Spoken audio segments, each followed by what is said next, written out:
Hey, good afternoon, everyone. We'll be starting in just a moment. I think some of us, maybe just myself, needs to log into the computer, so give me just a minute. Board members, make sure y'all are logging into the first meeting, and then we'll swap to the second.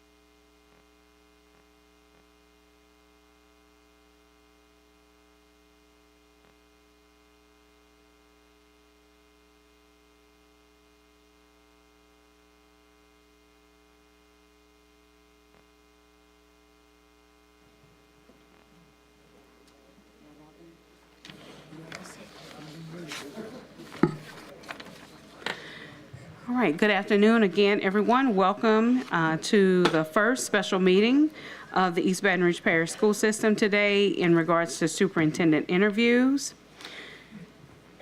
This meeting is now called to order. The invocation will be given by School Board Member Shoshone Stewart, and the Pledge of Allegiance will be led by School Board Member Nathan Russ. Let us stand.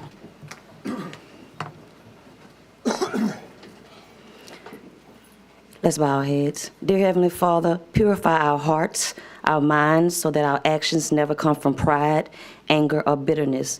Help us bring to light the unity and the togetherness that we all believe that we can share. In the name of Jesus we pray. Amen. Amen. I pledge allegiance to the flag of the United States of America and to the republic for which it stands, one nation, under God, indivisible, with liberty and justice for all.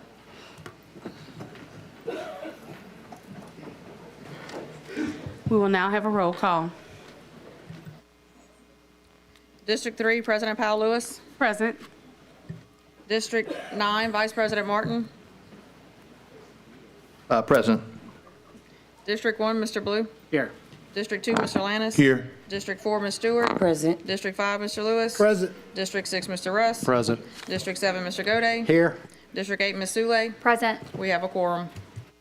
Thank you. Before we proceed forward, I would just like to share the following. And you all, I do apologize for our last two meetings, and I know what kind of person I am. I will say that I honestly forgot my little statement that I make about the decorum. I think that I ad-libbed it the last meeting and the meeting before that.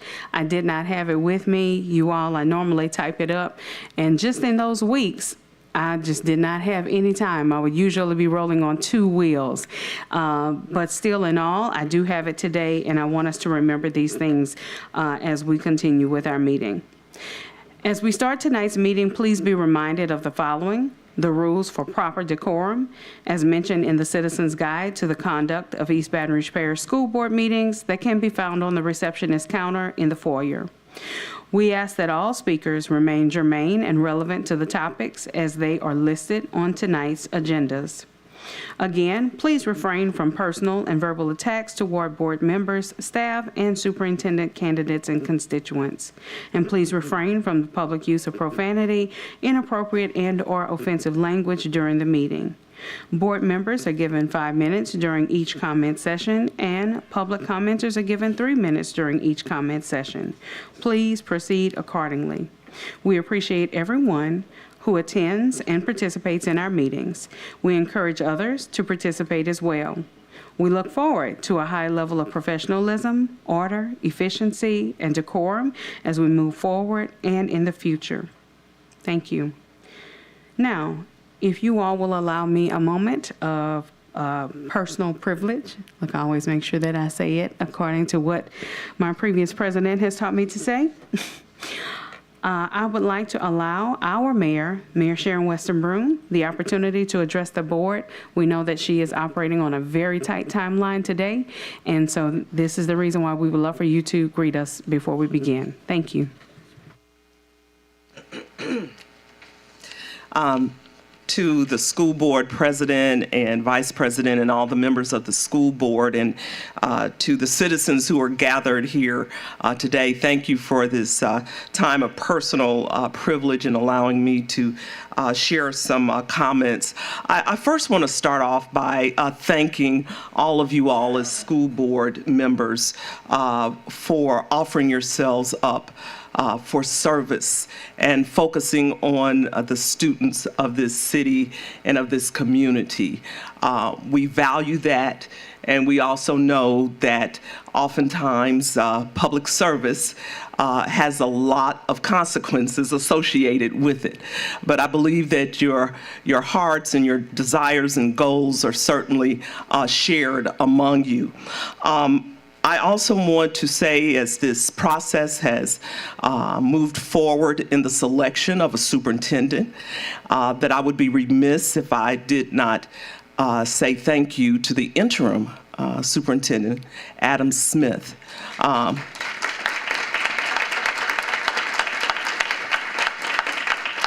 He has been the glue that has held this system together for quite some time, and so much gratitude is deserved to him. And I want to thank you all for coalescing, collaborating, and communicating to move the process forward in the selection of a superintendent for East Baton Rouge Parish School System. And lastly, I want to share this. You know, we recognize, and you all more than anyone as in this role as school board members know, the significant role that a superintendent plays, the skills that a superintendent should have, the leadership skills, the problem-solving skills, and the communication management skills, and the instructional and operational knowledge and experience to run East Baton Rouge Parish School System. And I want to say that there's a candidate tonight that I believe embodies all of those skills and attributes, and that person is Lamont Cole. In addition to the skills that I just shared with you that embodies the characteristics of a superintendent, I would say, because I personally know Mr. Cole, that he has the ability to inspire. And that's a very significant characteristic for a leader. I have watched him bring people together from across the aisles.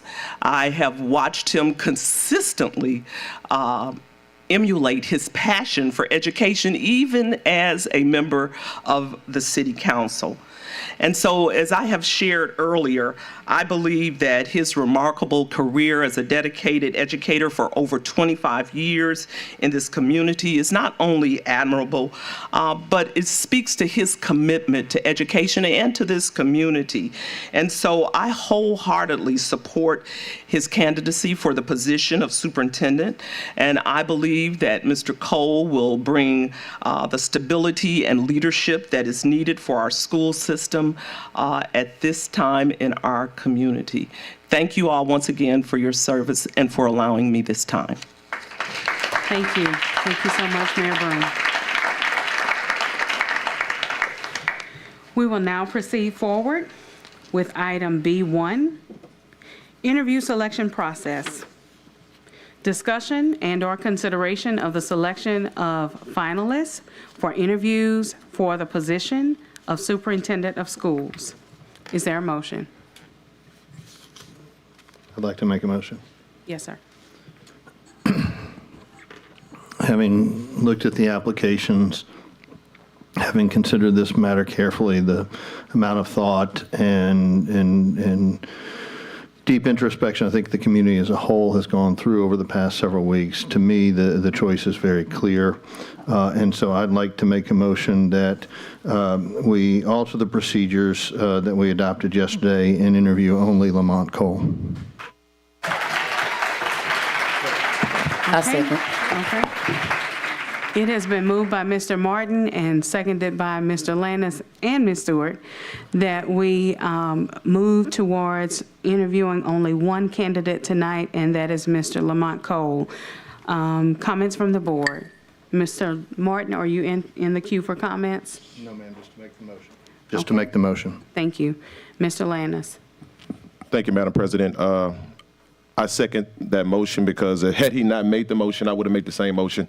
I think over the course of the last few weeks, we've seen turmoil. We've seen a lot of back and forth. We've saw a lot of mudslinging, and it's time for our community to heal. The fact that we have so many people inside of this room tonight, including our mayor, including other elected officials, as well as other civic leaders and our business community, it shows that this is a time that we lead as a board. But I want to, before I get off this dais, I want to speak about Adam Smith and tell you the kind of man that he is. Adam Smith is the kind of man that he is selfless. Because let me tell you all this, Adam Smith had the votes tonight, but he understood that it's time to lead our community in a way that he may not be able to do. But he's not only moving aside, he's willing to partner with someone who has the experience, the wherewithal, and has the knowledge base to take our city to the next level. I say that without doubt. I say that without regret, and I say here and I say now, I truly do support my brother Lamont Cole in this role tonight, and this is the right choice that we're making. Thank you, Vice President. Let's move forward with the process. Thank you. Mr. Lewis? Thank you, Board Member Landis and Mr. Martin as well. I'd just like to say one thing and be very short and to the point. There's been a lot of turmoil and upheaval and just, I don't know if I really call it turmoil, but there has been a lot of back and forth in this community. A gentleman that I had a chance to meet about 10 years ago by the name of Howard Fuller. Howard started Bayo. Howard wrote a book some years later, and it was called No Struggle, No Progress. There's been struggle around what we've been going through. But coming out on the other side of that, I believe, will be progress. Will be progress for the school system, will be progress for our parents, for our students, and for this board. I'm glad we're here at this point, but if there is no struggle, there is no progress. You can take the narrow gate, or you can go through the wide open gate. People don't like the narrow gate. They want the wide open gate, they want the easy way. Where there's no struggle, there's no progress. And we've made progress through struggle. And I hope this city continues to make progress. And this may not be the last struggle. It may not be the biggest struggle. But on the end, we will come out on the other side as a better city, a better community, and just a better place to live. And hopefully be in a better place in our lives. Thank you for your time and attention. Thank you, Coach. I will say you were quick. You still have 3 minutes. Well, I can put no. I'm good. At the same time, you all, he just added a book to our book list, so I'll be adding that. No struggle, no progress. Got it. All right, let us continue. Comments from the public at this time. Okay, seeing no comment cards. Mr. Martin. Yes, I have 3. I'll refresh just to make sure I've got everybody. 4 comments on the interview selection process. Fairly Cook Jackson says, please consider Dr. Verna Ruffin to advance to an interview. I found her impressive from the get-go, and I'm so grateful that she has kept her name in this process moving forward. She has vast teaching, principal, and superintendent experience with proven success and an understanding of the difficulties and challenges that we face, as she addressed in her interview video. She has deep roots in Louisiana and clearly indicated a desire to come home and serve our children. I requested her to advance from the beginning, and I am now requesting she be advanced to be given an interview. Thank you for your consideration. Miguel Herrera says, excuse me, no one without a strong majority should proceed. Shout out to Mr. Smith for stepping aside so we can move forward. That's leadership. We are relieved Dr. Narcisse came to his senses and withdrew. We hope those who encouraged him to reapply find peace and healing. One of the whites should sit out, as whites are overrepresented on this board. No one without a representative majority should be considered in this mockery now. We need to heal, and we need a superintendent. Please just pick Mr. Cole, and let's get rolling for the kids. As you can see by the LEAP scores, we need some executive directors and, quote, experts need to be removed now. Installing this process hurts kids and leaves dysfunctional people in their same jobs year after year. Sarah Shika says, as a supporter of teachers, I encourage you to consider interviewing Dr. Ruffin and Dr. James Finney. Dr. Ruffin, who calls Louisiana home, demonstrates a deep appreciation for teachers and recognizes the need for healing and unity within our community, as seen in her video interview. Dr. Finney possesses an in-depth understanding of our district and is keenly aware of the community's needs and desires. He is committed to collaborating closely to enable teachers to perform at their best and to ensure that all students have the opportunity to learn. Our leaders have struggled with transparency and accountability, and Dr. Finney is always there to point it out. Sarah Keller writes, we hope this isn't a game, and goal here is intended to include and not exclude Mr. Smith, recognizing the path towards healing includes Adam Smith. Mr. Smith has the skills to work masterfully with any new leader. If it is the pleasure of the board to choose Lamont Cole, you may find a new dynamic unparalleled after years of chaos and division. And I'm going to refresh one last time, and that appears to be all of the comments on that item, ma'am. Thank you. Seeing no further public comment, we will now return to comments from the board. Mr. Lannis. I think I was still in the queue, but I'll go ahead and take this time to say one thing. I will. I said the same thing back in January when we got to the point where we were going to move interim Superintendent Smith forward. I'll say the same thing tonight in hopes for our brother Lamont Cole, our superintendent, future superintendent to be. Protect him at all costs. The reason why I say this is because tonight there's a lot of fanfare, but there's going to be a time where it's going to be tough decisions that are going to be made, and he has to make tough decisions on behalf of our community that many will not agree with. And when that time comes, the same thing we saw last time, we don't want to see happen again. Don't allow another hardworking, education-centered leader in our community fall to that. That's the only thing that I ask. And I ask that our board, as we move forward with this process, let's be fair with this superintendent and give him time to lead, give him time to build a vision for our community so that all of us can be proud of for our students, so our students can have a prosperous future. Thank you. Thank you. I have entered into the queue as well, and I just wanted to share, I am, number one, appreciative of the climate and culture that exists tonight. I will say that I am in agreement with the motion that is on the floor, but what I will mention, and not to violate Act 1, is that I hope that our leaders, whom we select tonight to lead this district, that they will take a look back at every application that has been submitted. There are some brilliant educational leaders that have submitted and subjected themselves to this board, and I sure hope that we will not discount them, that they may have a real role that helps to bring us to the next level. So I wanted to say that publicly, that there are videos out there and video part 2 out there as well, and I hope that our leaders will take the opportunity and at least consider what parts those individuals may be able to play in our community of education. Thank you. Mr. Russ. Thank you, President Powell-Lewis. I'll try to be brief because I promised some of my colleagues I would be tonight, and I think we all want to get through this work as quickly as we can. So I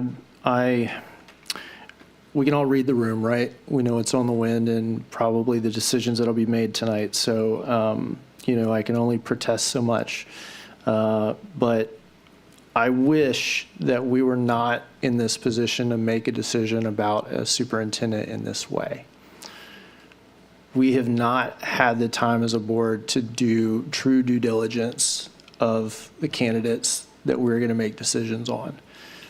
And that's no reflection on their character or who they are, but it's a reflection on our responsibility as a board to make very careful, conscious decisions about who's leading our school system.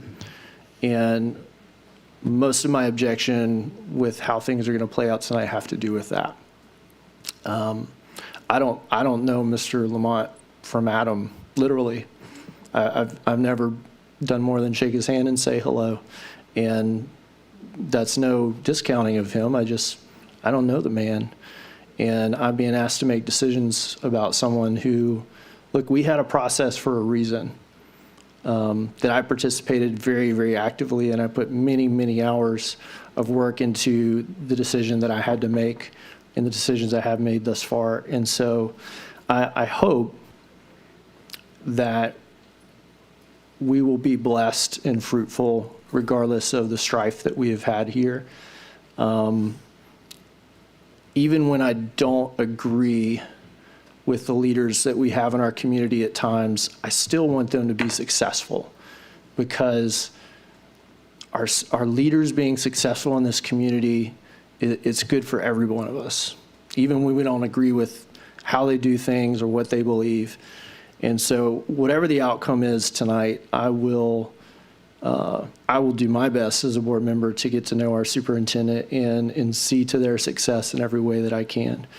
But we have to ensure that as a board, we are holding ourselves and our superintendent accountable to the highest degree. Thank you. Thank you. Seeing no further comment from the board, Mr. Shamlin or Ms. Arman, if you will read the motion once again. The motion reads, motion to amend the voting process to interview only Lamont Cole. Thank you. We will now entertain a vote. Please vote.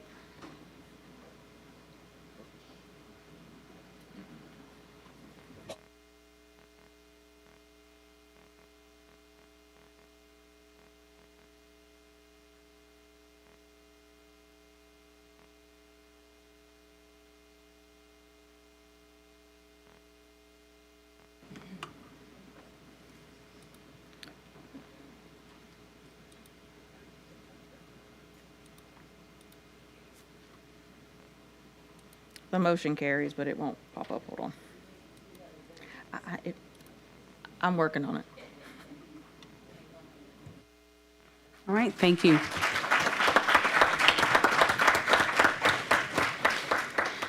Item B2, interviews. Interview with the candidate for the position of EBR Superintendent of Schools. Candidate to be, of course, the candidate has been determined, Mr. Lamont Cole. And Dr. Slaughter, would you like to come forward with giving us directions for the interview process? Yes, Madam President. The interview process will be very similar to the process that you've used in the past. Excuse me, everyone's name is on the top. We are passing out copies of the core questions that you all each asked last time and chose to have answered. Each question will have 3 minutes instead of 4. It's a little bit tighter than before. We're trying to keep the interview to 1 hour. Give you enough time to ask the core question, a question of your own choosing, and for our candidate to have enough time to answer the questions, maybe have a few minutes, 6 minutes extra, just to give you the absolute calculation of the hour. So Thank just you. to make sure I understand you correctly, that we're given our predetermined questions, and we Yes. will all take turns, each one of us, to ask a question.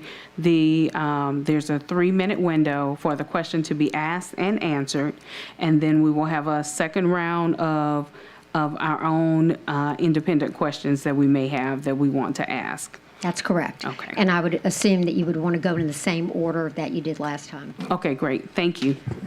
Point of order, ma'am, please. Yes. Being that this is the first time we've had no videos, no anything like that with this candidate, after the second round, we can put a time limit on it if we want to put a time limit on an hour. But I would like to know that we could continue asking questions if we have more than just two, continue asking questions till we reach that time limit, because we've had no chance to interview this candidate before. Okay, I understand that. So I guess possibly Mr. Shamlin or Ms. Arman will keep time on making sure that we do not exceed an hour. Am I correct? How long? An hour and a half? An hour and a half. Okay. So then that means that we will go with the predetermined questions, one round, then another round of our own independent questions, and we can continue going until the hour and a half is complete. Okay. Point of information, the hour and a half, it includes both rounds? Okay, just making sure. Thank you. Okay. From start to from the beginning to end. Okay. Madam President, one more Yes. point, based on what Board Member Gaudet suggested. I think it would be helpful with this candidate, because there has been no preliminary information, for him to give a brief 3 to 5 minute update on his background and experience that's relevant to this position. Okay. And Mr. Shamlin, do we need to take a vote on any of this? If there's no opposition, we can continue moving forward, correct? That's correct. Okay, so if that is the case, if there's no opposition to this at this time, then we will allow Mr. Cole to give a 3 to 5 minute intro to speak to whatever he would like to speak to at that time. Then we will have a round of predetermined questions, and then we will continue to, and teachers in the room, I hope I say the right thing, round robin until we have completed the process. Am I correct in what thank you, ladies. All right, so then, am I correct in saying that Mr. Cole can come and have a seat at this time? Thank you.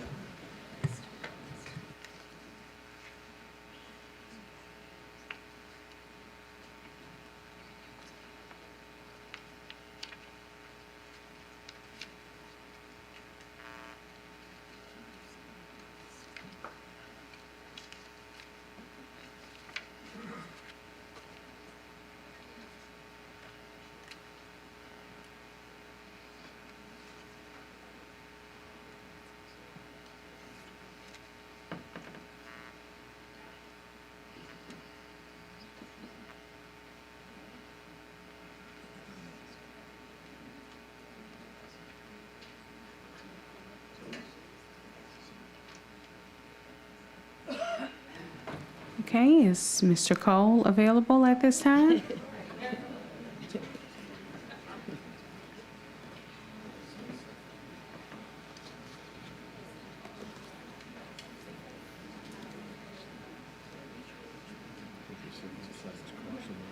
Okay.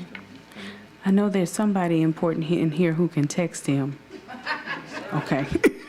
He's praying right now. Okay. He's a praying man. Amen, amen, amen. Can I get an amen? Come on then.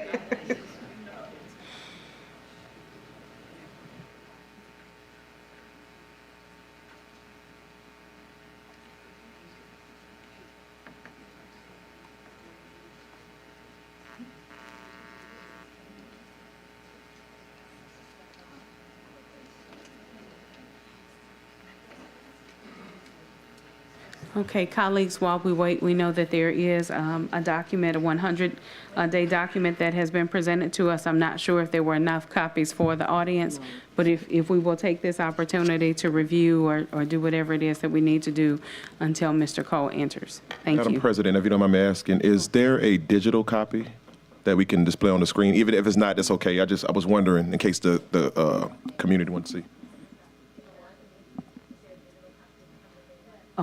Okay, so there is, I believe, a digital copy that can be emailed to you, Miss. All right. Thank you, sir.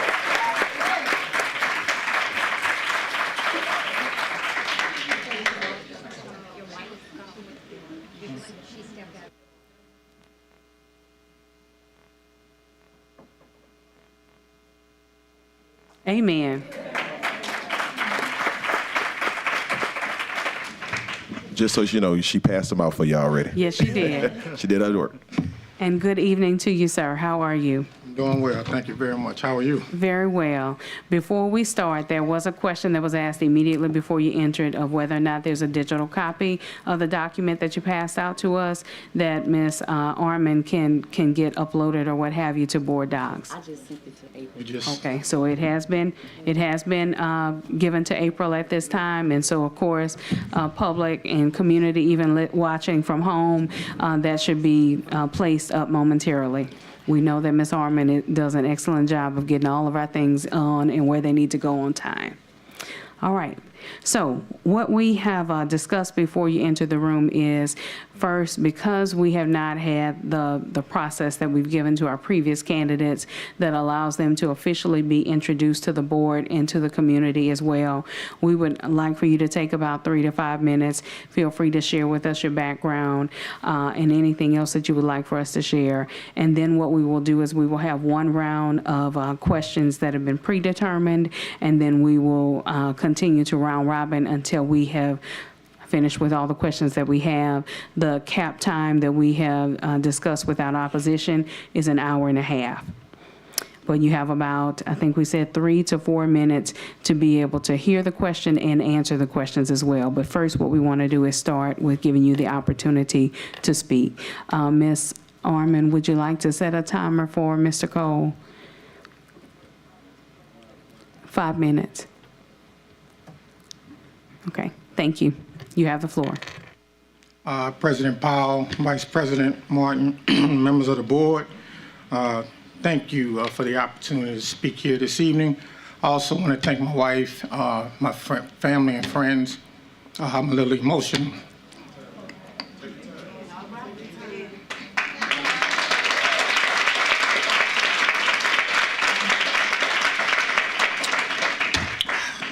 But I thank you for the opportunity. I come to you by way of Baton Rouge. This is my home. And this is the city I love and care about so much.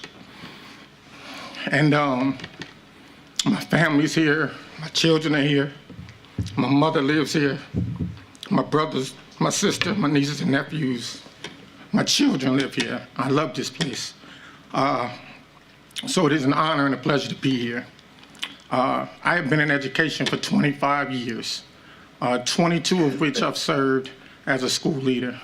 I've been a teacher, I've been a curriculum specialist, I've been an assistant principal, I have been a chief academic officer, I've been a principal again. I've been a principal for 4 times because wherever I've been needed, I've chose to serve. I've chose to serve our children. No job in education is too small. And so if I'm needed in the classroom, I'll teach. If I'm needed in the cafeteria, I'll serve food. If I'm needed on campus to clean up an accident, I'll sweep. Whatever it takes to serve our children, I'm willing to do it. I have been the chief academic officer at CSAL, Inc. For the past 12 years. I've had the pleasure of working with some amazing teachers, wonderful students, amazing administrative staff. So I come to you with a wealth of academic experience. But in addition to that, I've had the pleasure of serving as a member of the Metropolitan Council for the past 9 years, serving District 7 here in Baton Rouge.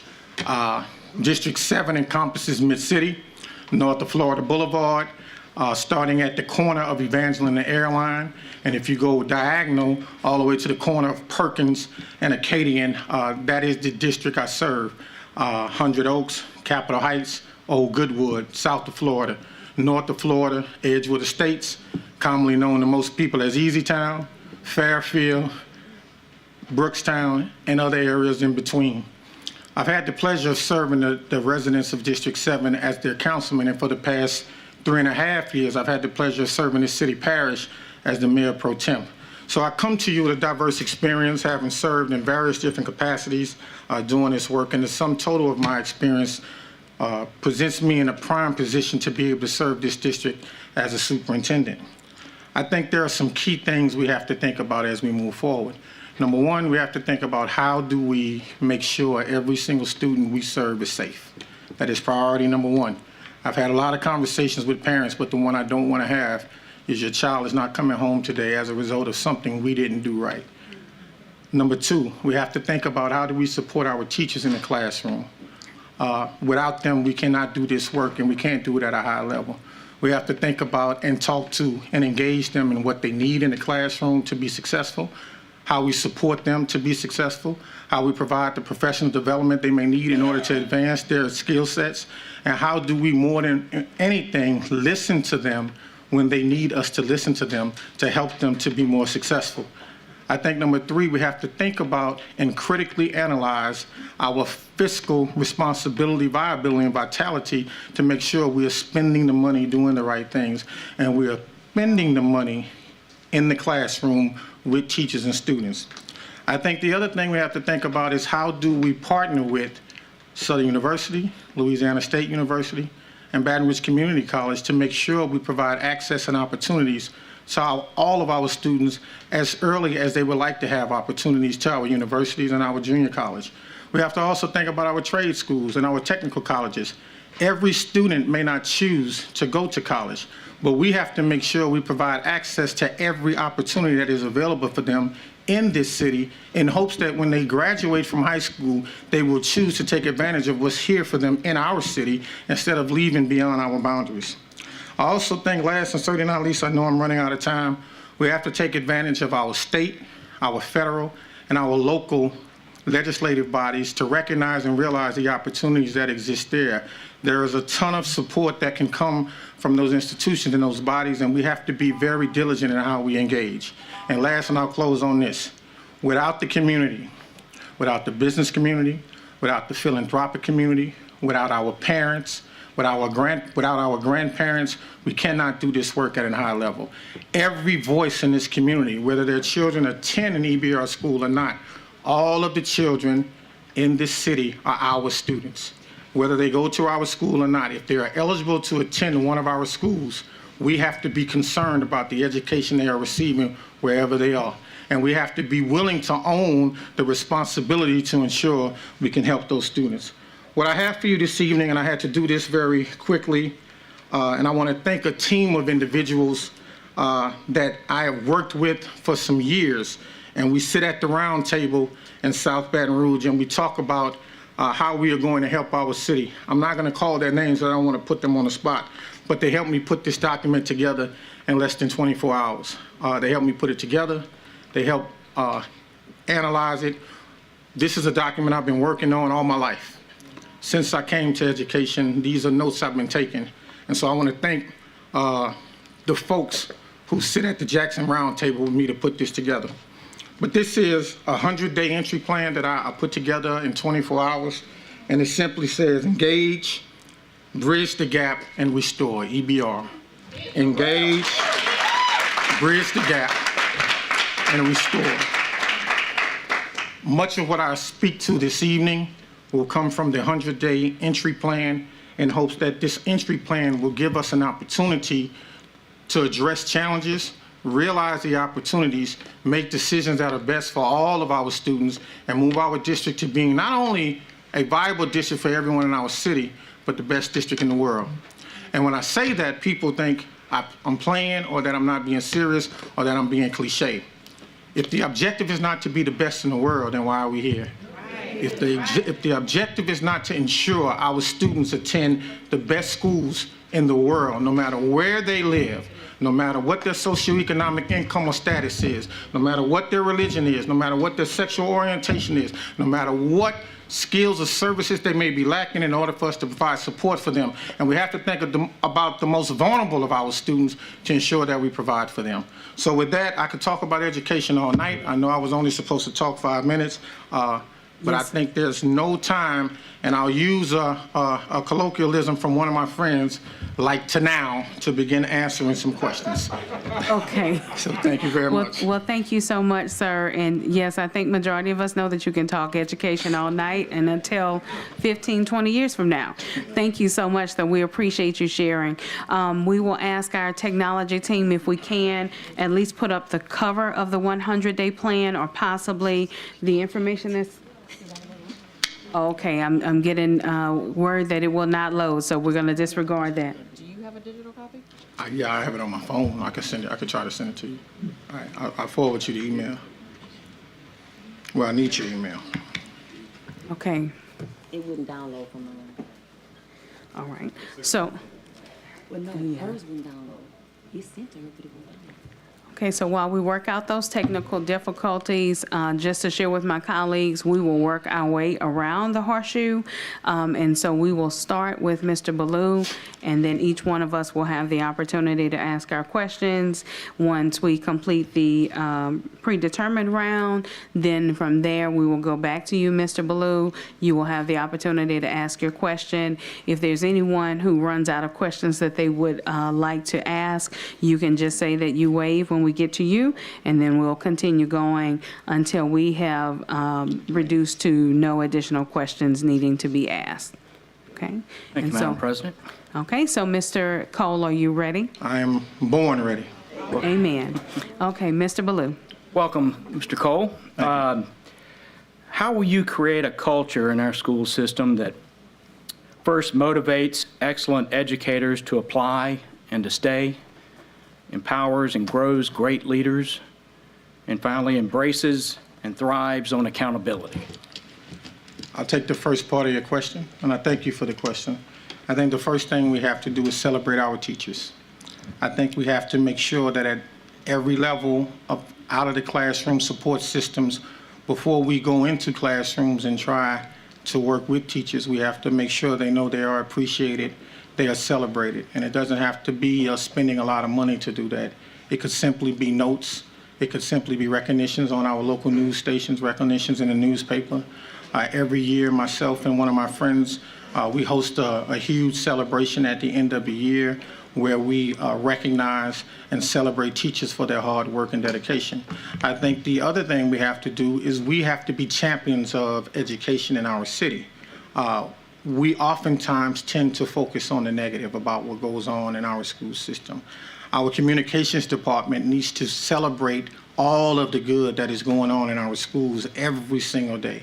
And I can assure you, with amazing educators, there is more good happening in our schools than negative. And we have to tell our own story.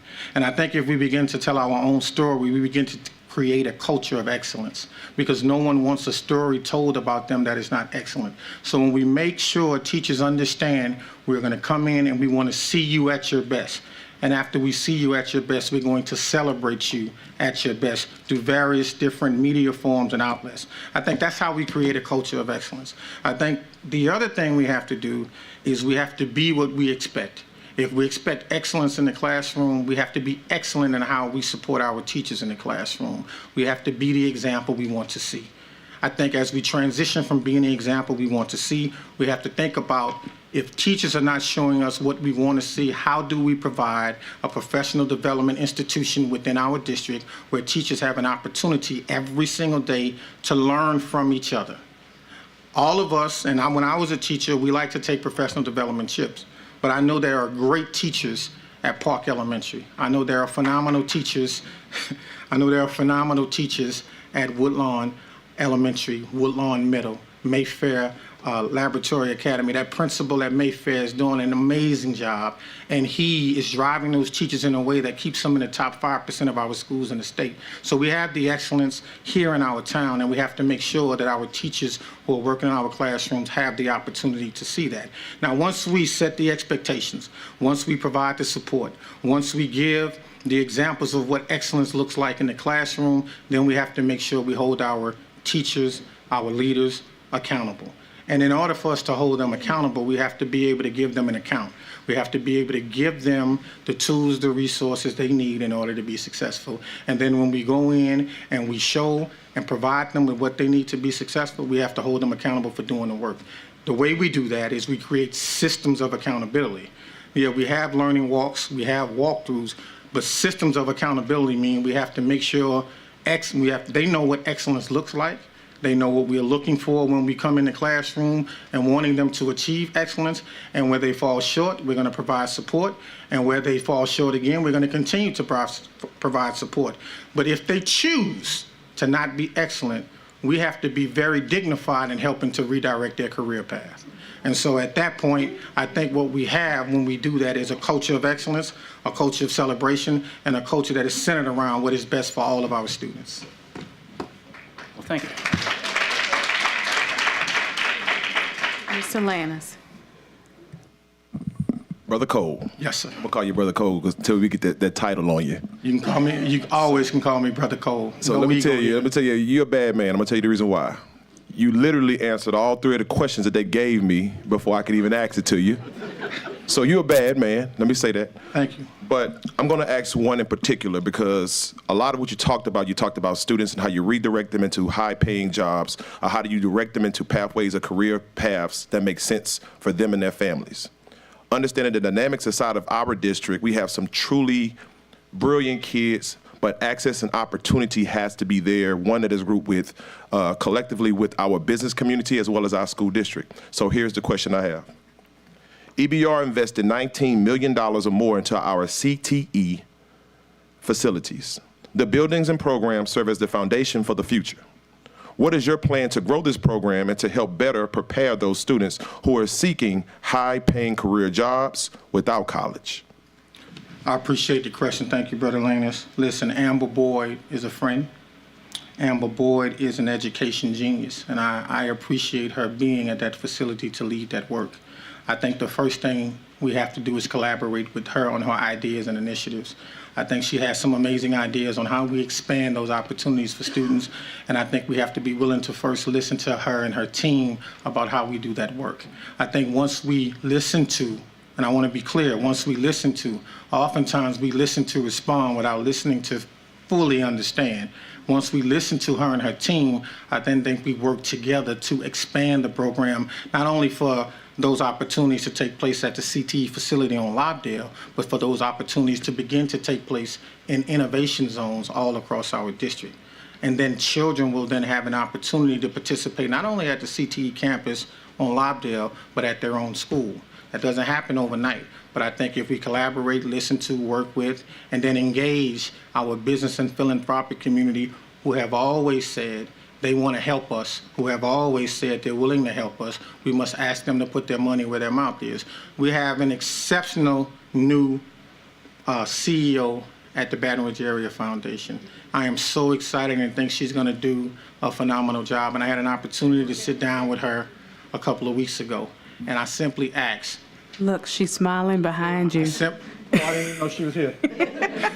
I didn't know she was here. I simply asked her, are you serious about helping students in Baton Rouge?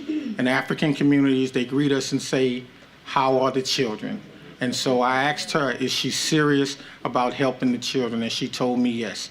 The reality of the situation is I'm willing to work with anyone who is serious about helping our children. And so I think the CTE program, the CTE initiative that this district has invested in is a good one. We have to expand it and make sure we allow Amber to do that work. I know I'm putting her on the spot, but I also know she doesn't mind working. And the only way we learn to do the work is by actually doing the work. So I think we have to work with her, collaborate, expand, listen, work with our business community, get some internships, make sure kids have opportunity, give them hope, encourage them to take risks, take chances, and I think we can put our kids on a path to a brighter future. Well, let me just say thank you for that answer, but let me also tell you I appreciate the fact that you acknowledge the person doing the work and the work that is being done inside of those facilities. Thank you. Thank you.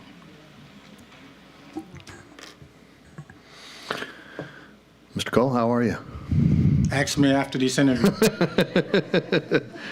I'm really excited that you're sitting up here, and that I'm very much looking forward to working with you to give our kids the education that they all deserve. Thought your opening remarks very inspiring and spot on.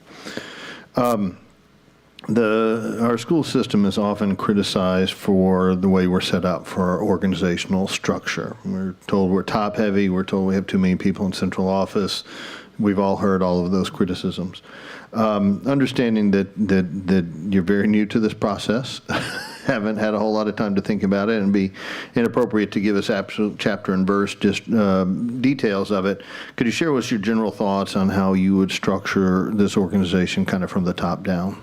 Well, I think that the first thing to do is work with the board to implement the strategies outlined in the 100-day entry plan, where we strategically evaluate all of our systems within the district. Okay, I do apologize for breaking your thought. I was planning to ask for them to put up this particular slide when they got to me, but maybe Ms. Orman, if they can post the at least the wording of the 100-day plan. I think that might be technically the second page. Oh.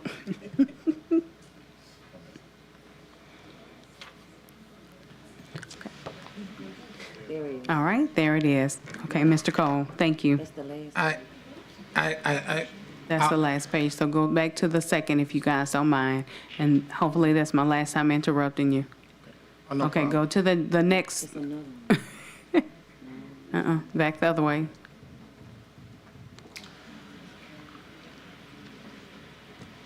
If I may speak freely. Yes, sir. Vice President Martin, I think as we evaluate our central office systems and departments, we have to first ask the question, are we antiquated in our systems so that we can protect jobs? Or have we moved into a world where we are doing things efficiently? I think the question we have to ask folks who work in our system and who are not in the classroom, how does your job directly impact student achievement? And if an individual, and this is not going to be popular, but I'm serious about this work, if an individual can't say to us, and I want to be clear, it's not going to just be me. While I will hold people accountable, it will be myself and this board that has the critical conversations about how we do this in a way that best protects and serves children. So if an individual who works in this district has a position, particularly at central office, and cannot explain to me and the team how their job directly impacts student achievement, we have to reevaluate whether or not they need to be working in that position. I didn't say we have to terminate anyone, but we know right now there's a critical shortage of educators in this country, particularly in our city. And we know that there are folks who could better serve us if they were working in schools or perhaps working in a classroom. That's not popular, because there are a lot of people who perhaps are working in positions they have been in for a while and may not be doing things that impact student achievement. I think we have to have that critical conversation first. I think once we have that conversation, and listen, if an individual can't prove to us, and what I mean by to us, to me, by way of this board, because this is who I represent doing this work, that their work impacts student achievement, then perhaps we need to think about how we utilize in those positions.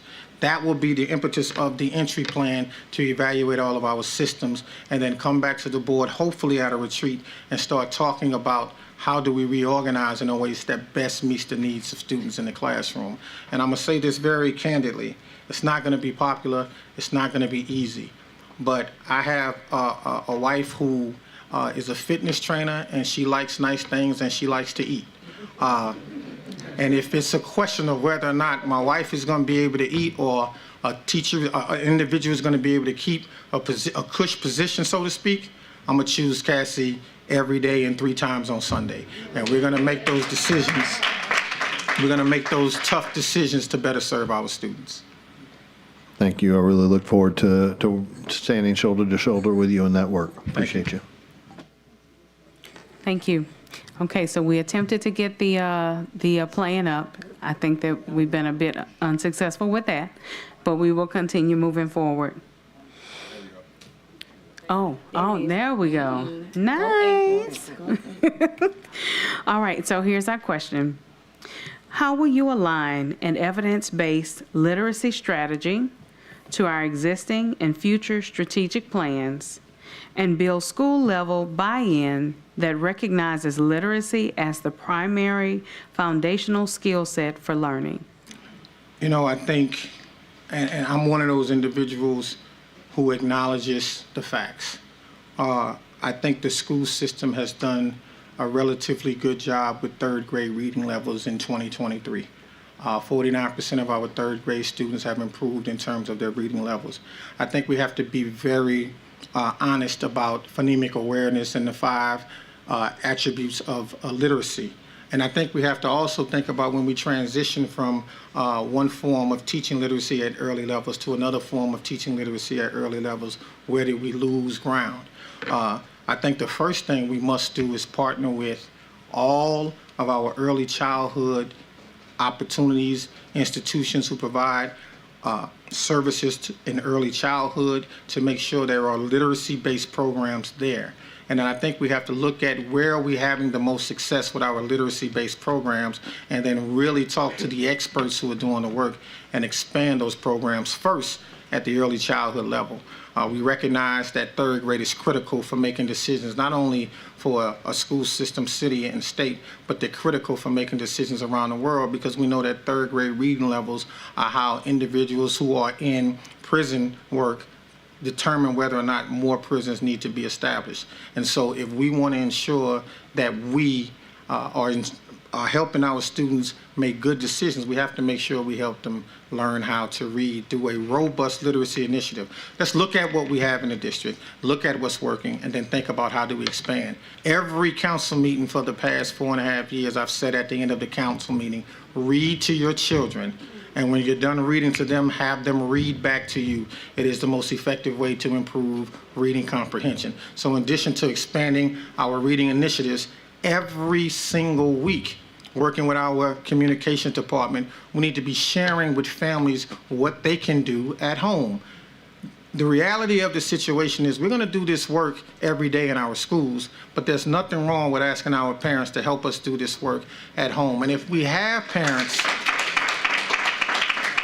and if we have parents in our community who are struggling to do that, we cannot be afraid to go into the home and help them as well. We cannot be afraid to help our parents who may not have gotten the robust academic experience that some of us have had, and go into the home and help them as well. We cannot be afraid to establish robust adult literacy programs to give our families in this community who may not have had those opportunities, who may have had to go to work early, who may have had to start their work careers to help their families early, an opportunity to learn, to be better, to grow, and help their children. And so I think we start with what we have that exists that is really good. We work on expanding it. We engage with our parents at home, and we don't tell them, we ask them to help us help their children. And I think we will find that all of us are willing to do this work to expand literacy across the board. If children can read, they will make better decisions. If children can read, they will make better decisions. Thank you so much. Ms. Stewart. Hi, Mr. Cole. How are you? One of my favorite parents. I'm sorry. Yeah, we go way back. Yes, ma'am. So I have a question.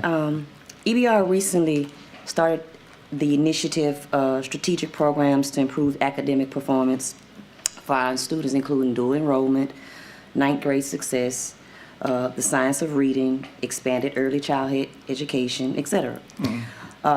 These programs have not been in place long, enough to show their true potential. Correct. And so how do you plan to evaluate the success of these programs, and if successful, enhance their sustainability and leverage them to full scale, faithful implementation across the district, overcoming resource constraints, and a general resistance to some change from the status quo, the EBR way? That's a loaded question. Let me take a stab at answering it. If it ain't broke, we're not going to try to fix it.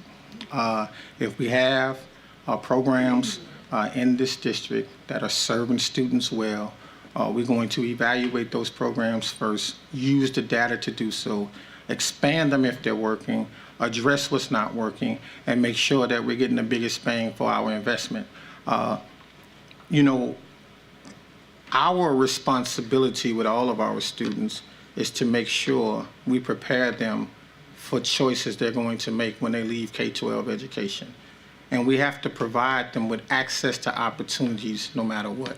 Dual enrollment, advanced placement courses, and other advanced opportunities at the collegiate level, university level, or technical ed level.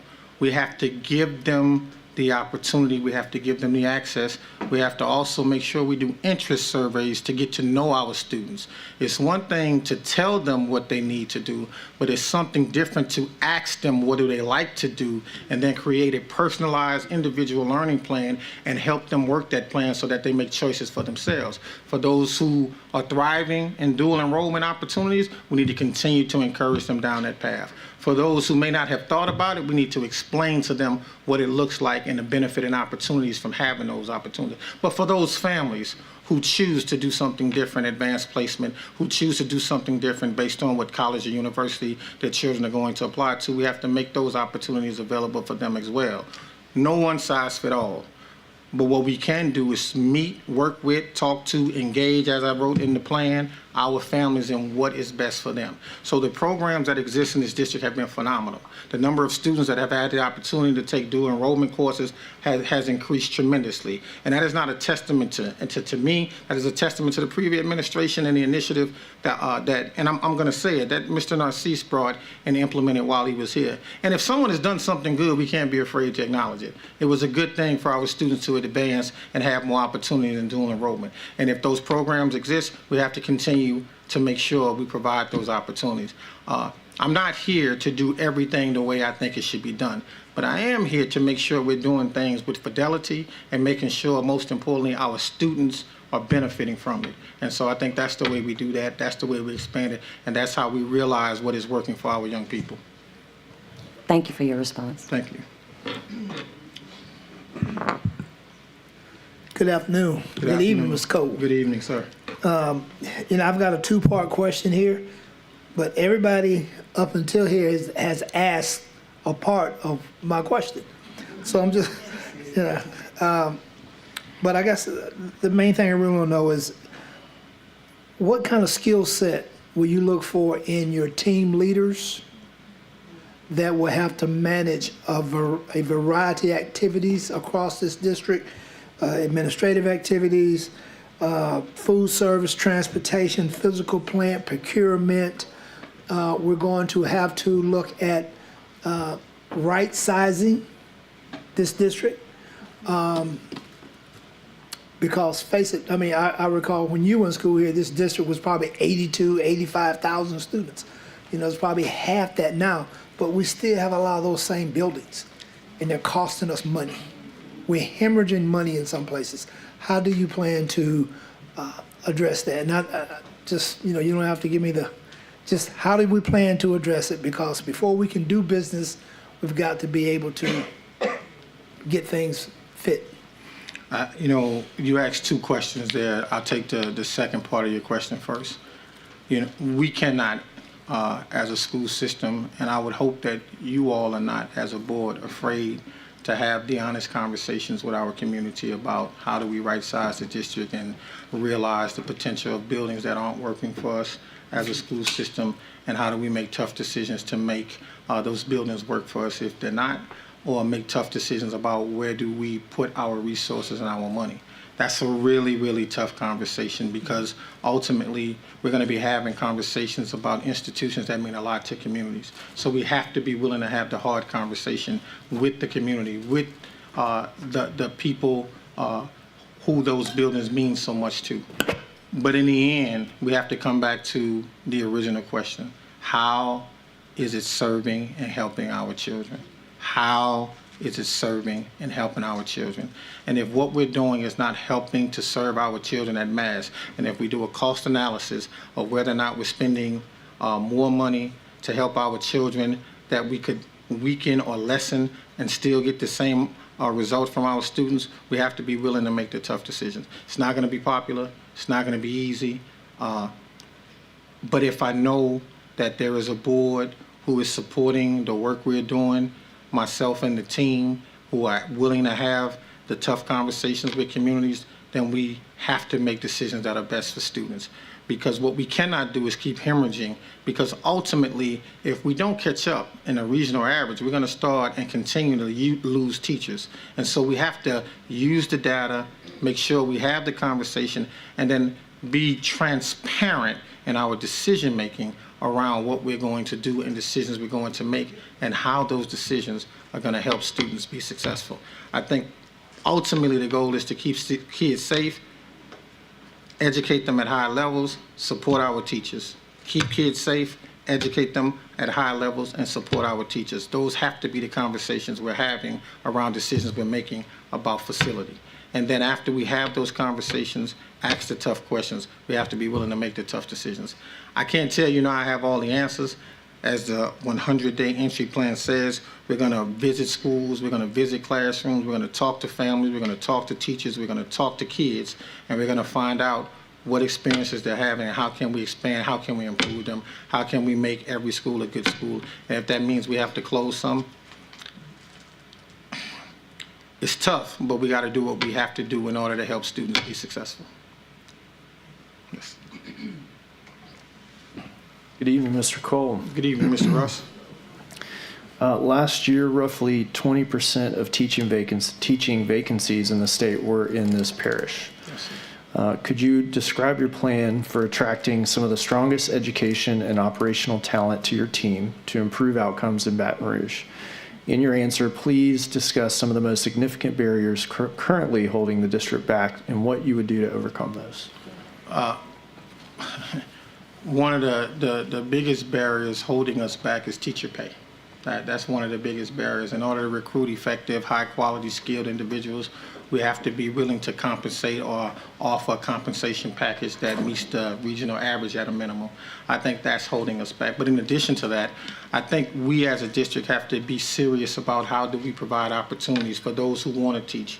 We have tons of individuals in this community who have degrees and want to teach, but have not begun the process of becoming certified as a result of not having the financial resources to do so, because becoming certified nowadays has increased and it's becoming pretty expensive. As a district, how do we incentivize individuals coming to our district to get certified without them having to pay for it? That's a tough question, but that is one of the strategies we must think about. In the 100-day plan, we talk about how do we engage those who are graduating in other areas but want to teach and helping them to get their certification. During COVID, other employment opportunities were revealed to people who were at home. Some people chose not to come back to work. To go back to your question, Mr. Ballou, if we make our school system exciting, if we create a culture of excellence and a culture of celebration for our teachers, and we make this an institution that people want to be a part of, that's the first step to recruiting people to come back. If people are not certified and want to teach, how do we provide financial resources for them to be able to teach? How do we create an incentive package during that, embedded in their compensation package, to give them an opportunity to work here and then grow as educators if they're not certified and become certified? And then once they're here, the way we keep them is treat them well. We have to be about the business of treating our teachers well. And again, that doesn't require us to spend a whole lot of money, but it does require us to celebrate them at every turn, very simply, very easily, acknowledge the work. I have learned it is really, really, really powerful to simply say to teachers, you're doing a good job, I appreciate you. If we create, again, working with the communications department, a system where we are acknowledging, we should not be satisfied until every single day of the school year, a teacher or multiple teachers in this city have been recognized publicly in mass, so everyone knows that they've been recognized. I think that's how you create the culture of celebration. If in the work I do in our CSAL Inc. organization, we very seldom lose teachers. We very seldom lose them because we treat them well, we give them autonomy to make decisions, we express to them the importance of having high standards in the classroom, but when you get results, we're going to support you, celebrate you, and help you continue to grow. I think we do those things first. That attracts people to, people want to work where people are excited about working. That's how we attract them to the institution. If they're not certified, we have to help them get certified. by coming up with a financial system to do so. And it doesn't mean that we have to pull from the general fund all the time. We have a foundation. We could be talking to our philanthropic community and the business community about helping us to raise money. We could be holding a teacher celebration every year, an annual teacher ball every year where we raise money and we encourage teachers to go out and sell tables to celebrate the work that they've done throughout the school year. And in East Barron's Parish school system, we should be having our own celebration in mass citywide at the River Center with 3,000 or 4,000, 5,000 people celebrating teachers, dancing, singing, having a good time, all celebrating education, because that is what drives our community.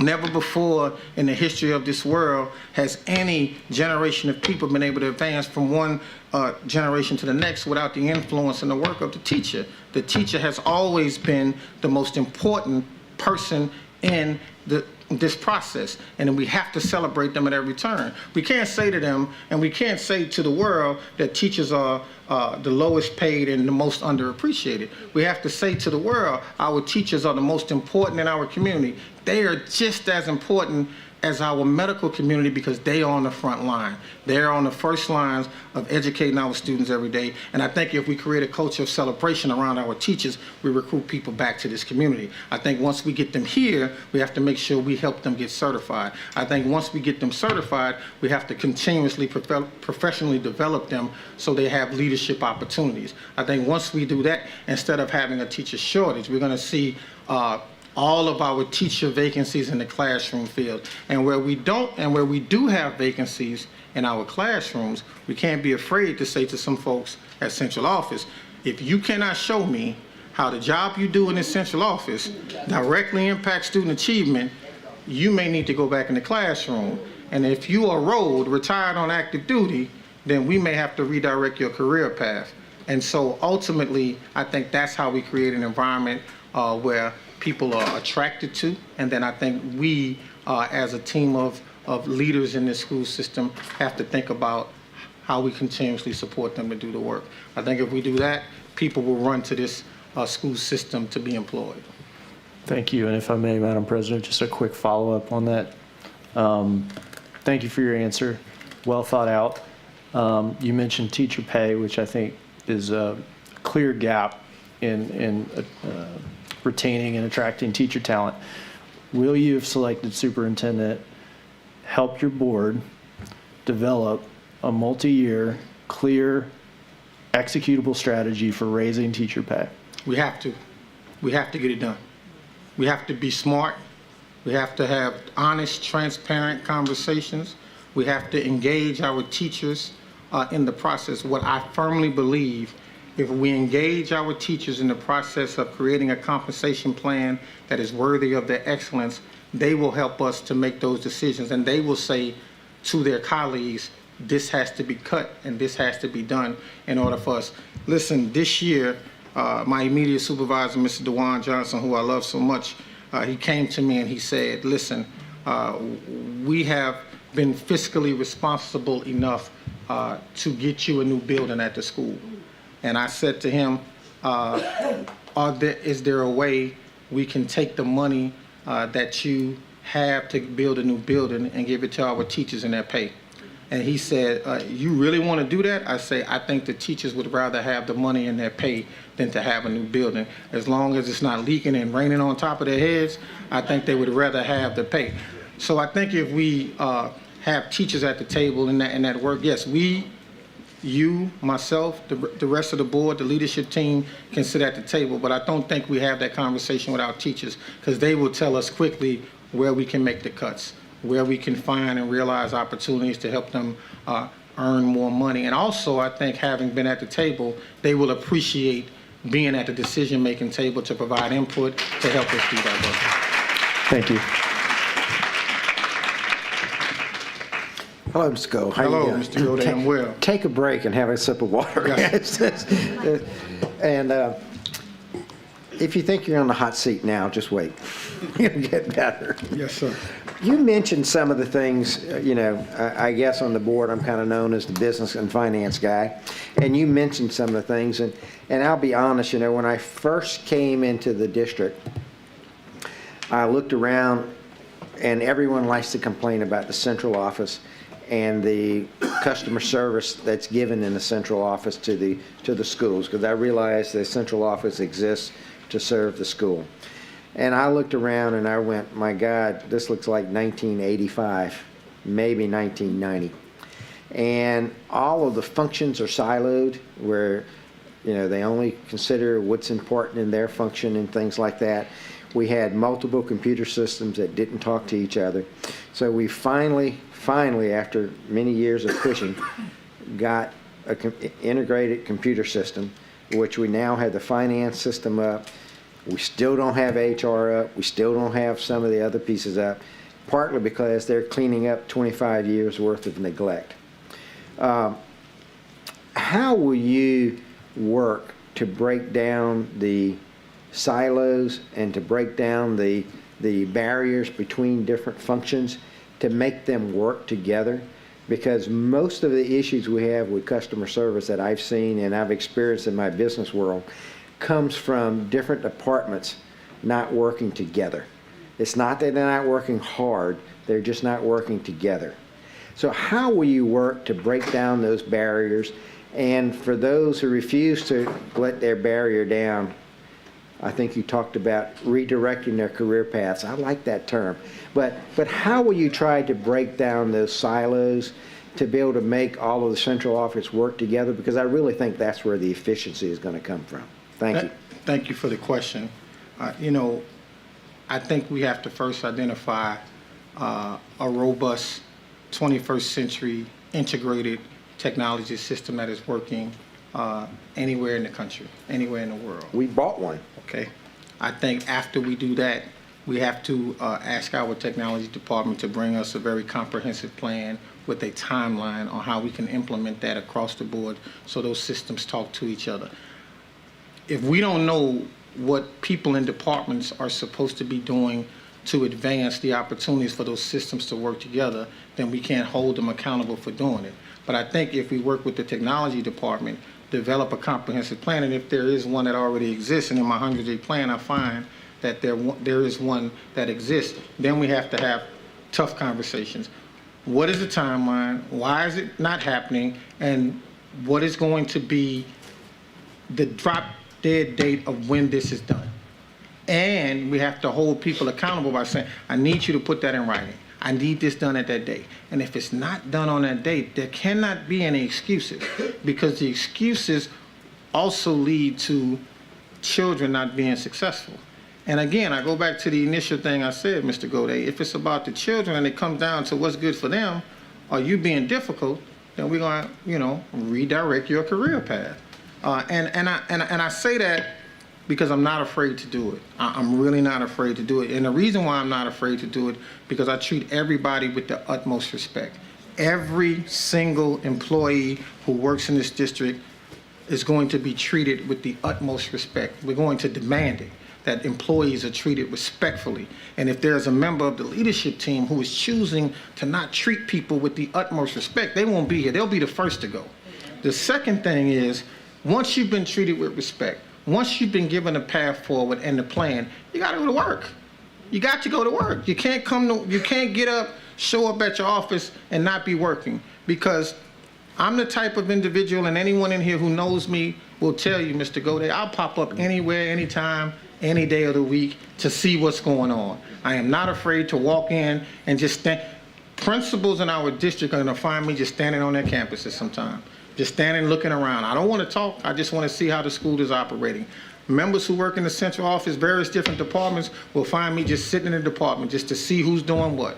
And I got to be honest with you. If I go to a department more than once and folks are just sitting around absolutely doing nothing, I'm going to go to the department head and say, this is on you. And if you can't monitor your people, hold them accountable, then we start with you. And then we work our way down until we rid the department of anyone who's not serious about doing the work, to create And I'm simply talking about the technology systems right now, to create technology systems that talk to each other so we can realize efficiencies and minimize waste, then you may have to go. And I don't want this to turn into a conversation about getting rid of people, because that's not really what this is about. This is about helping children. This is always going to be about helping children. And if what you're doing is not helping children, if you're sitting around on the internet, on Amazon, watching Hulu, looking at Sling, and I walk into the office and I see you doing some stuff like that, go ahead and take your day. Go ahead and take your day to think about it. And when you come back, let's talk about whether or not you really want to do this or not. But I think if we, and I'm again strictly talking about technology, to get to a point, you said silos, I have been known to bust up silos. I have been known to do so. So that is how we're going to do that. And I would hope that when we choose and begin to start doing that, my consistent communication with all board members will lead to you really understanding. There will never be a time that any of you on this board is going to be blindsided by a decision I'm making. You're not going to be blindsided. You're going to know. And if you disagree with the decision, you know, in an effort to not violate Act 1, we're going to have the tough conversation if you disagree. I would hope that we could have the tough conversation. But ultimately, when I come to you and I say, this is why we need to make this decision because this is going to help children, I would hope that you would support that. Thank you. And just a brief thing. I think you're going to be pleasantly surprised at the state of the technology that we have, because we just purchased brand new technology. The technology is not the problem. The technology is we have 20-year-old work processes. And, you know, you can have the best computer in the world, but if all you use it for is to play poker, it ain't going to do anybody any good. So it is, and I'm not saying people playing poker, don't get me wrong, but we have, and I'm looking at Miss Jones back there and stuff like that, we have a top-of-the-line computer system. It's not our technology that's the issue. It's in starting this, one of the things we realized is many of our people had no standard operating procedures written down. It was just passed on from one to the other, and no one knew exactly who was doing it. And if Sally was gone that day, well, you got to wait till tomorrow because Sally's not here, and she's the only one that knows how to do that. So that's the kind of thing that I'm talking about, silos and things like that. It is not a technology problem. As soon as someone says the problem is a technology problem, I know they don't know what they're talking about because technology never is the problem. The problem is always what is your work process and how are you going through it. So I look forward to working with you on those kinds of issues. Thank you. Likewise. Ms. Hoolay. Thanks. Hello, Mr. Cole. Hello, Ms. Sule. How are you? We've only met once. Yes, ma'am. It was at Pedaling for Peace. That's right. We rode bikes. I learned two things that night. One is I really don't like riding a bike. And two was that you are really great at bringing things to the community's focus, which I appreciated. I learned a lot about the city that I've lived in my whole life that night and about gun violence. And I was very grateful for that. And so to have heard that you entered this process and now to hear about your thoughts on education has really been a privilege. And so thank you. It's a privilege for me as well. Thank you. I probably won't go to Pedal for Peace again, unless now that I know that there's a electric bike, or now that I know that some people drive and meet y'all in that middle part, that's what I will be doing next year, Mr. Cole. Yeah. So Yes. just throwing that out there Yes, on ma'am. the record. Yes, ma'am. I will not be riding the bike. Okay, now about education. There are a lot of policies in our school system, and the role of the board is to help with the policy department in a lot of ways. What policies do you see as really important in our districts? I think the number one policy that is really important in our district is the policy that speaks to how children and adults are supposed to interact with each other. I think that's the most important policy in the district because that is the policy that speaks to how adults have to work to keep our students safe. That's number one. I think the other policies in the district that are really important are policies around how we engage our teachers with their work, right? Teachers have rights and teachers have rules on how we're supposed to govern our interactions with them as school leaders, as district leaders. I think those policies are second. Because the first, keep children safe. The second, set expectations for teachers. And then I think the third are the policies that we have in our district around student behavior. What are our expectations of students and their behavior in our classrooms, in our schools, on our buses? And then how do we redirect undesirable behavior? What policies or how do we use policies to redirect undesirable behavior? I didn't say we want to be in the posture of expelling a bunch of students and putting a lot of students and using policies to remove a lot of students from learning environments. What I said was, how do we use those policies to help us redirect student behavior without violating the law? Redirect student behavior. For 7 years as a principal, I implemented a no suspension policy, no expulsion policy. I didn't suspend or expel a student for 7 years. That's not to say they didn't make bad decisions. I don't believe there's a such thing as a bad student. I don't believe there's a such thing as a bad child. I believe there are individuals, sometimes young people, who make bad choices. And then how do we use those policies to redirect their decisions, teach them, and help them make better choices? That's students. Teachers and interactions with school leaders. How do we use those policies to hold teachers accountable for doing their work while at the same time providing them support to do so? And then last but certainly not least, how do we use those policies when we find that there has been an inappropriate interaction with an adult and a young person? How do we use those policies to help people move on from this profession and hope that they never ever have an opportunity to work with students again? So those are the three policies that I think, or policies, plural, that I think we have to be focused on looking at using to help our teachers and students and families be successful. Yes, ma'am. Okay, that completes the first round. Thank you so much. I'll repeat what Mr. Gode says. Get a sip of water. And breathe, yes. So, Mr. Shamlin, if you will tell us how much time do we have left in the process?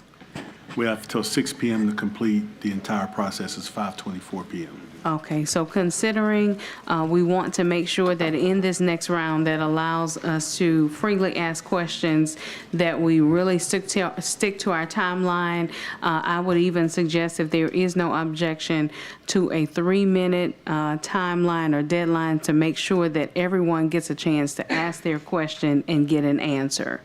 If there is no objection, Mr. Lannis. Madam Powell, so you're telling me not to talk so long, right? No, it's us. Okay. Yeah, I'm telling my friends up here not to talk so long. Okay, all right, so we will still make our round though, and so that way everyone will get an opportunity to ask a question. If I get to you and you don't have a question, just let me know that you wave, and then we will continue. Okay? Yes, 3 minutes. Mr. Ballou. Thank you. Mr. Cole, I've heard some concerns about your ability to transition from your political role where you're a passionate advocate of people in your council district. You've been a plaintiff in some litigation against the city of St. George, but being able to transition from that to a position where you're representing the entire parish.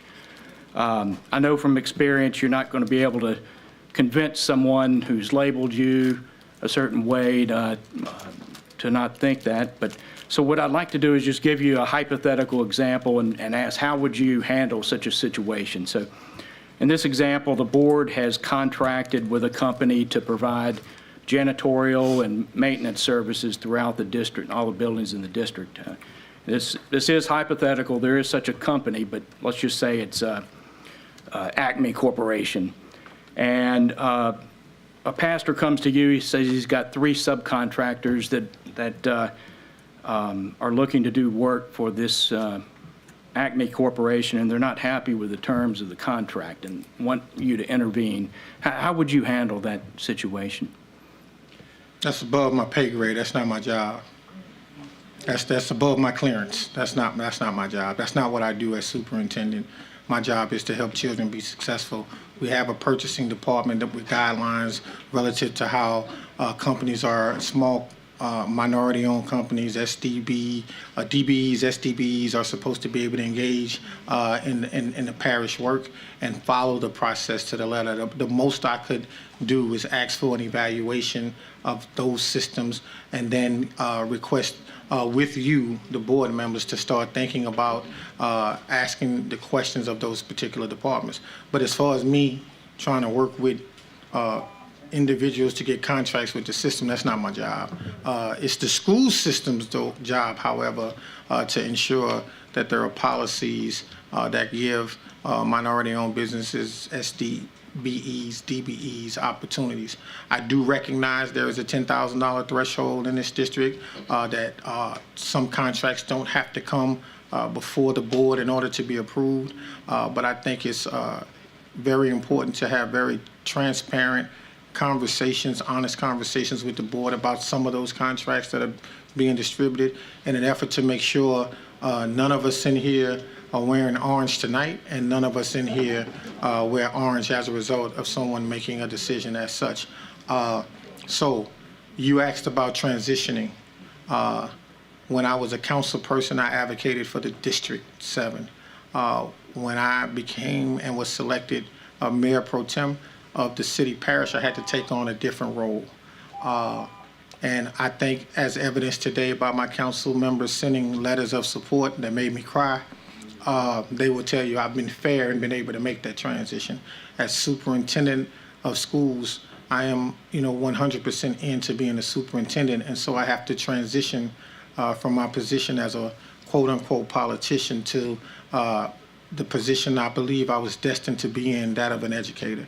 And so, as an educator, again, I have to be about the business of helping young people. And so those types of conversations, and you don't know this about me, Mr. Gode, but when it comes to my own personal disposition, I ain't afraid of nobody and I fight anybody, so I'm not afraid to have any conversation about that. And the NB, hey man, that's not that. I don't do that. This is what we do. We help children, so I'm not going to have that conversation.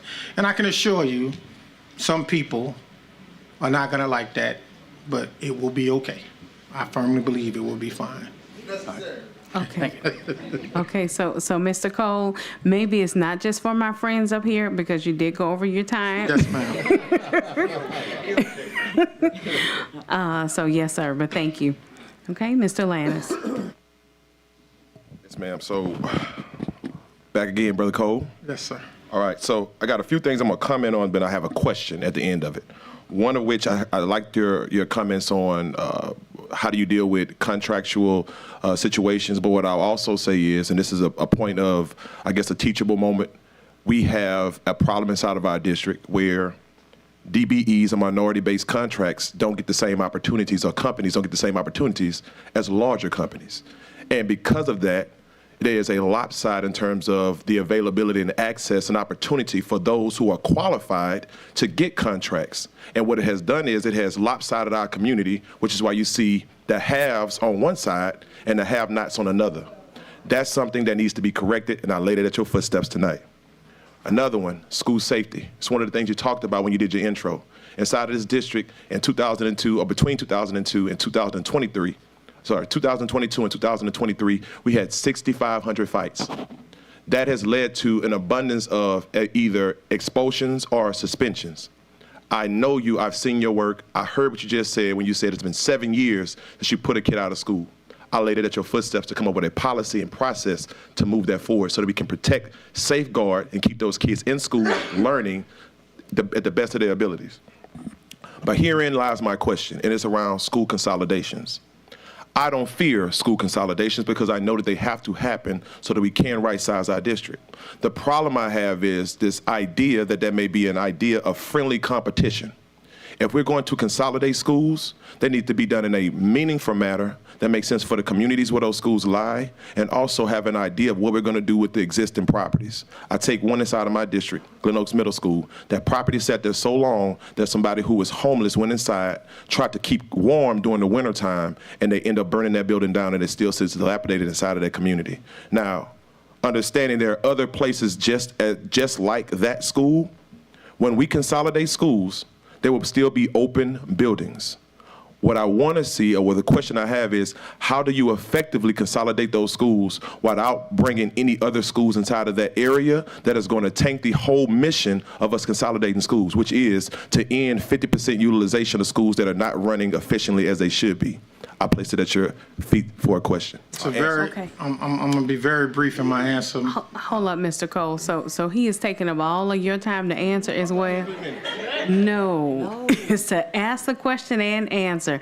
So if that is the case, will you give him at least 2.5 minutes? That way we've split it in I won't take half. that much time. I'm Okay, going to be thank very you. brief. Go ahead. Darius, the way we consolidate buildings is together. The board, team at the school system, and the community. That's the way we have to do it. We have to do it together. Can't be a decision or recommendation I bring to the board to vote on. It has to be something we all do together. So if it's a school in your district, we have to meet with the community, have the conversation, and then do it together. That's the only, and be transparent in our conversation, be transparent in our decision-making.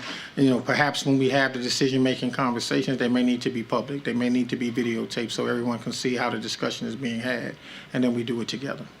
That's all I have. Yes, sir. Thank you. Mr. Martin. Thank you. Could you speak to your perspective or appreciation of the need for early childhood education in this district, please? You know, in my 100-day plan, I mentioned early childhood education. Second to keeping students safe, it is priority 1A in terms of making sure our students are on a path to a brighter academic future. The research tells us when students are in academic environments as early as 6 weeks old, their trajectory is greater in terms of their ability to read, speak well, add and subtract, and make good decisions as early as 2 and 3 years old. So we have to be thinking about how do we partner with our city parish, how do we partner with all of the entities in this city that provide early childhood care to make sure there is a comprehensive curriculum being used across the board in early childhood education. Just because it is not an institution under our purview or under our supervision doesn't mean we can't collaborate with all of those entities, the churches, the individually owned early childhood centers, to make sure we're using a very robust, comprehensive curriculum. Because what we know is once those students leave those early childhood centers, whether they be ours, the school systems, or individually owned, they all are being governed by the same state agency, and we have to make sure those a curriculum we can agree upon. We have to do it together so that all of our students have access to early childhood education. And then we have to work with our DA, we have to work with our law enforcement agencies to identify families in this community who are being neglectful with young people, and not be afraid to make sure that we go in and work with them. Before we think about punishing uninformed families for how they are working with their young people, we have to identify how do we go into homes and work with families to provide early childhood education for young people when we recognize that there has been some neglect. We can't always be in the posture of punishing families before we help families. And then when we help families and help children, I think we can make sure all of our children as early as 6 weeks old have that opportunity. And we cannot rest while there are 41,000 students in our district. There are over 100,000 students in our city. And we have to be willing to use census data, surveys, to identify where all of our young people are, 0 to 3, and make sure we ask the survey question: are they in an early childhood education program? Are they being taught, used a quality curriculum on a state-approved curriculum? And if they're not, how can we assist in doing the work? That doesn't mean we have to spend the money to do it, but it does mean we have to be willing to collaborate with institutions and entities across the city parish to make sure it's happening, make sure it's done. 1, keep kids safe. 1A, make sure when they are born, they have access as early as 6 weeks to an early childhood education, an organized early childhood education. Thank you. High-quality early childhood education. Absolutely. Absolutely. Thank you. Okay, I have some quotes that I'm definitely taking away from this conversation. One is redirect your career path. The other one is road, retired, on active duty. So I'm going to hold on to those. But I got 1 million of them. okay, I'm planning to learn them all. To now. Okay. So here's my question. As superintendent, we know what this district has been through. I know that you have watched all the dynamics. We've had conversations before because you serve as a Metro Council member in my district, and we've talked about these things. So as superintendent, how will you work to build trust and positive culture throughout the district and with stakeholders that will lead to healing and positive student outcomes? The oldest trick in the book. You got to spend some time. You got to spend time with each other, getting to know each other. In the fraternity that I'm a member of, Omega Psi Phi Fraternity Incorporated, one of the most important attributes we learn, spending time together builds trust. So when we spend time together, get to know each other, we can begin to establish trust. And as we work to establish trust, then we have to take on initiative together and commit to what role we are going to play in that initiative. So if you bring the cake and I bring the napkins, we can begin to establish trust. If I show up with the napkins and you show up with the plates, then I know I can count on you to do your part, and you know you can count on me to do my part. It may sound simplistic in nature, but that's how we begin to build trust at the lowest level. If we can build trust at the lowest level, we can then begin to expand that trust at larger levels and doing the work to help students, so that if I tell you I'm going to do something and you tell me you're going to do something, then we have to be committed to doing what we say we're going to do.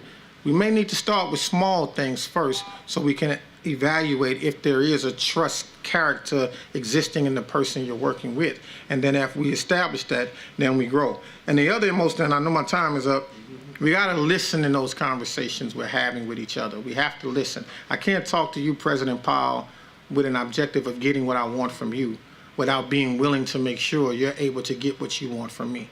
And so that means there has to be a two-way communication in those conversations, and we have to work to foster that. At the Metro Council, I've done that. I have a phenomenal relationship with all 11 of my colleagues on the Metro Council. No matter what decisions or votes we take, I still have a phenomenal relationship, because the first rule of politics is make no permanent friends, make no permanent enemies, only work to serve the permanent good. The permanent good in this district has to be helping our children, and I think if we can always keep that front and center, we can then begin to build trust around it even when we disagree. Thank you. Now, that was actually time, but I really, really appreciate it. Appreciate that, and I've added another quote to my list. Thank you. Ms. Stewart. Thank you. Actually, Mr. Cole, VP Martin kind of took some of my question as it related to early childhood and the collaboration around city parish. And that was something that I wanted to discuss, but you answered that. So I do have another question, kind of similarly, not to childhood, but as it relates to some of the recent troubling reports on special education. Yeah.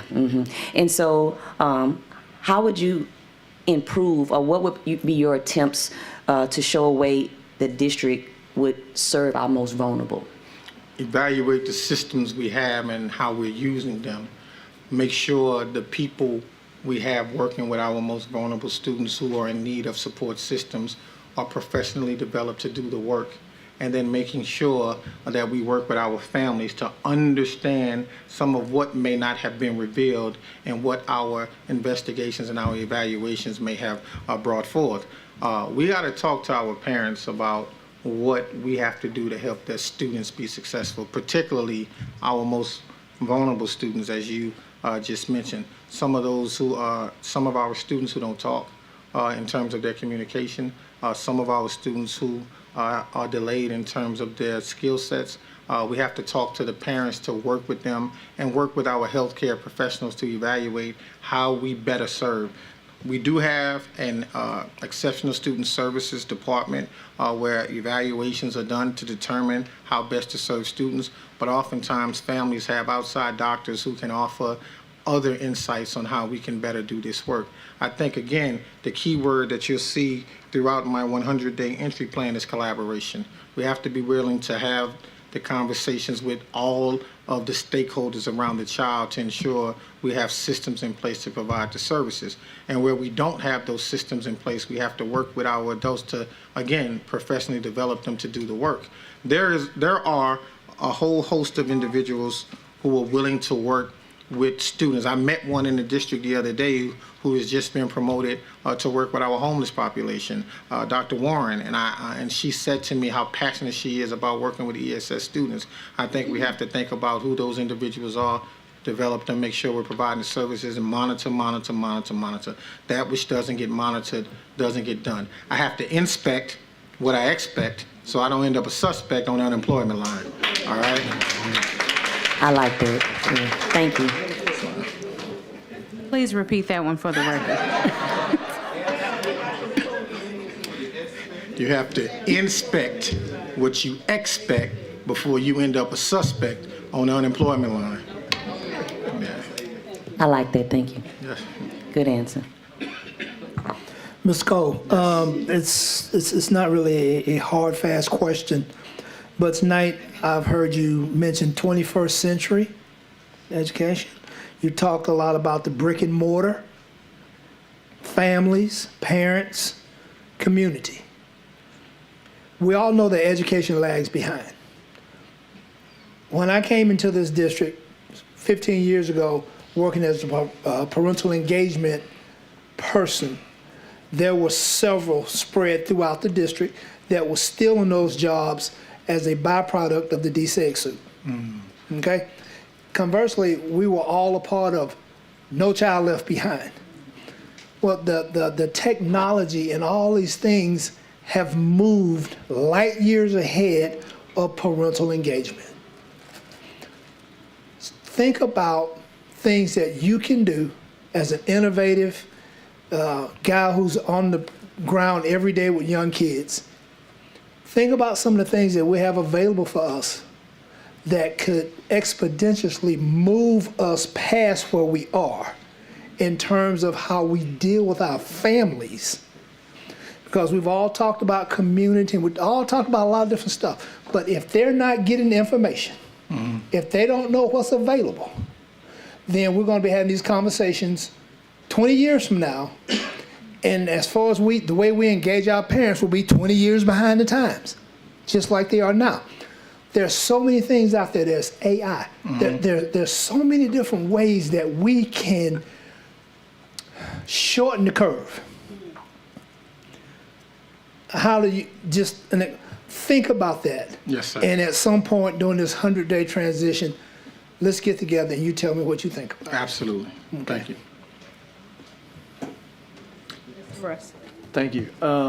Trying to think back about lots of questions that we've asked other candidates in this process, and I want to make sure you get the same opportunities. So I want to ask you, if you were selected for this role, how long do you see yourself as superintendent?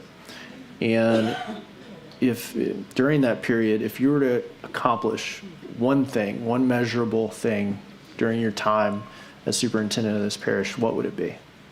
That 100% of our high schoolers who enter ninth grade would graduate on time, eligible to make choices and have options. If they want to go to college, they can go to college. If they want to go into the workforce, they are provided with skills from the school system and have developed skills so that they can go into the workforce. If they choose to go into the military and serve this great country, they can do that. But the one thing I would love to see is that all of our students who enter high school would graduate with options on time and would have opportunity to make choices. How do we expand access to opportunities, give our kids choices so that they won't be afraid when they leave the K-12 experience? If I could do one thing, since you asked me that very quickly, that would be the thing. If we knew in this town, in this city, in this school system, that every child who enters high school is going to graduate with a high school diploma, a skill, a trade, where they can make choices about their future, where we have helped them along the way, I would be able to rest easy. Because then I know they're going to make good decisions and end up with positive outcomes. Then I could sleep well. You know, there's a whole host of other things, but the one thing is to make sure all of our students would graduate from high school on time with options and the skill set to make choices. And how long would you see yourself serving in this role? Listen, I see myself transitioning from this life as a resident of Baton Rouge. If this board, I serve at the pleasure of the board, would have me, I'd stay forever.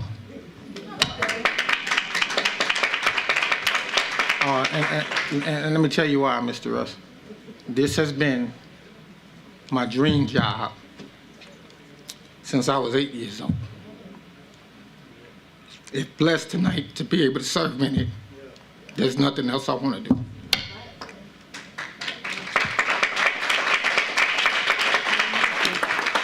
Mr. Gold. Thank you, Mr. Cole.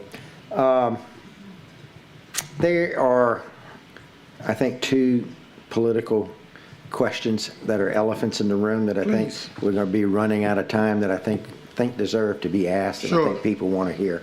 And I'm asking both, and you can respond in any order you want. One of them is, there's been a tremendous amount of activity around St. George. Okay. And I, for one, totally 100% believe that the residents of St. George and their students are much better served as part of EBR. I would like to know something about how you would go about trying to reassure the residents of the soon-to-be or the current city of St. George that they are welcomed and warmly embraced within our district, and that we want to do as well as we possibly can and provide their children an excellent education. That's the first one. And then the second one, you've made some public comments around your plans over the next few months. And one of my concerns is I read the law on superintendents. And the law on superintendents says, and I'm quoting directly, he shall be required to devote his entire time in office to the superintendent of schools. If you're elected, would you be willing to resign from the city council immediately? I don't know if you read the article in the paper today, but to answer your question, your second question, absolutely. I'm 100% in. This is always what I wanted to do. While there are many people in this city who have said to me, you can do both. No, I can't. I have to, if selected tonight, I have to do this job and be willing to do this job well. So the plan is to withdraw my name from seeking re-election tomorrow, and then work with our council administrator, Ms. Beck. I've already begun that process to talk about the timeline for me to transition away from the council, because there are some other things that I'm told legally have to happen before I can actually start the job. But during that phase, I'm going to be transitioning away. Listen, I have no qualms with leaving the city council. While I love District 7, lived there all my life, and have loved serving the people, and if we're not successful this evening, had planned to continue to do so, this is where I want to be. This is what I want to do, and I have no problem walking away. I think it's important for the public. They've heard that. This is what, yes. And then as far as it relates to St. George and the families who live there, it's not a secret. I was one of the litigants, one of the plaintiffs in that particular case. And when the ruling came down, if you read my comments in the paper again, my response was, there are some situations you win and then there are others you learn. And I've learned a great deal during this process, but there are people I love, respect, and support, including my mother, who live in St. George. And now it's important to make sure that we provide high quality basic services for all, essential services for all who live in our city parish. So in addition to going and asking every board member on this council to set up community meetings where I could come and listen to the community about their concerns, I would ask those on this board who represent any part of St. George to do the same, so we could listen to. See, the first thing is, I don't want to go there and tell them they're welcome. I want to go and listen to their concerns, and then have a very candid and honest conversation about how we address those concerns together. And not just in St. George, that is every part of our school system where we have students who are eligible to attend one of our schools, every corner of the school system. So definitely willing to do that in St. George, but I'm willing to do that everywhere else as well. So for those of you who represent parts of that community, set the date, let's go have the conversation. Thank you very much. I think that wasn't a gotcha question. I just think it was very important for the public to hear those words, and I think you answered it very well. Thank you. Thank you. Ms. Sule. School and school systems today have become popular battlegrounds for culture wars on race, gender, sexual orientation, public health, immigration, and religion, etc. What is a superintendent's obligation in dealing with all of these highly charged issues? You talked about policies earlier. When we talk about the law, we have to follow the law in terms of how we address those things. But all students are welcomed in East Baton Rouge Parish School System, no matter their race, their creed, their religion, their sexual orientation. They're all welcome here, and we have to, despite any personal feelings anyone may have who chooses to work with children, we have to then think about how do we follow the letter of the law in providing them with a high quality education, make sure they are comfortable and they are made to feel welcome in all of our schools. I am not one who struggles with those who choose to live their life however they choose to live their life. We're all just people. We all want the same thing. We want to live in safe communities with access to opportunities, and we all want our children to get high quality education so they have options in life. And so I think we follow the letter of the law and then encourage adults and encourage our young people to be respectful of people's choices, to be respectful of people's thought processes, and to keep an open mind as it relates to how people choose to think about their lives. And I think when we do that, we will find that we're more alike than we're not, and we want the same things. And I think that's how we do that. Thanks. Yes, ma'am. Thank you. Considering that this is the end of the second round of questioning and it is 5:54, we have about 6 minutes. So I will just ask Mr. Cole, if you have any closing statements that you would like to make, feel free. If you have any more quotes in you that I need to write down, feel free. Thank you. Yes, ma'am. First, Madam President and Vice President Martin, members of the board, thank you for the opportunity to interview tonight for what I consider to be the best job in all of the world. I do want to read something to you. There once was a pretty good student who sat in a pretty good class and was taught by a pretty good teacher who always let pretty good pass. He wasn't terrific at reading, he wasn't a whiz-bang at math, but for him, education was leading straight down a pretty good path. He didn't find school too exciting, but he wanted to do pretty well. And he didn't have some trouble with writing since nobody had taught him to spell. When doing arithmetic problems, pretty good was regarded as fine. 5 + 5 needn't always add up to 10. A pretty good answer was 9. The pretty good class that he sat in was part of a pretty good school, and the student was not the exception. On the contrary, he was the rule. The pretty good school that he went to was there in a pretty good town, and nobody there seemed to notice he could not tell a verb from a noun. The pretty good student, in fact, was part of a pretty good mob, and the first time he knew what he lacked was when he looked for a pretty good job. It was then he sought a position. He discovered that life could be tough, and he soon had a sneaky suspicion pretty good might not be good enough. This pretty good town in our story was part of a pretty good state, which had pretty good aspirations and prayed for a pretty good fate. There once was a pretty good system, pretty proud of the greatness it had, which learned much too late. If you want to be great, pretty good is in fact pretty bad. We will relentlessly pursue perfection in our efforts to educate our children, knowing full well we will never attain perfection because none of us are perfect. But along the way, we will achieve excellence. I am not remotely interested in leading a district that is just good. I want our district to be great. So with that being said, thank you very much for the opportunity. If selected this evening, I look forward to working with all of you. I look forward to working with all of you. And I look forward to ensuring that we have the best school system in the world. Thank you so much.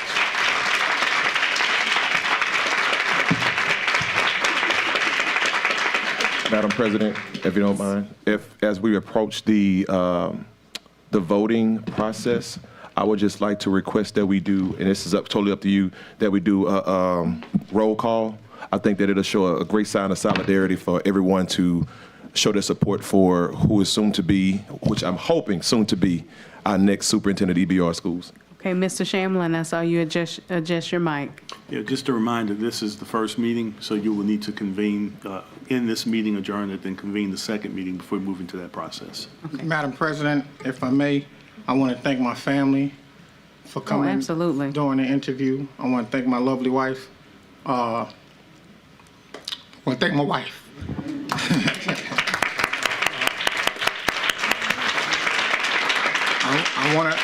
I want to thank my family and friends. I want to thank the educators who came out tonight because they're so important to this work. I want to thank the children who are here this evening. I want to thank the men of Omega Psi Phi Fraternity Incorporated for coming out and supporting me. Friendship is essential to the soul. A friend will never leave you, want to, or try to. A friend can praise you and you are not ashamed, and rebuke you and you are not angered. I have some amazing friends in the fraternity, and I am very thankful they are here this evening. And they have said to me, there are over 1,000 members of our fraternity in this community, and they have said to me they are willing to help us do this work. And so I'm very thankful that they are here, and I'm very appreciative of all of my friends and family who have come out this evening. The outpouring of support from this community has been tremendously overwhelming, and I'm just thankful and humbled and honored to be here tonight. So I want to thank all of those, and those of you who are at home watching, I sincerely appreciate you as well. And I want to say this, we can do this together. We can do this together. Thank you. Thank you.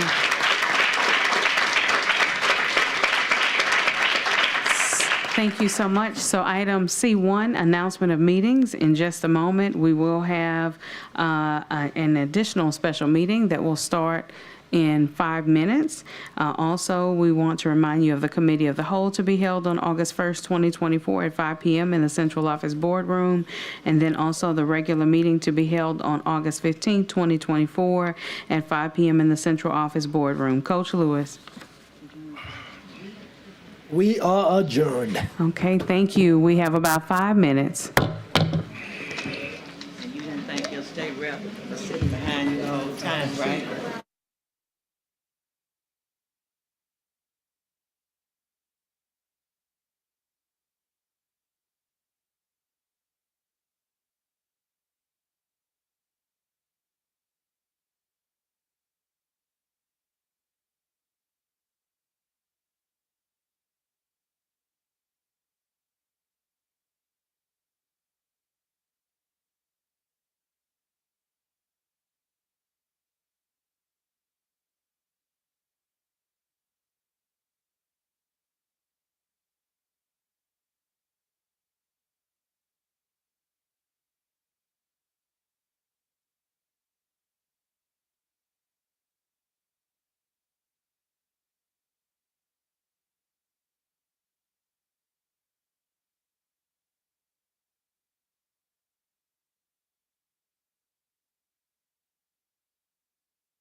Okay, good evening, everyone. Good evening, good evening. Our 5 minutes have ended. We do have another very, very, very important meeting to have. We've only had interviews. We have the next steps to make. If we can all find our way to our seats, please. Very expeditiously, in the words of Coach Cliff Lewis. Yes. That part.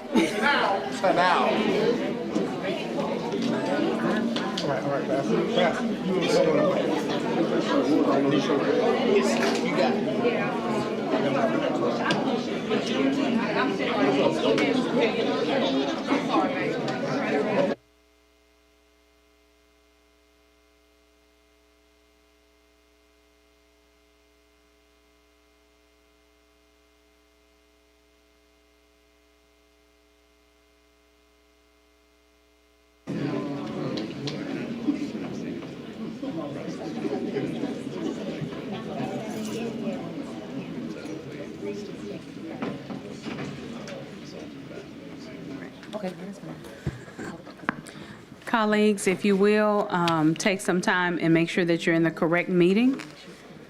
Make sure that you're in the correct meeting on your computer.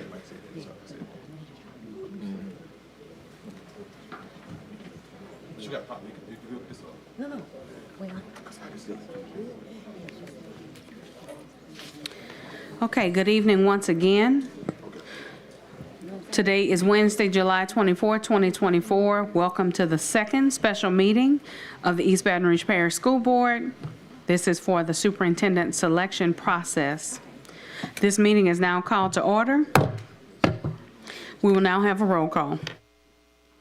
District 3, President Powell Lewis. Present. District 9, Vice President Martin. Present. District 1, Mr. Blue. Here. District 2, Mr. Lannis. I'm back. District 4, Ms. Stewart. Present. District 5, Mr. Lewis. District 6, Mr. Russ. Present. District 7, Mr. Gode. Here. District 8, Ms. Sule. Present. We have a quorum. Thank you. We're now to item B1, Deputy Superintendent Appointment. Recommended action, discussion, and/or consideration of the selection and appointment of a deputy superintendent, and to authorize the board leadership and legal counsel to negotiate an employment contract. Is there a motion? Okay, it's been moved by Coach Lewis. Is there a second? I thought I was second, but I'm fine. I can move and second. I was going to suggest that perhaps with Mr. Cole here, having just heard his interview, we might consider switching the order of the items if nobody would object. Okay, so is that an, Make the selection superintendent first. And then do the deputy. I think she can, there's not really a motion on the floor then seconded yet, so I think without objection, she could do it. okay, so speak into the mic, Mr. Martin. I'm sorry, I was suggesting that in our ordinary course, if there's no objection and the president saw fit, and there's no objection, we could switch and vote for the item on the superintendent, first. Get that out of the way and then move to the deputy superintendent. Okay, is there any objection to us handling the superintendent appointment prior to the deputy superintendent appointment? No, ma'am, I'd just like to say again, Madam President, if I can request that we do a roll call, just as a show of solidarity to our soon-to-be next superintendent of the East Baton Rouge Parish School System. And I believe that that is the process that has been suggested. Okay, thank you. Okay, so what is the current motion on the floor? Or is there anyone in opposition to us switching the two items? Okay, all right, so if that is the case, thank you. Then we will go to item B2. Okay, Dr. Finney. Thank you. You posted an agenda. There is no reason not to follow the agenda, and I do appreciate the opportunity for public comment before your unanimous vote. I encourage you, when you post agendas, to post the agenda you intend to follow. Thank you. Thank you, Dr. Finney. Point Ms. of order, Matthews. we have no motion on the floor, so no public comment. Okay, so Mr. Shamlin, please confirm. Okay, so with that in mind, I do apologize, Ms. Matthews. Is the motion not what Board Member Lannis said? There is no motion at this time. Okay, So thank you. So we will now return to item B2, Superintendent of Schools appointment. Recommended action, discussion, and/or consideration of the selection and appointment of a superintendent of schools and to authorize board leadership and legal counsel to negotiate an employment contract. Is there a motion? Madam President, I'd like to move that we appoint Lamont Cole as Superintendent of Schools for East Baton Rouge Parish. Okay, it has been moved by Mr. Martin and seconded by Mr. Lannis that we select Mr. Lamont Cole as our superintendent of East Baton Rouge Parish. Comments from the board at this time? Question, that did nothing to give the leadership or who's going to negotiate the contract that was in the original motion? Thank you. Can I rephrase the motion? Sure. All right. I move that we appoint Lamont Cole as Superintendent of Schools for East Baton Rouge Parish and authorize board leadership and legal counsel to negotiate an employment contract to be presented to the board at a special meeting next Thursday.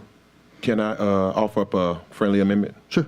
The friendly amendment would be only to add past presidents to that past board presidents to help negotiate the contract. I think we've got current board leadership in place. Okay, it's just a Mr. friendly. Lannis? It's just Okay. a friendly. No, Just a friendly. I prefer to stick with the original motion. Okay. Thank you. So the current motion on the floor, if you'll read it one more time for us, Mr. Martin.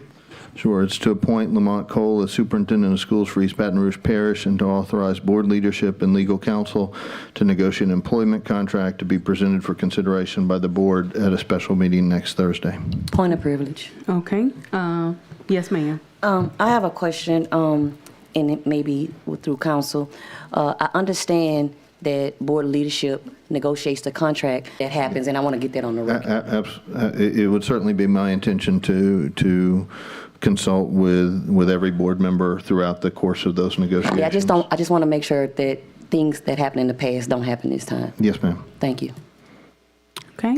All right. So there is a motion on the floor by Mr. Martin. Is there a second?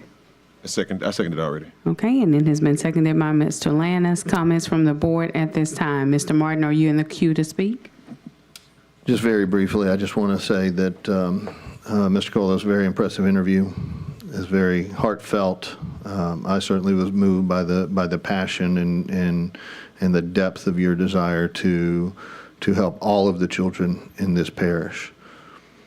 I share that desire, and I appreciate you in the middle of this tumultuous process being willing to take on this enormous task of leading this district in the direction of perfection.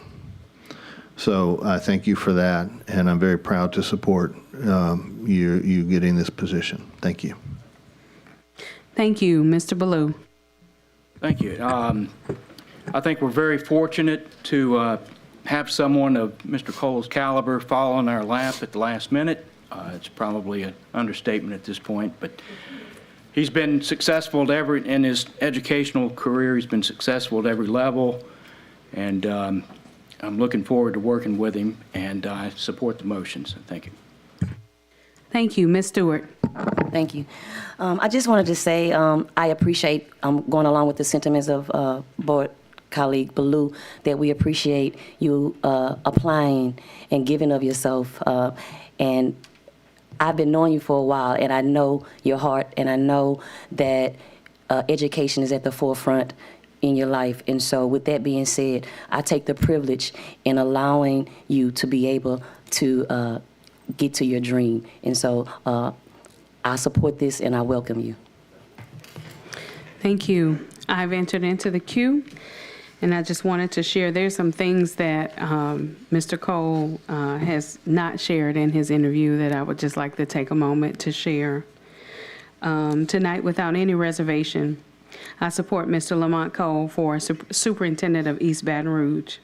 Mr. Cole has shown himself to be a positive, fair, and no nonsense, as he did mention in his interview, leader in our city as an educator, an administrator, and a Metro Council member. I am most appreciative of his ability to recognize quality education throughout our city and parish. He has not only served as one of the leaders of the top-tier charter system in our parish for many years now, but he has also spent many years as a champion teacher and public school turnaround administrator. He was a part of that dream team, you all. In this exact school system, he has proven his ability to work across the aisle in every major arena in our city and parish. Many have mentioned reservations regarding Mr. Cole's role in special interest group throughout the week, the beginning of this week. I have no reluctancies in regards to this. Mr. Cole constantly shows, even in the past, and I'm sure well into the future, that he is able to build positive relationships with all parties involved in the work at a very balanced level that does not allow him to be bought or intricately influenced by any one person, group, or another. He has proven himself independently, to be his own person, and it is my hope and prayer that he does not prove me wrong. Lastly, to our community, thank you so much for your support, your insight, and your willingness to use your voice during this process. As majority of you have openly shared your support last year and this year for Mr. Smith via phone calls, letters, emails, text messages, public comments during meetings, conversations in the grocery store, etc., I would like to say, as one member of a 9-member board, I have heard and will continue to hear you. And with Mr. Smith's humility, he has heard you as well. I am deciding to support Mr. Cole as superintendent, not only because of the sentiments that I've mentioned, but because Mr. Smith has shared clearly that he stands firmly on his recommendation for Mr. Cole as well. Therefore, I will be supporting Mr. Cole tonight for superintendent. Thank you. Mr. Lannis. Yes, just real quick, Madam President, I just want to just clear up the friendly amendment. It wasn't to try to muddy the water or anything like that. It was just as School Board Member Shoshone Stewart said, it was to ensure that we have just absolute transparency in this process, and we want to make sure we get this right for you. Because one, I want to make sure, or we rather want to make sure you're here long term, but two, we want to make sure we pay you what you're worth. So I'll stop there on that. I just want to clarify that. But I want to talk about the man tonight. I met you for the first time in 2014, 2015. I was maybe a second-year teacher, and I admired you. We met at Brouhaha, and you spoke before a room full of teachers. And I remember coming up to you after that, and I said, man, I aspire to be in your shoes someday. So to sit behind this dais right now and have you in this seat, you know, it took a while for us to get here, Brother Cole. I know you did this a few years ago. I voted for you then. And even though it didn't go your way, what you learn is that the sun may not shine every day, but when your time comes, the sun is going to shine in a way that you never thought that it would. And I want you to know, no matter what the conversations were, because I want to be transparent, I met with you last night, and we had a long conversation. And I want you to know, my brother, I really do support you. I'm going to fight for you. And I'm going to make sure that you get a fair shake and chance to rebuild the vision, rebrand this district, and bring this community back together. That's all I ask for you. I ask you all, lay your hands on him, pray for him. And there's one thing I end with. Are you ready for the job? Let's go to work then, baby. Let's do it. Thank you. So, Mr. Lannis, I couldn't catch all that quote. I'm going to try it again later. Mr. Gaudet. Thank you. Congratulations, Mr. Lamont. Looking forward to working with you. I think one of the things that I sense that you're going to bring to this district is a sense of optimism and a sense of accomplishment. You know, it has gotten to be the narrative in this parish about how bad our system is. We have things that we need to improve, but we are coming off of many years where those things were ignored. And many things have been changing. And if I look at some of the things that were put out, it wasn't that we weren't moving in the right direction, we weren't moving fast enough. And so I want to reiterate that our goal is to move faster. There are some, probably even in this room, that think your being here is going to be a return to the status quo that failed our students for years and years. The last couple of years, we've broken up a lot of the status quo, and I'm encouraged to hear you talk about, some of these programs. The past in this district is if something doesn't work perfectly day one, then we give it a little time, then throw it away. We don't try to fix it. We don't try to make it better. We don't try to continue to push it forward. And, that's a way of getting nowhere fast for anything. So I'm encouraged by saying you want to evaluate things and look at things. I also hope that as you evaluate programs, you consult with this board before you make changes to those programs, because just about every program that we talked about were in our strategic plan. And if we need to revise the strategic plan, we need to do it. But I've seen too often in this district where programs get off to a successful start, and then they get starved for resources because there's an attitude, if somebody's getting something, that means I'm not getting something. And they don't realize what we need to do is expand the pie, expand the opportunities, instead of fighting over who gets what. Okay, we really need to get out of that mentality, and it is broad across this community and across this school district. We have to think bigger. We have to think outside of ourselves. We need to get together with a strategic workshop so we get these things done and get us all on the same page where we're working together, because my colleagues have talked about the number one job is to elect a superintendent of the board. That is the number one job, but the most important job of the board is to work with and support the superintendent in getting the job done. And I think we can all say we could do a lot better job than what we've done in the past on doing that. We may have differences and things like that, but we have to have those differences. But when we come out here, we have to be a united EBR school district. And we have to change the narrative. If I remember going to the Rotary Club a couple of years ago and talking about all the blue ribbon schools we had, all the things we had, and they were astonished. No one's ever talked about those. And I'm glad you're coming in willing to talk about those and shout them from the mountaintops if you got to do it. Because we have good people. We have good students. We have great teachers. We need to talk about what are the good things that we're doing, not ignoring the things that need improvement and working on them.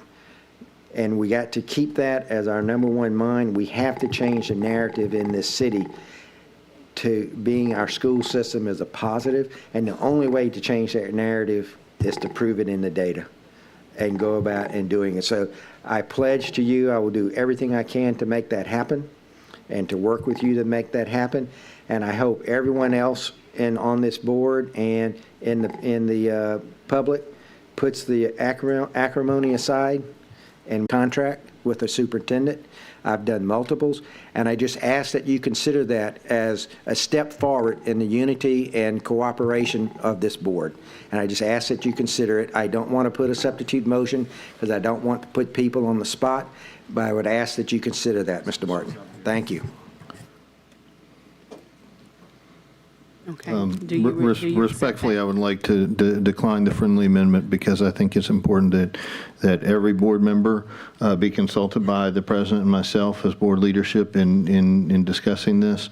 And so I think that there's no particular reason to specifically include past presidents in that process. I think it's our responsibility as leadership to consult with every member of the board through this process. Okay. Thank you. Mr. Lewis. Guys, I am so glad we're finally getting to the end of the road, or the light at the end of the tunnel, because it's been a dark place around here the last couple weeks. Everybody has a Lamont Cole story, so I'm going to share mine real quick. It's been, 10, 12, 13 years ago. Pardon me? Oh, I ain't worried about the time. I'm going to get some of Lamont's time. But evidently, UPS had confused mentorship and Madison Prep. So I pick up the phone and I call Mr. Cole, and I'm like, hey, dude, y'all got a box over here that they delivered at the wrong place. And I'm going there to say, I know how he treats people who works for him. Because he's on the phone with me like, well, okay, get the box and you can't get it over here to us, we'll come get it. And I'm like, well, all right then, Mr. Cole. I mean, he was talking to me like I should have been working at Madison Prep. But the thing that I saw, that glimpse that I saw of Mr. Cole, is that I'm a man of action. If you got a job, do your job. It's not my fault. It's not your fault that they delivered it to the wrong school. Let's just correct it, and move on. I started tonight off talking about struggle and progress. What we've been describing here all night long has been the struggles that we've been going through.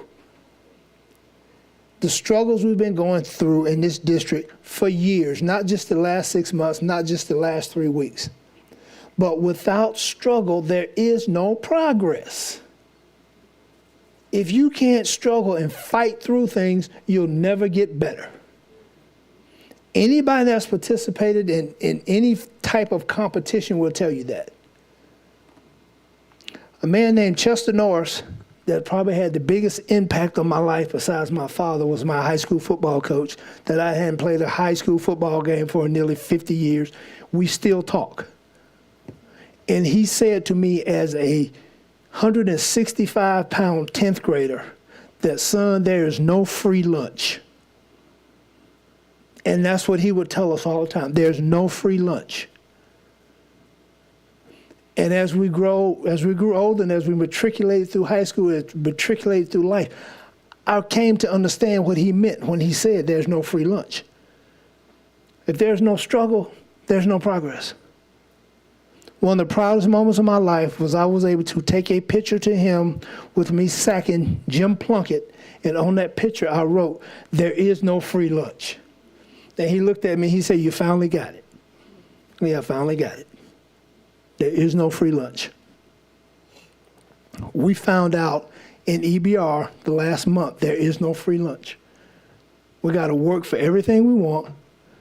And if we do that, and if we do it from our hearts, we can make a difference.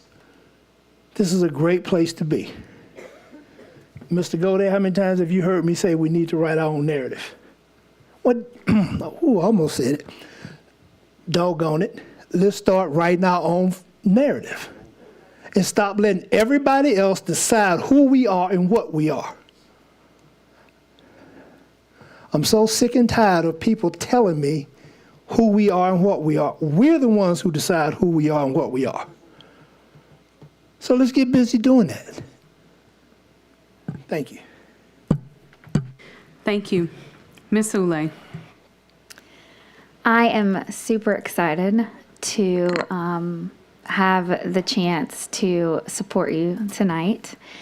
And I've only been on the board 4 months. In those 4 months, it has been about picking a superintendent and about setting a budget. And I am excited to begin to do more of the work beyond those two things. I am also really sad at how this process went. And I think that you have a big job ahead of you in connecting this board.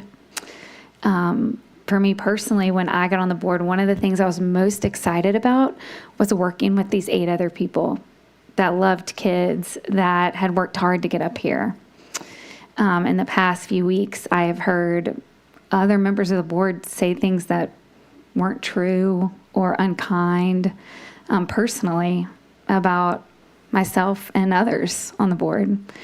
And I think you're coming into kind of a hard situation with us.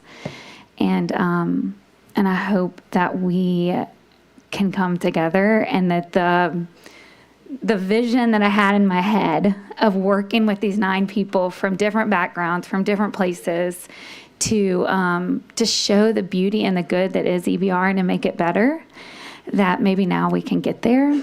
But I do think that probably one of the hardest things you're going to have at this point for your first 100 days is going to be helping connect this board, because it at least for me, I'm really sad that in our debating and our disagreement, which I'm super thankful that we could do that it got personal, and it didn't need to do that. And so I'm excited to have someone sitting here in front of us that sees the good and is willing to jump into that with us. Thank you. Ms. Stewart? Yeah, I just wanted to ask again about the motion about adding Mr. Landis and Mr. Gode to the negotiation team. Is that possible? Would you be open to that, VP?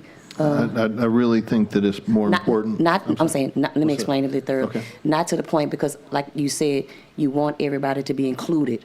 Because I would like to, have input as well. But what I wanted to know as far as when it comes to the negotiation, as long as it's not a quorum, correct? No, Yes, Mr. ma'am. Shamlin? It's possible as long as it's not a quorum.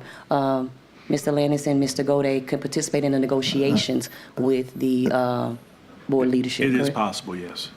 Okay. In my experience, I want to do a substitute motion on that. And I'm asking you, if you would consider it, Mr. Martin. I will not. I think in my experience, that the more people you have sitting directly at the table in negotiation, the harder it is to reach agreement on key terms. I would ask that the board have trust and faith in the leadership in order to do that. So I will object to that as an amendment. Yeah, and I just feel like we should have a broader perspective of that negotiations, especially with something as important, because we all as elected officials, should have that input. And because we can't have a quorum, I believe that it should be broader than 2 people out of a 9 body to have that negotiation. That's it. If I may interject. Okay, I was just about to say, if I may interject, and Mr. Shamlin, you can correct me if I'm wrong. I know that we had a meeting on Monday with Dr. Brumley, and I was given the opportunity as board leadership to invite 2 additional members from the board. Am I correct? On Monday to that meeting? That's correct. Okay, so is that still the same possibility in this particular situation as well? Yeah, it's possible, but this is a motion before the board. So, and because this is a negotiation, my advice would be the motion should reflect whatever the pleasure of the board is in this case. Okay, so because it's a motion, you're saying that it is better for us to entertain the substitute motion or have a quote-unquote friendly amendment instead of me just choosing to invite 2 additional members from the board? That's correct. Okay, all right. So how would I paraphrase it, Mr. Shamlin? I believe you're offering a substitute motion to accomplish the same things as the initial motion, but to add the 2 additional members of Mr. Lannis and Mr. Gode to the negotiating team. Huh? Okay, so the motion would be discussion and consideration of selection and appointment of the superintendent to authorize board leadership and past presidents and legal counsel negotiate employment contract. So there's a substitute Okay. motion on the floor. Is there a second? Okay, it's been seconded by Mr. Gode. Comments from the board at this time. Mr. Russ. Here we go. Get out your popcorn. The games have begun again. We're all playing nice. Now we got to get back to the politics, right?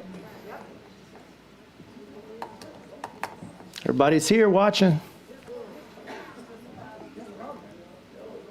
We've got board leadership for a reason. We're trying to get through a very, very simple decision here. And we're hung up about who's going to be at the table next. That's the concern.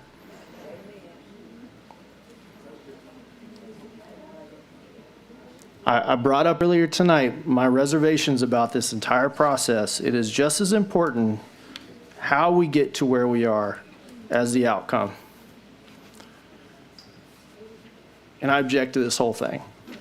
There's horse trading that's going on. We're going to see it on the next item that I'm also going to object to. if we can't do this properly, is this how you want a superintendent selected? By bickering and fighting over who's going to sit at the table when every board member is going to get to see a contract in a public meeting at the same time? This is ridiculous. And frankly, I'm over it. I'm so tired of the games that get played back and forth through this whole thing. I've seen so many people flip-flop on this board. Makes my head spin. I'm over it. I don't support this motion. Let your elected leadership do their job and go and negotiate on your behalf and work with you in fairness, earnestly, trying to find consensus for once so we can get through this. Thank you. Thank you. Point of information again, I have another question, if you don't mind me asking, Mr. Shamlin. So on Thursday, when we get to the place of the contract negotiation, in this case, is an executive session possible in the case that we needed to go into deep conversation about this? I don't think so under the current statute. Okay. There's certain specific exceptions, and I don't Right. believe there's an exception for this particular issue. Okay, all right, thank you. Mr. Lannis? Thank you, Madam Point of President. order, ma'am. I'm sorry. Point of order. I think Mr. Lannis, Ms. Stewart, and Mr. Martin have all spoken in this round. That is correct. Thank you for that reminder. Yes, and you and I just talked about that On too. the substitute motion? Motion. I'm sorry, my mistake. I Don't apologize. worry, we're all royally confused at this point. My mistake. Okay, Okay. all right, Mr. Lannis. So, Madam President, if I may, I want to let some of the hot air out of the room. This is a night of jubilation. Nobody's going to ruin your moment tonight, Brother Cole, because of somebody has a disagreement. The first thing I did was I asked School Board Member Ballou, would he support it? He said no. So guess what? We good on that. Let's keep it going. Nobody's trying to change nothing at the end of the day, but I can tell you this. What happened back in December, or November rather, was that there was a motion that was put up to add 4 people to add exclusive transparency to the process. That was changed, and it was created to 2 people doing the process, which got us in the mucky water that we were in last time. This time, we're trying to ensure that this is not only fully transparent, but that we have multiple eyes in the process. That's all. Nobody's trying to throw up a wrench. Nobody's trying to do a backdoor deal. We're not doing that tonight. And I'm telling you now, I'm not going to let anybody rain on your parade. This is your night. We're going to get through this no matter what happens. If you don't want to support it, just vote no. But anything besides that, there ain't no backdoor deals. We're going to get this done for you, my brother. Thank you. Thank you. Ms. Stewart? Yes, I just wanted to say that the whole reason for the substitute motion was to have a broader spectrum of it and to have some other insight other than board leadership. As Mr. Lannis just mentioned, that process was changed. Initially, it was 4. That was reduced down back in January. So that it just was offered up to get other perspectives, and then from those previous ones that have done that before. That's all that was. It wasn't for any other backdoor deals, Mr. Russ. Nothing was planned, and nothing is trying to be concocted. Because I even asked about myself participating, and I haven't been a president or anything as well, too. So I just wanted to let you know it wasn't about backdoor deals. Okay, thank you. Mr. Ballou? Thank you. I don't support the motion. You know, Mr. Martin has already addressed that he would take input from board members, and that's usually the process we go by. I'm sure he would welcome as much input as Mr. Godet or Mr. Lannis would be willing to give. I don't see that it's efficient to have a bunch of people all trying to be a part of the actual negotiation. I think the unspoken word is that we don't trust our leadership to be able to do it, and I think, you know, we have to, at this point, give input and just trust our leadership to be able to handle this process. So, thank you. Thank you, Mr. Ballou. Mr. Martin? Mr. Cole, I apologize that once again, board dysfunction is getting in the way of all of us recognizing that you are our next choice. It's very sad. And it's very sad that Mr. Goday's insistence that he ought to be on this negotiation team requires me to ask him this question. Mr. Goday, on Friday, you told me that you would support Lamont Cole for superintendent if he agreed to fire Adam Smith. Is that still your position?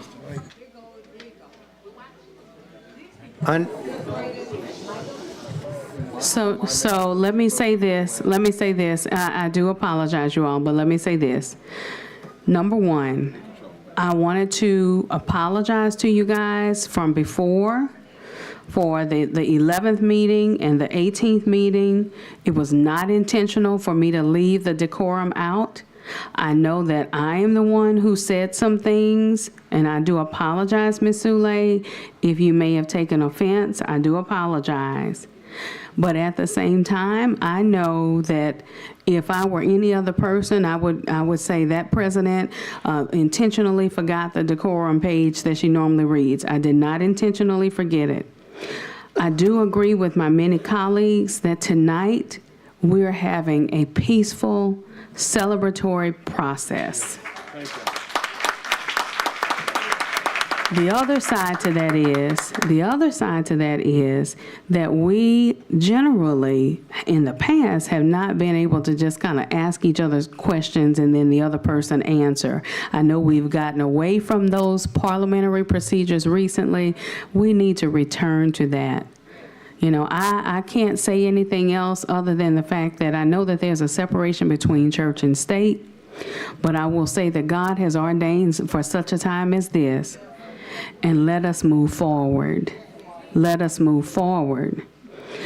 As I mentioned before, and I know I skipped, well, Mr. Martin, I know I intervened on your time. I do apologize.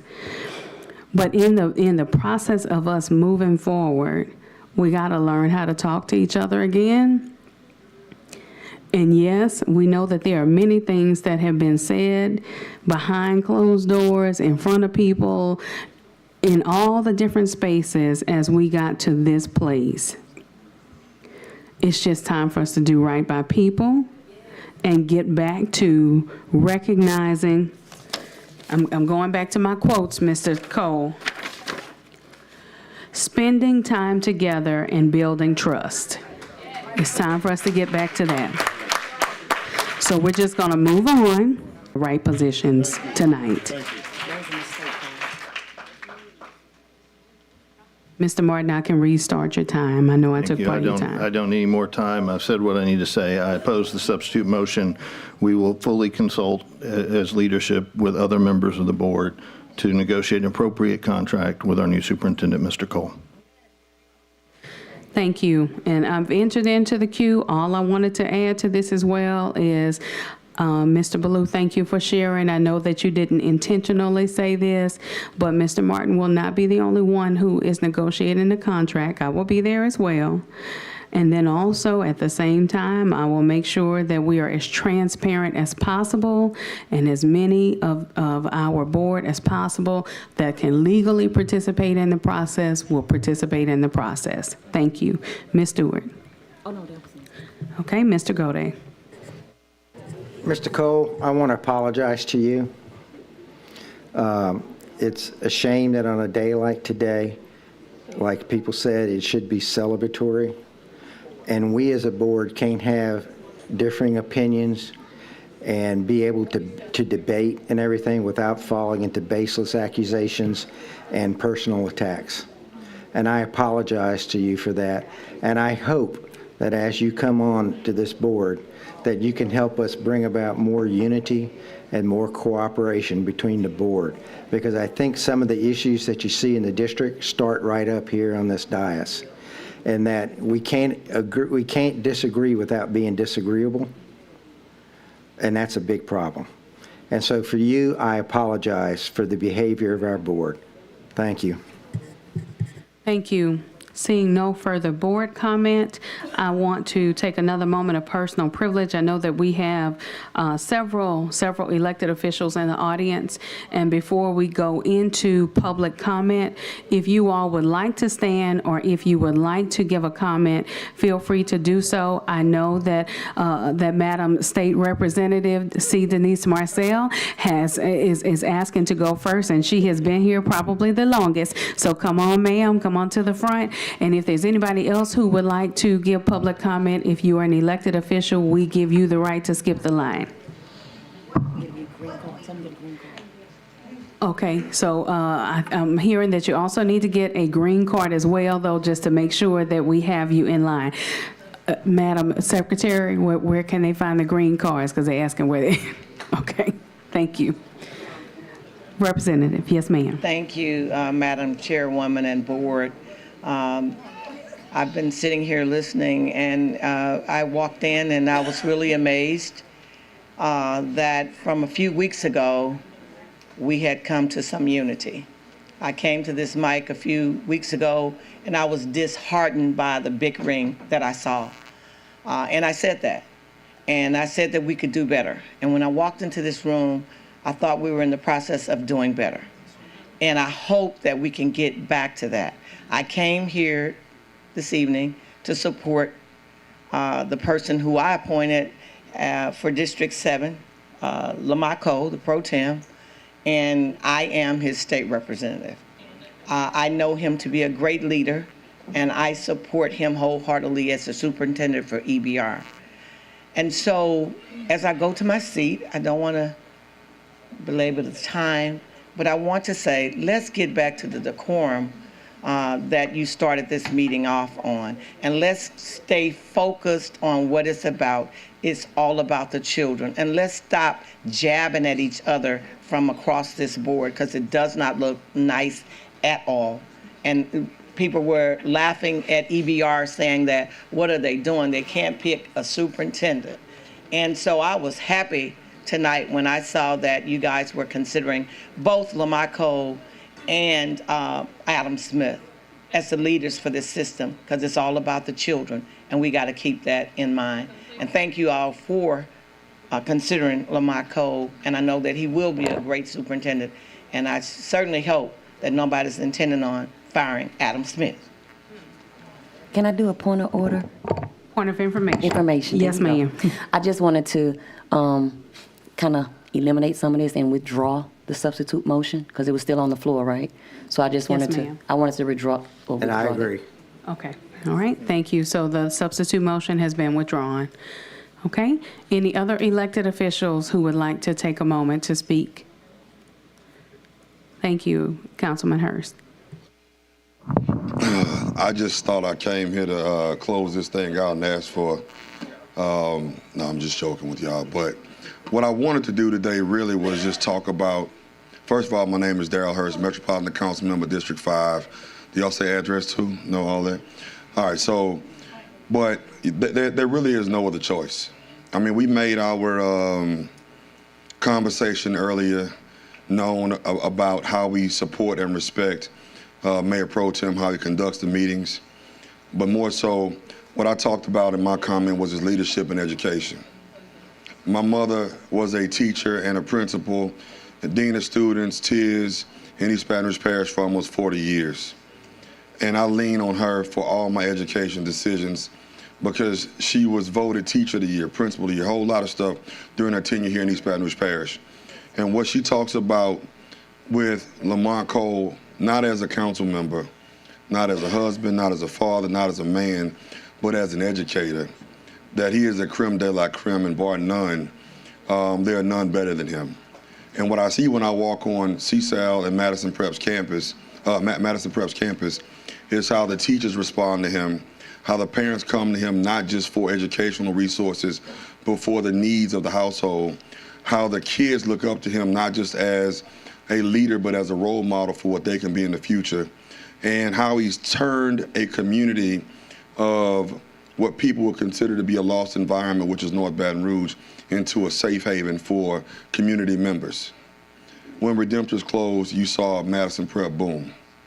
because they saw the leadership, they saw the respect. And what I said in the newspapers, if he can do it for 3,000 kids, he can do it for 40,000. So he definitely has my support. And I just ask that Lamont Cole be the leader of East Baton Rouge Parish, not from an interim standpoint, but from a permanent. Thank you so much. Thank you. I've gotten word that the rest of the Metro Council, or possibly even Mr. Hurst as well, would like to present as a whole. Am I correct? Feel free. I'm sorry, I can't read lips. I wish I could. Let us say that we will wait for the other few that are coming. Oh, yes, ma'am. Thank you. Thank you so much, Ms. Coleman. All the way. We heard that voice. Yes. Okay, so then with that in mind, any other public or elected officials that would like to speak at this time? Okay, considering, then we will go to additional public comment. Ms. Matthews.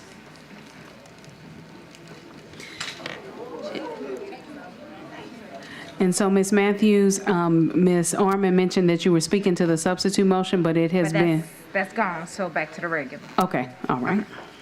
Thank you.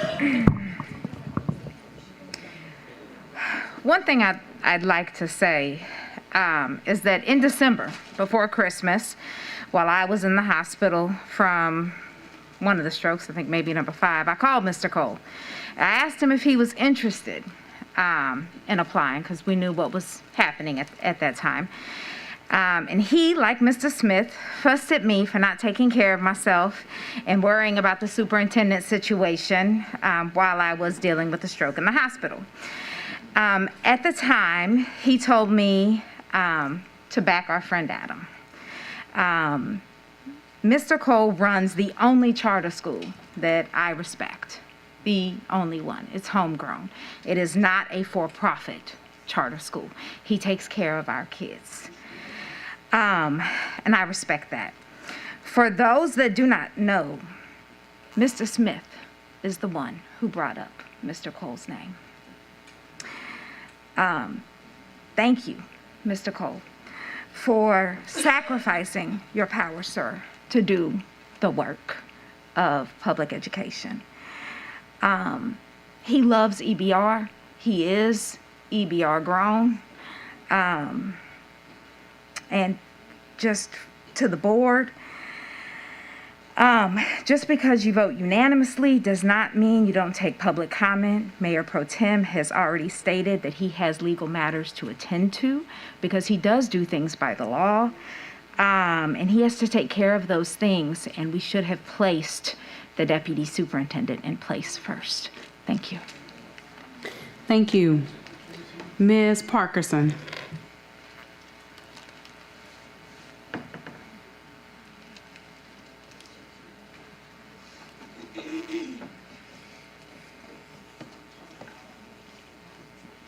Hi, I'm Ursula Parkerson. I'm a teacher in this district and a mother of a young boy who attends EBR schools. And I debated whether or not I was going to say anything at all because this seemed slam dunk. But yeah, I've recently found my voice and I like using it. And I want to use it today to stand behind Mr. Cole. I appreciate, Mr. Cole, that you came here today on such short notice and spoke on every item and answered every question with such detail and conviction. I appreciate that Mr. Cole appears to love us, the teachers, as much as we love our babies. Thank you for wanting to protect us and our kids. I thoroughly appreciate his show of emotion today because I can tell you, I too have gone through the gamut of emotions these last few weeks. Apologize for my shaky voice. I once said at another board meeting that I have seen superintendents come and go, board members come and go, principals come and go, but this is my house and I stay. And I appreciate that you want to stay. Thank you. It's refreshing to hear. It really is. I was happy to hear that you also show up to do the work and make the hard decisions every day because I do the same. And every day I weigh every decision I have to make against what's right for my students and what will help them succeed. I do the things, the hard things that need to be done, and I'm often afraid, but I do it anyhow. And I want the same commitment and drive from my leader. Based on what I heard today and the recommendation of Mr. Smith, I would be thrilled to work under Mr. Cole. Thank you, sir. Thank you. Miss Lisa Fortenberry.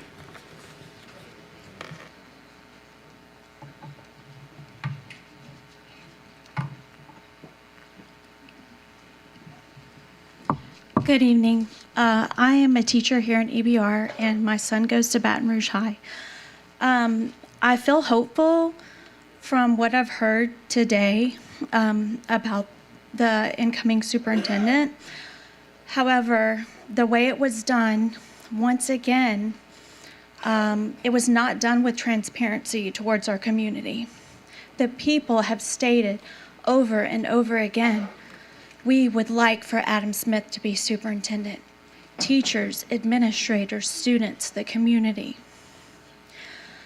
I would like to hear from Adam Smith himself, because I've heard 2 other people say Adam supports him. Do I believe you? Yes, but it would be more meaningful to the community to hear it from Adam Smith himself. That's what the community deserves. I've put off coming up here. I don't want to come up here and talk, but that's just what the community deserves. I admire so much of what Mr. Cole has done in his personal life for the community. Those are very admirable things. So again, that gives me hope. But I am not pro-charter, and the majority of the community is not pro. We don't want our schools to be overrun with charter schools. We want our public schools to stay, and we want more funding for our public schools. And the community did deserve to have an opportunity to ask Mr. Cole questions. And the first time I heard anything about charter schools was when Ms. Powell-Lewis brought it up. So thank you for at least mentioning it. That should have been brought up in the vetting process.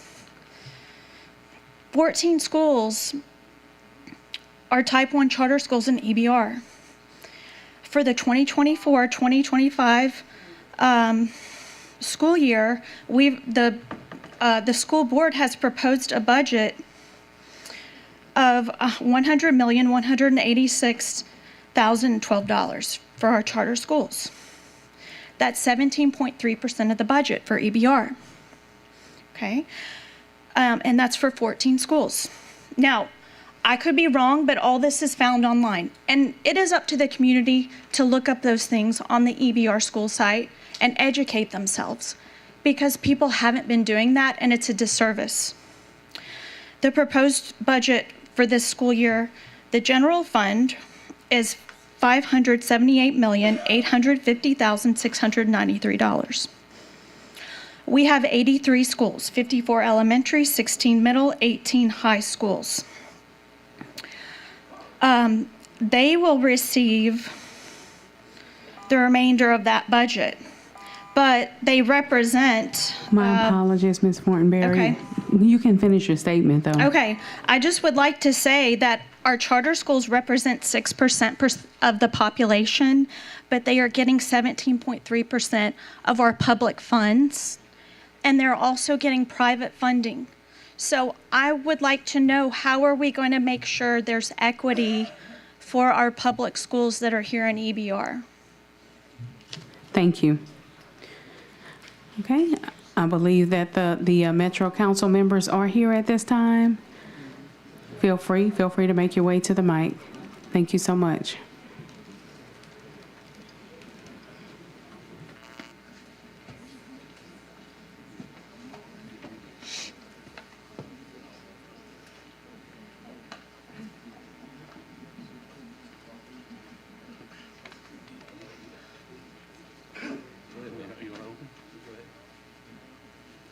So what you do for me?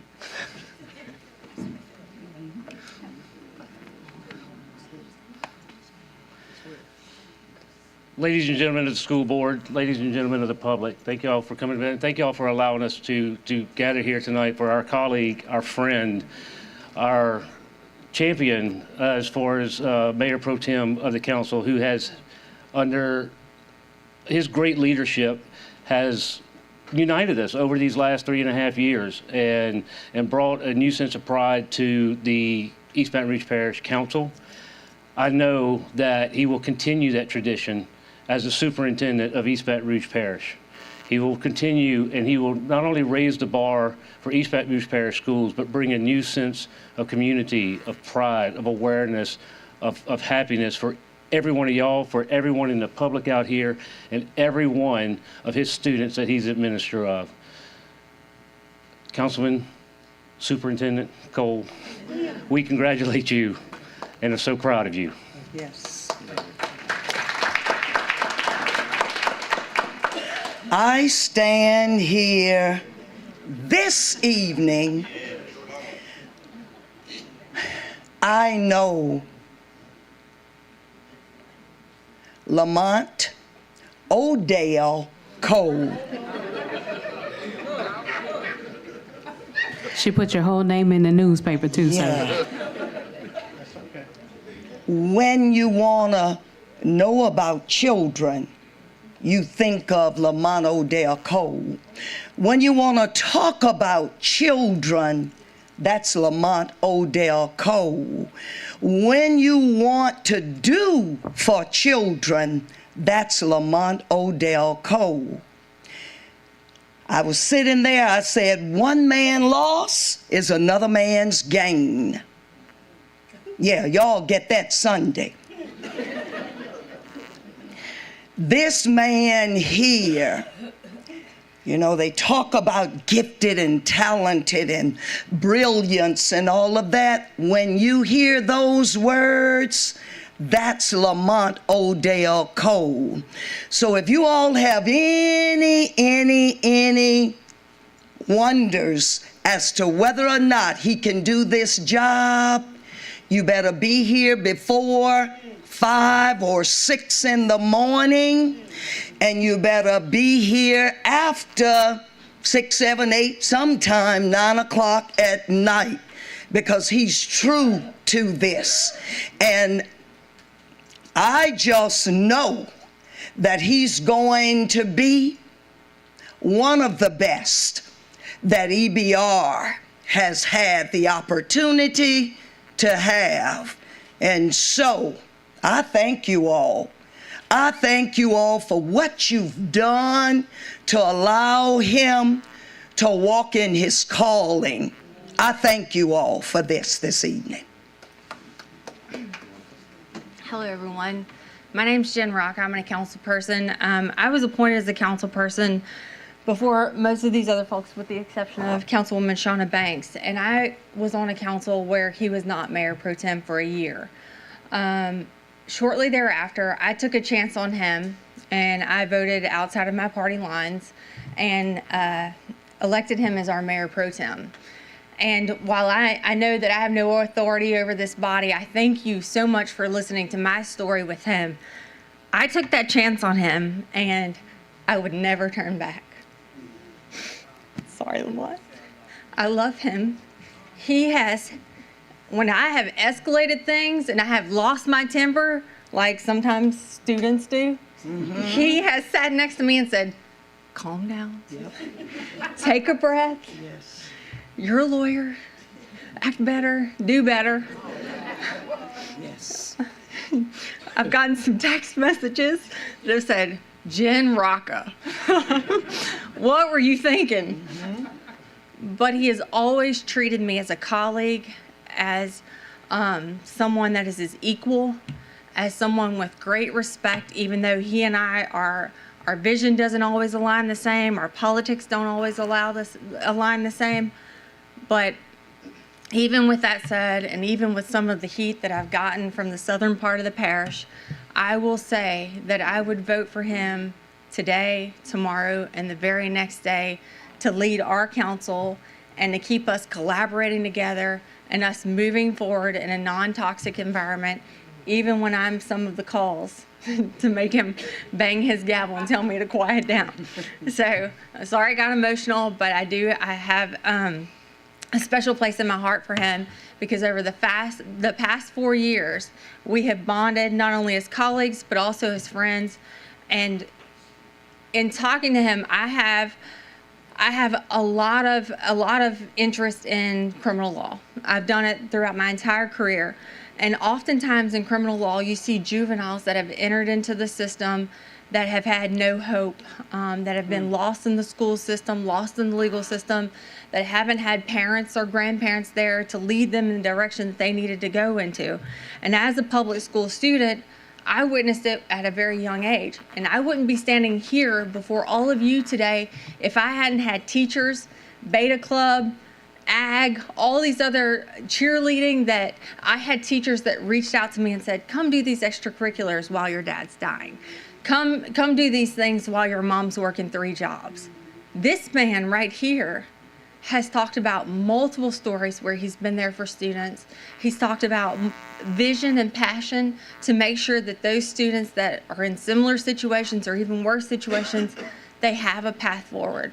And he's also discussed with me in great detail about what his vision is with early childhood education, with education to keep kids out of the juvenile detention facilities, with just keeping them from being recidivism, going over and over again with the older adults in the criminal law world. He has this vision. We've talked about it, and it's fascinating to me how all of these things work together and how you work together, how we'll all be part of that path to reduce those things, and it all starts with the kids. So thank y'all all for your service. Thank you for listening to me ramble, but also thank you for considering him and for letting him lead in the way that I think God has put him and made him to lead. Thank y'all. Real briefly, I'm Ashley Beck. I'm the Council Administrator Treasurer for the City Parish, and I've had the opportunity to work with Lamont Cole since he was appointed to the council in 2015. At the time, I was a parish attorney, and he reached out to me to work on legislative priorities, and I was immediately impressed by his ability to be respectful and kind to anyone who had questions about anything that he was doing, but also to help distill issues that were complex into manageable parts that some of his constituents might be able to understand and hopefully come to see his way of thinking. And then in 2020, when he was elected Mayor Pro Tem, I was the council administrator at that point, and I work with Mr. Cole on almost a daily basis at this point, and I have been so blessed to work with someone who has immense integrity and is respectful, kind. He is steadfast, and he is just an exceptional leader. And it's been a true joy of my career to work with Lamont Cole. And the city parish's loss, my loss, will be the school system's gain. And so I wish him all the best in this next amazing endeavor. Thanks. Good evening, everyone. My name is Councilwoman Chawna Banks.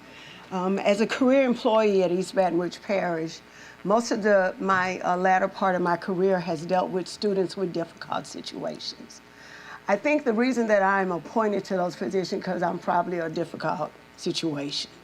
So I work with the students that are back and forth transitioning between the school system and the juvenile court system. Those students that are in long-term suspension, students that have mental health issues, students that are over age. As a result of that, I identify with those children. And my mother and father, who were long-term educators with East Baton Rouge Parish, she had lots of ESS friends, and my dad would tell her all her ESS friends are ESS.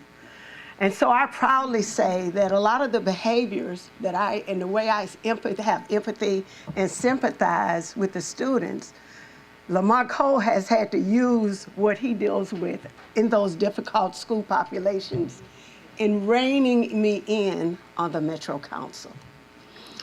People often tell Lamont, what are you going to do with China? But because of his leadership and my undying respect, I have a limit to what I will do and what I won't do. He is the third pro tem by which I have served, and he is the best. He has changed the entire culture of us on at the Metro Council. He has a look that he gives you that like your mama gives you in church. And that's all I need. I have spent as much time congratulating him on all his many successes and praising him as I have in emailing him apologies for whatever difficulty I caused him during a council meeting. I would just be remiss, pro tem, superintendent, my friend since my son has been in the 3rd grade and he's now 35 years old. I congratulate you. This is not the end but the beginning, because what I hope more for you is that you have the support of every stakeholder in East Baton Rouge Parish. I hope to retire in 2 to 3 years at age 65, and I have a renewed hope that I have not felt in the last probably 20 years. And during that time, I pledge to do whatever I can to make sure that you're a success. I want you to know that you are not alone in this. All of us have a responsibility to help you. And if we say that we love children, and we know that if we don't give children what they need today, then we fail our system and our society in the future, I pledge, and I hope everybody in this room pledge, to give you our 100 so that you and our children will prosper. God bless you. Good evening, school board members. Cleve Dunn Jr. Let me first thank you guys for giving us this opportunity to speak. As you can hear and listen and see from my colleagues, this is a bittersweet moment for us. We're happy for Lamont and his opportunity that you're giving him, but we're sad because we're losing him. It's about 6 or 7 of us that are new to the Metro Council. We witnessed and watched from afar the council culture that existed prior to us taking office. And many of us came in with a goal to change that council culture. We chose Lamont Cole as our quarterback to lead us in this plight, and he's done a great job making sure everybody got their touches, coach, from a football analogy, make sure everybody got their snaps, make sure everybody's voice is heard equally, no matter race, party, color, gender. We watched him and his leadership, so we knew he had what it takes to get the job done, and we know he has what it takes to get this job done. We watched him when he served on the council as the only black male on the council be a confidant and a leader to those black females that historically have been all black females on the Metro Council. We watched him ascend to pro tem and be a leader and be our quarterback. We watched him as a principal at Capitol Middle and Park Forest Middle lead those institutions and raise those scores and raise expectations for students. We watched him ascend as an executive at CSAL and bring up one of the brightest educational organizations in this city and in this state. So we know he will succeed. We have confidence in him. He is a son of this city, and I'm proud of you all for giving an opportunity to a son of this city.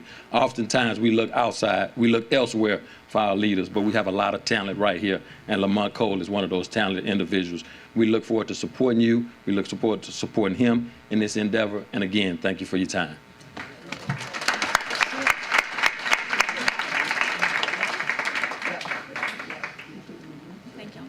Thank you. Representative Jordan.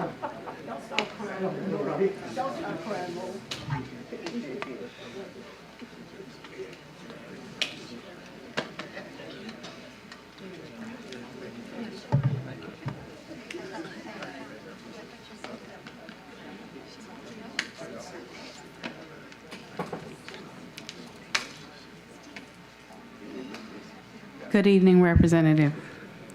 Good evening. Edmund Jordan, State Representative, District 29, House District 29. But I'm actually here more because I have a daughter that's in the system, and I also a friend of Lamont Cole.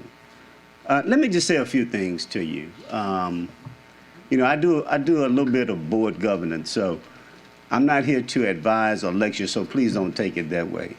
But in board governance, there's a saying that they say that a board is an incompetent group of competent people.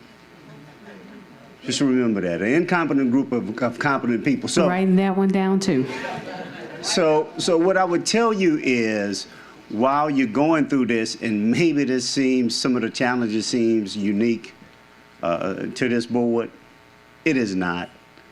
The difference is your disagreements, your incompetencies are played out in the public eye for all to see. And that's a challenge, and I empathize with you because in the legislature we have that same challenge. If you go other places, you have that same challenge. So that's not something that's unique to you. While you may think that it's a dog day and some of these things you may find distasteful, that's the nature of the business that we're in. We signed up for this. Nobody made us run for these offices. We asked to do this. We asked people to vote for us. We put our names on the ballot to deal with this. And there's a responsibility that comes with that.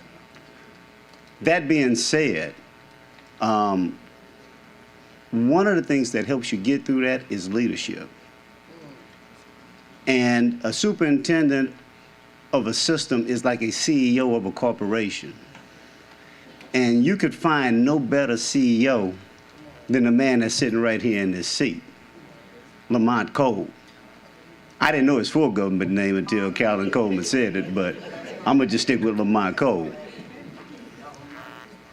But what I have seen, and one of the things I will say is, because of his educational acumen, because of his political acumen, he is the right man for this job at the right time. I've seen Lamont in intense situations crack a joke that could deflate the whole thing and de-escalate it. And I think you heard Jen and Shauna and some of the other people talk about his ability to de-escalate situations, his ability to lead, and really his ability to navigate. And I understand that he's going to have probably some challenges in navigating this board and this system. But I want you guys to feel fully confident that although I don't know if he was your first choice, I don't know if he was your second choice, but he is the best choice. I'll leave you with this, and Coach, I know you'll probably understand this. I was a young man, and I was looking at Southern football, and they had Marino Cassim that came in. And then after him, they tried to recruit a guy, one of the best coaches that they had at the time, Archie Gunslinger Cooley. The man came to Baton Rouge, ready to sign the contract. When he left, we didn't have a coach. We ended up hiring Pete Richardson. He wasn't our first choice. I don't know if he was our second choice, but for 20 years, he was our best choice. And so what I would tell you is this man right here, he's already told you he wants to be here forever. He is your best choice. Don't micromanage him. Let him do his job. Because if you let him do his job, our students will succeed. And as a parent of a student that is a senior in this system, I'm very proud that she will be with the first class to have that diploma signed by Lamont Cole, superintendent. Thank you. All right. Thank you so much. If there are any other, I know I saw at least one other elected official that entered the room, but in the case that there are any elected officials that would like to speak, feel free at this time. Calling once. Okay, Judge Smith. Okay, look, he's shaking his head no. Right, at the same time.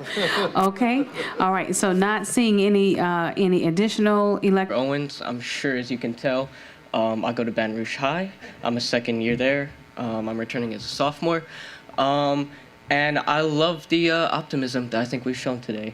I love my school district, and I really want to see it succeed, not just in our state, but in our nation. And I think Mr. Cole has shown that he's willing to help us do that. And I love that he mentioned a raise for teachers as well. I mean, Lord knows my mom could use the money. However, I would also like to say that I believe with every step forward we take, there's also a chance that we take a few steps backward as well. I'll put it very bluntly, I, like my mom, am not in support of a charter school system.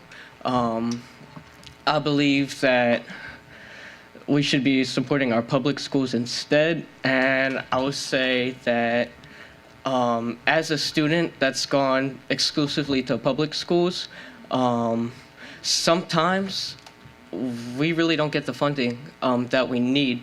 My middle school that's just across the street, Westdale Middle, I think it really exemplifies everything that Mr. Cole said is wrong with our school system. We have a lazy, well, we had one. God bless our new principal, Miss Kimball. She's doing an excellent job. We had a very lazy and out of touch administration, but I think she's doing her best with the money she has to do that, to fix that issue. But personally, I think that with more money going into public schools, she could do even more. I don't think that we need charter schools to help our education. I think that charter schools have the potential to lead down to a dangerous route with corruption and other things. Now, I know Mr. Cole has said that he's kept this out of the charter school that he worked at. And if that's true, you've done an excellent job, Mr. Cole. However, like my mom said, I'll expand on it. Although charter schools make up about 6% of the student population in Louisiana, they account for more than 17% of the budget. That's more than a 3 times increase of budget per student than a public school. Not to mention the private funding like my mom brought up. I think a lot of that money would be better used if it was distributed among our other schools to help improve them and make them more efficient. You know, I think Baton Rouge High is the example that every school should strive for in Louisiana. That's all I have to say. Thank you for your time. Thank you so much. Thank you, thank you. All right, Ms. Colleen Kissel.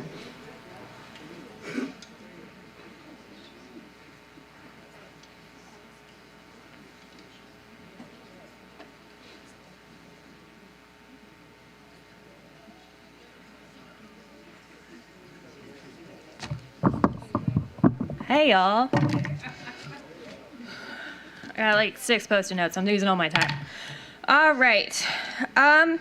It will surprise no one to learn that I've spoken in front of the Metro Council. I spoke on an item on libraries, and so I've seen Lamont Cole firsthand, and I have watched board meetings for the Metro Council, because you guys are not special, in my time. He can work with different people with various opinions, and he can absolutely shut them down when they get out of control, and I think y'all need that. I found the interview illuminating, and I have not been able to read his plans because the internet doesn't work in here for me. If he did write it in 17 hours, that is very impressive. I found a lot of y'all's questions to be softball and repetitive. I think you've already made up your mind and we're having the vote tonight, but I would like, before the meeting next Thursday, to hold an interview process for the parents and staff and students to meet with him like we did for the finalists of the previous time. That was very illuminating. I know the deadline is tonight, but I think that would be helpful for regaining the trust of the community if you held one of those meetings again. Let's see.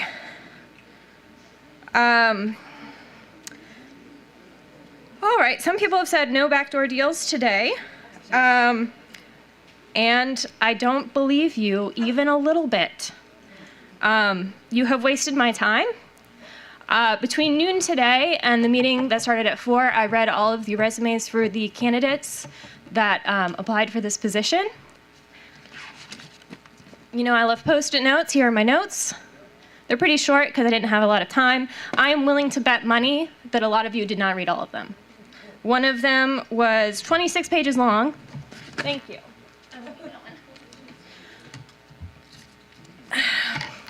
You started this process with 0 trust with the community. You are now in the negative. Full minute, great. You are now in the negative, right?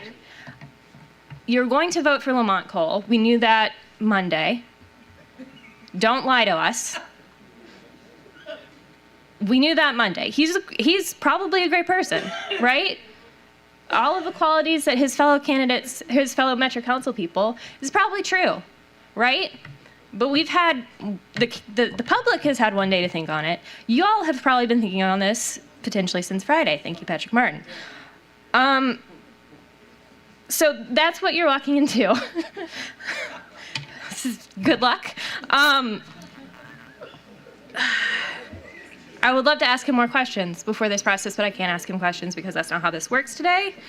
I almost applied for this job just for lulz last night at midnight. Here's my idea. Cancel the billboard budget and use the money to hold community meetings at every single school that all of you are required to attend and that he's required to attend to actually talk to us. Thank you, Ms. Kissel. That's your time. Yep, thanks. You slipped and called him superintendent 17 times in the first meeting. Thank you. Thank you, Ms. Kissel. Dr. James Finney.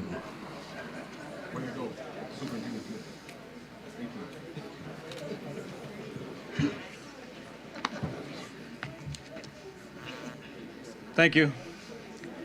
It is possible that after this disaster of a process, you will accidentally get an effective superintendent, in spite of Mr. Cole's record at a fairly mediocre charter school. I won't belabor the point with all my criticisms I could make of CSAL. You might want to hear them later, quietly. There is nothing magical about selecting a superintendent tonight. Mr. Smith's 6 months ran out at midnight Monday.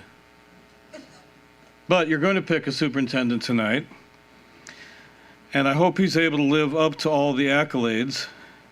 I do have grave concerns with how thin his background is, but we keep hearing what a great guy he is, so great.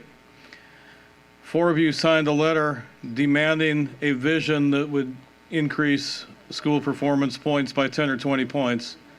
That was ridiculous. I hope you realize that now, the 4 of you that signed that letter. CSAL didn't live up to that. Neighborhood schools will not live up to that. You need realistic expectations.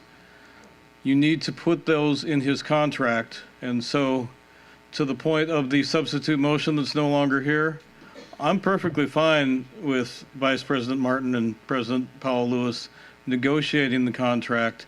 And I absolutely think you should bring it back for board approval next Thursday, because it sounds like the superintendent-to-be would like to wrap up his council business and gracefully exit that. It absolutely is against the law for him to do both at once. So if there's going to be some time to wrap that up and then start as superintendent later, that gives you time with the public to review what performance objectives will be demanded of the superintendent. Part of the reason for Dr. Narcise's troubles was that he started with absolutely no direction from the board. His initial contract had no performance objectives. And surprise, surprise, he was on his own and was not reined in, and that can't happen again. Now, perhaps Mr. Cole will be wise enough to automatically make the right decisions, and you will all be irrelevant. But perhaps you will actually need to start setting policies. It would be wonderful if you would get together and talk about start times now, so there might be the possibility of realistic start times in a year. You should talk about whether middle schools should exist, or you could just do the same old, same old. You wanted a vision. I hope you demand a vision. You get it, and that his superintendency is successful. Thank you. Ms. McMillan.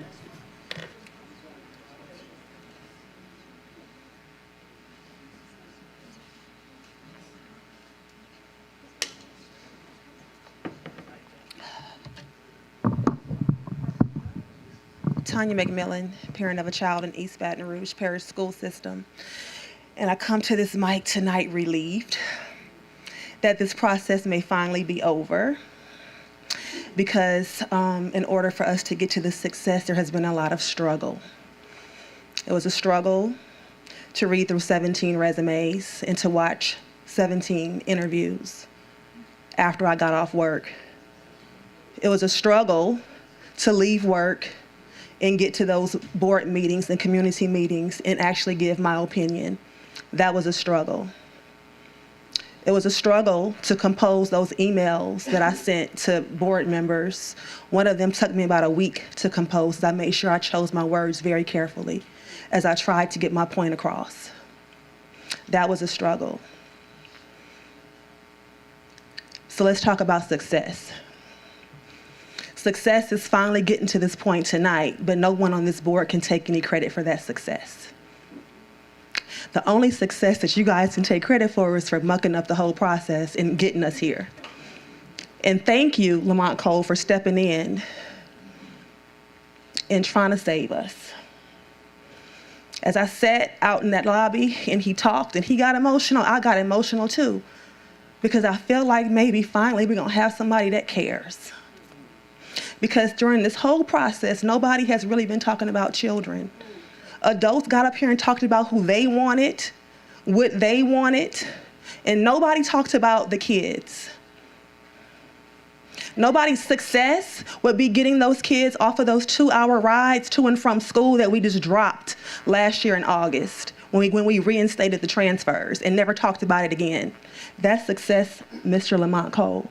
As a parent, that is something that I want to see worked on. Success is spreading around our district resources so that every kid at every school has access to the same opportunities, not just kids in certain zip codes. That's success.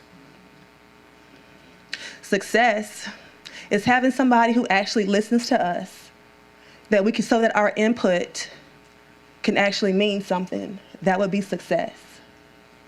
And if you want success in those meetings that you want in every district to meet with parents, I would be happy to help you with that, because I can guarantee you're not going to get it with this board.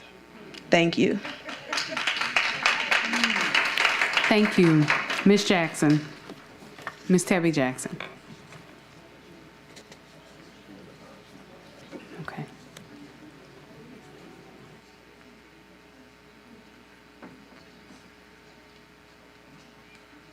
Good evening. I'm grateful to be with you tonight. I am a former employee. I dedicated 10 years of my 29 years in education to the school system. My husband as well worked for 10 years, and all 3 of our children attended the school system. Our oldest daughter is currently at the top public school university in the country, and she's at the school in the top of her field. So I don't feel that this district is a lost cause, Mr. Russ. So you go tell the mothers of Liberty and whoever else that this school district is worth fighting for, and we will do that. So I object to you.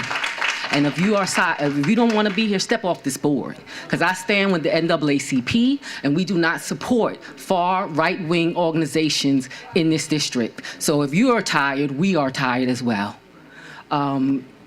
It's not a lost cause. What has been a lost cause has been this board. Thank you, Ms. Jackson. Mr. Cole, I live in District 4. He was the principal of Park Forest Middle.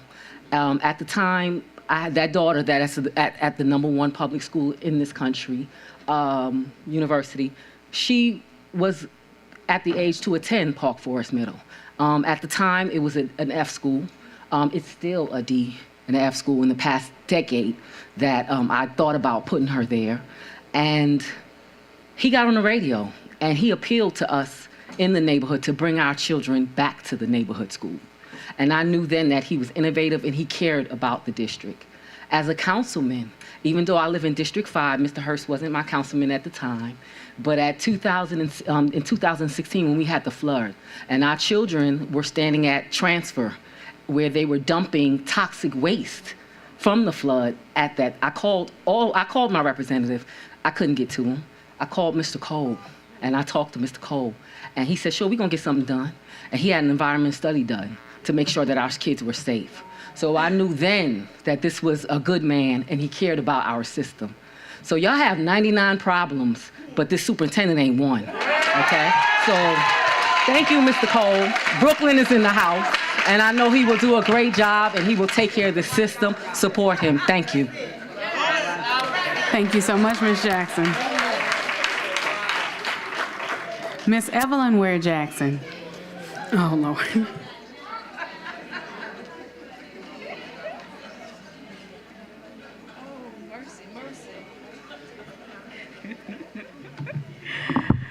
Oh, 99, but that ain't one. Oh, all right. I'm Evelyn Ware Jackson, former board member and former president of this school board and resident of District 5. Before I make comments about our choice for superintendent, I'd like to encourage you again and again and again to follow the law and to follow your own policies. And I suggest that you soon get together and study and examine your policies and carefully make adjustments along with your new superintendent. Now, about Mr. Cole. Mr. Lamont Cole, this is a man whose time has come. Absolutely, his time has come. He's been seasoned just right for this time. A couple of weeks ago, I threw my hands up in the air. And I'm telling you, I wasn't waving them around like I just didn't care. You know, I threw them up in total disgust. You know, I was just too through with all of the shenanigans that took place on this board around a choice for superintendent. Now, a few months ago, if Mr. Cole and Mr. Adam Smith had both been in the running, those would have been my top two candidates. It would have been a hard decision. But who would have imagined, after all the things that took place in the last few months, that we'd have everybody step away and a door would open up like this? I certainly wouldn't have imagined it. I wondered at one point when in the world this body would finally learn how to learn from its past mistakes. Well, it's a historic day. Finally, I believe this day has come. This is an example. So I say that if we had to go through all of this excruciating pain in the last few months, and especially in the last few weeks, it was well worth it to see Mr. Cole here. And I just had to come. I was watching from the television, and I thought, you know what? This is history taking place.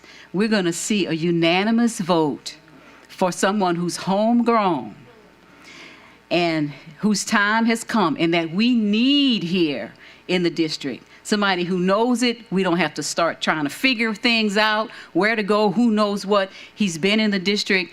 He's certainly made a difference in my children's lives over at Westdale back in the day. You know, kept mine out of jail school, I'll tell you that. So I appreciate you, Mr. Cole. I really do. And I welcome you. I thank you, board members, for this decision tonight. Yes, ma'am. Thank you for adding that word to my vocabulary, jail school. Okay.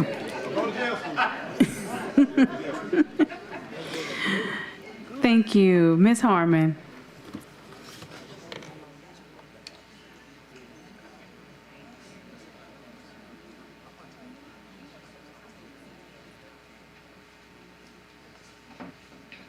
Good evening. Maria Harmon, resident in District 6 and serving as one of the co-founders, co-directors of Step Up Louisiana, and I'm also serving as education chair of the Baton Rouge branch of the NAACP. First, I want to say I'm very thankful that the board has come to this point to actually make a decision, because state takeover is just not the way for Baton Rouge. It's not at all. Being an education advocate for some years and having experience in New Orleans, state takeover was extremely detrimental. So you guys making a decision tonight is critical. And again, I thank you for coming to this point. I know it wasn't easy, but to Mr. Cliff Lewis's point, there's no progress without struggle. And that's what we've seen. People want to mischaracterize the actions of the community actually utilizing their voices and standing in their power and letting it be known that this is what we want, this is what we demand. Now, is there some disappointment that we didn't actually see the fruition of what we demanded in having Adam Smith serve as superintendent? Yes, there is. But what I will say is there has been the brink of healing that is starting today, because the sentiments in general in this community has definitely shifted.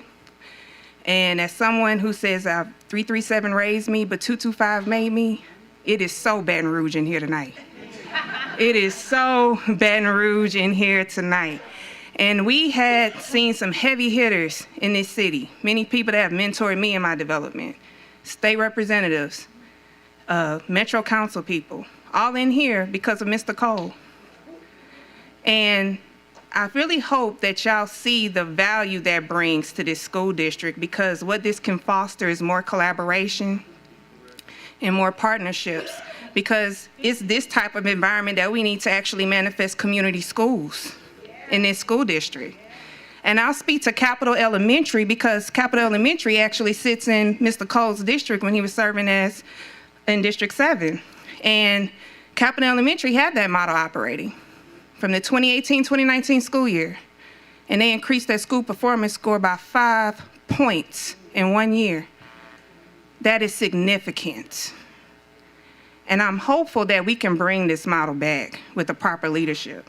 I'm hopeful that we can get that commitment and actually see that as part of the vision and the strategic planning piece. Because I'm pretty sure that Mr. Cole is no stranger to that dynamic of school reform and the ground-up approaches to that, and also tapping into those valuable partnerships that comes from the city parish and actually bringing those resources together. Because guess what? When Capitol Elementary ended that model, they were actually trying to infuse an early childhood ed program. You see what I'm saying? Yes, ma'am. So we need a leader to bring that, so thank you. Thank you, Ms. Harmon. Ms. Feretta Lee.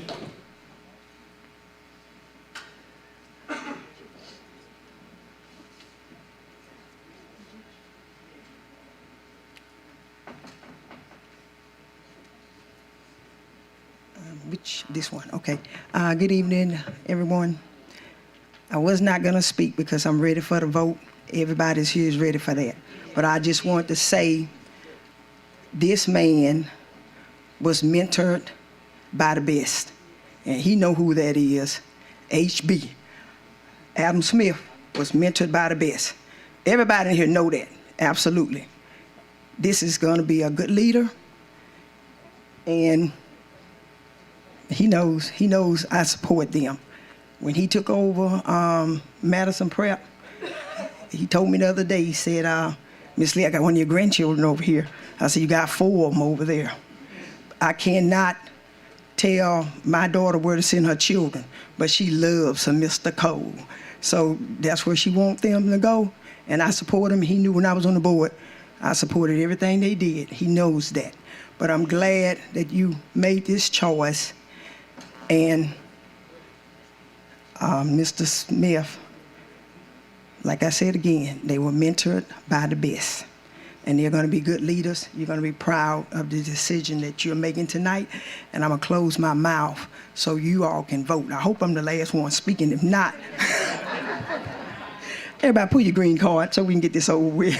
So then we can talk. Thank you. Thank you. Mr. Donald Luther.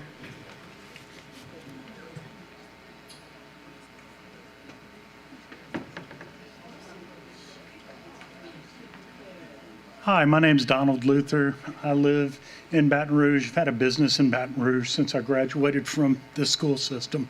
And I've had a lot of good things. The last bunch of years, I've had problems with the school board and the school system. And I thought it was not living up to my expectations.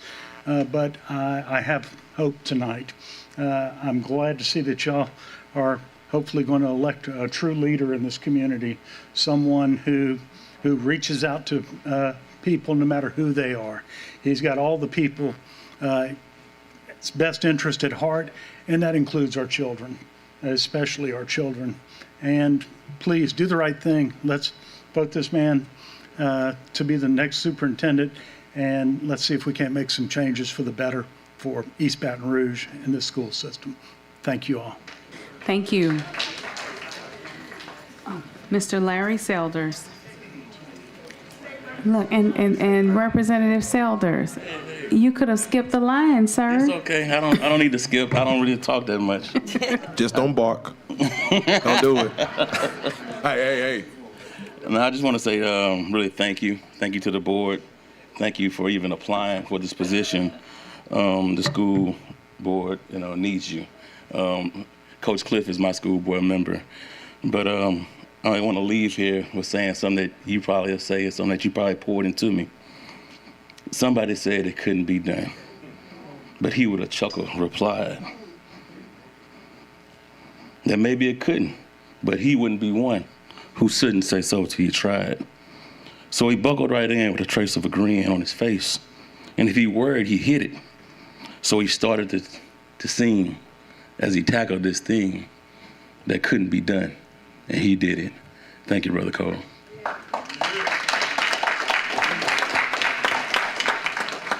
Thank you. Ms. Katrina Robertson.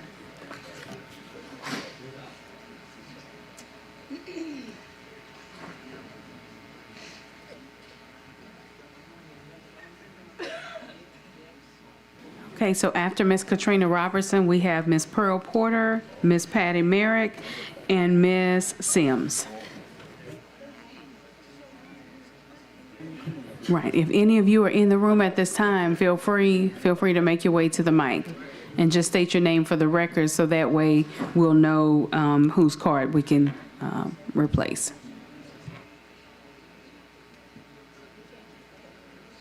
Ms. Patty Merrick, come on.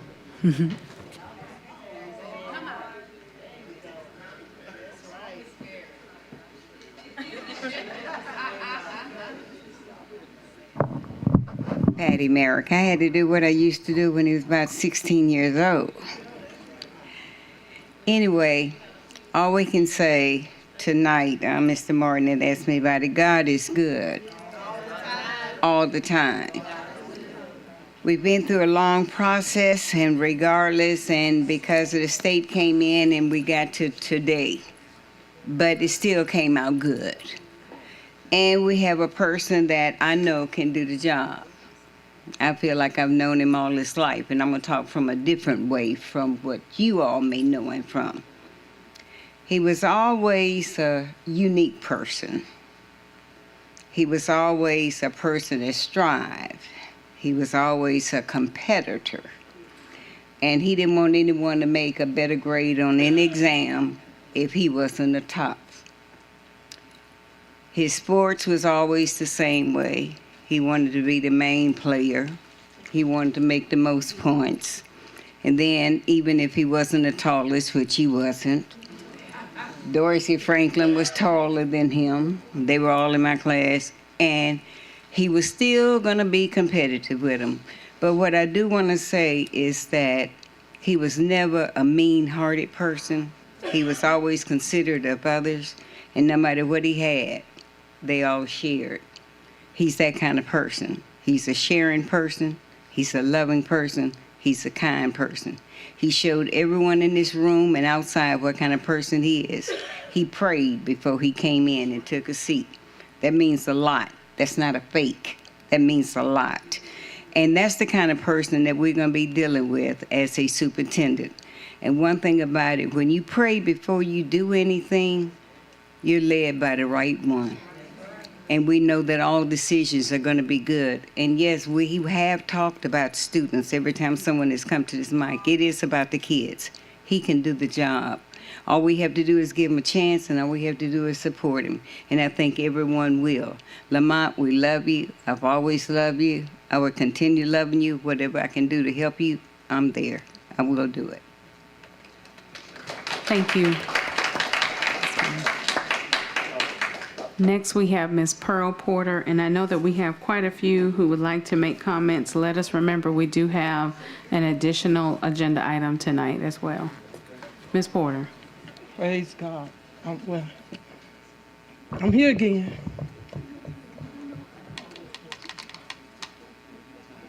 I ain't gonna preach today.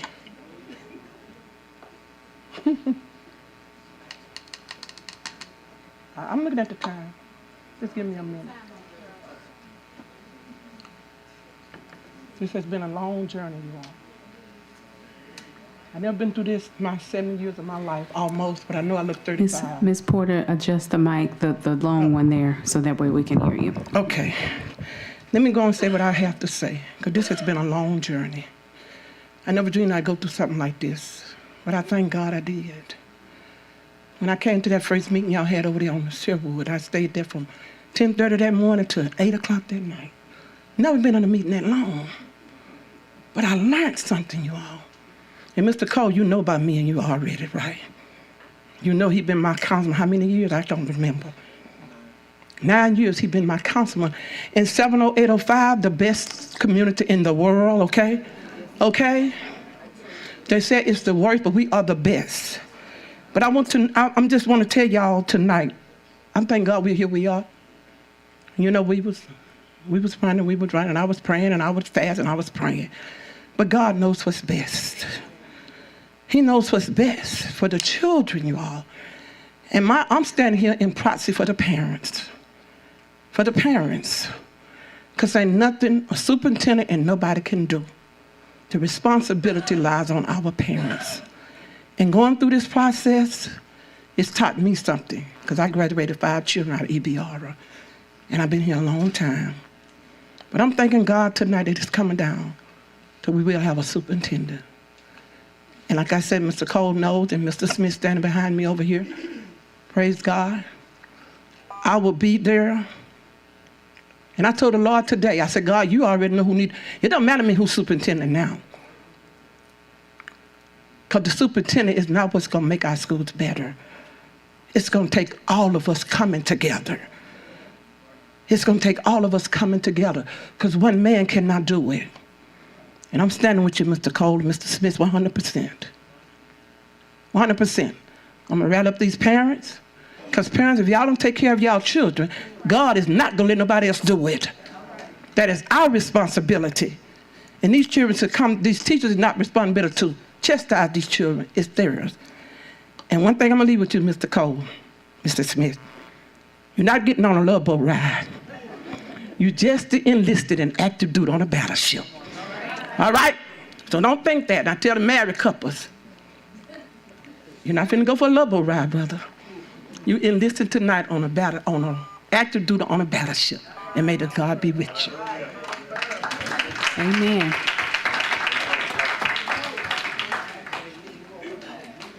No love boat, but a battleship. Right. Okay, next would be either Miss Candida Sims or Miss Casey Jackson, whomever is in the room at this time.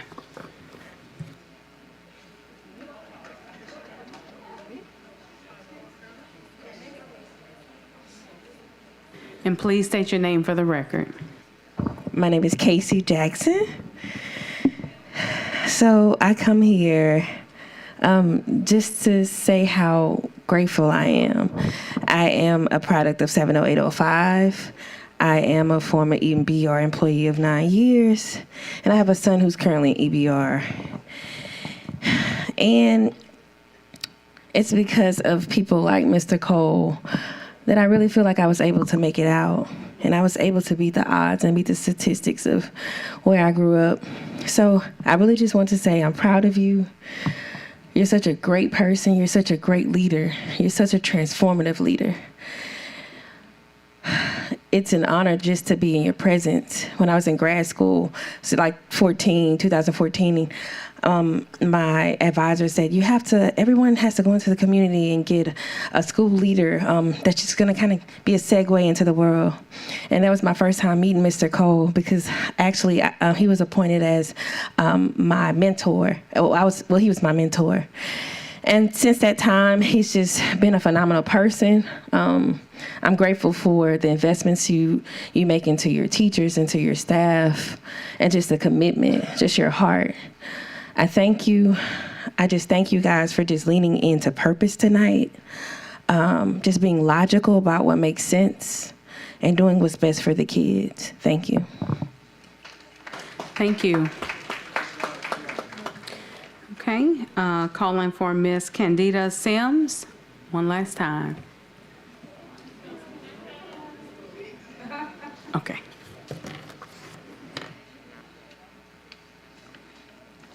Hello, my name is Ms. Candida Bologna Sims. I'm an employee in East Baton Rouge school system.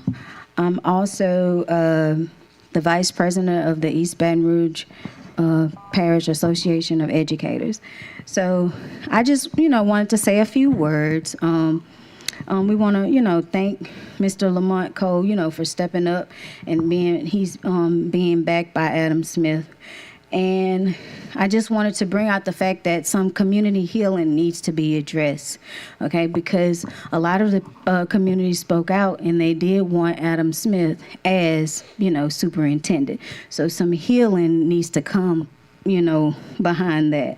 Also building community trust, okay? And also I want to put out the point of the fact that the community shouldn't be ridiculed for using their voice.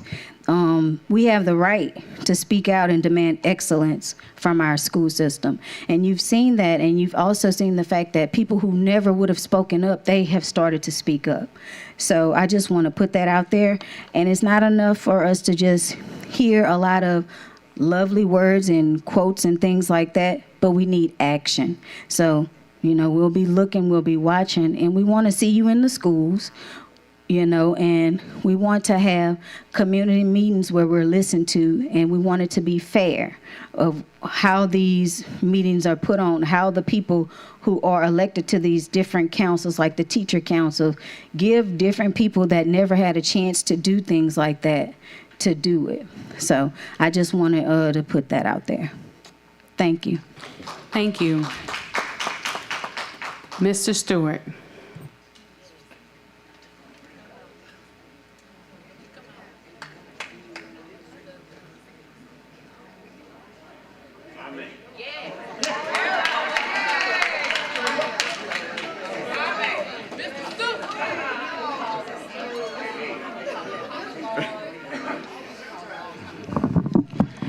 Will you afford me that, Board Member Lannis? 3 minutes, Mr. Stewart, 3 minutes. Yes, ma'am, Madam President. Brother Cole, I wouldn't have missed it for the world. Where did it all begin, brother? Mr. Martin, the Young Leaders Academy. Brother Cole, how many times was the organization featured on, the Oprah Winfrey Show? You don't know who you're talking to, Mr. Martin. And for the rest of you guys up here, how many times was the organization invited to the White House by invitation of the President of these United States?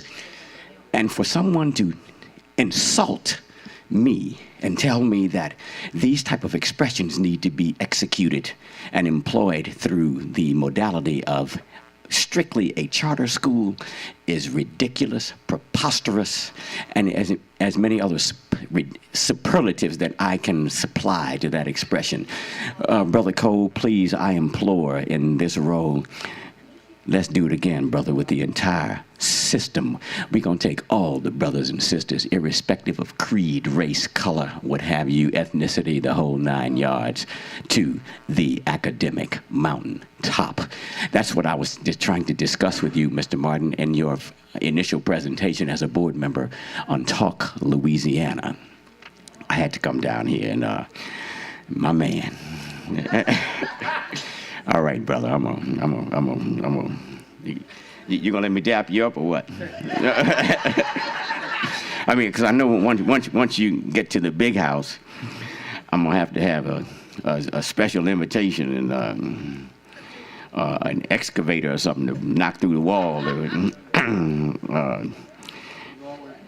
Oh yeah, thanks a lot, brother. So I knew how many years has it been, Lamont? What, 20, 25, 30, something like that?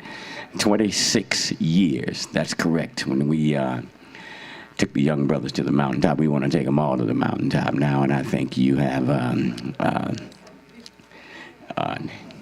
Mr. Smith. I did all I could do, brother. Oh, thank you, brother.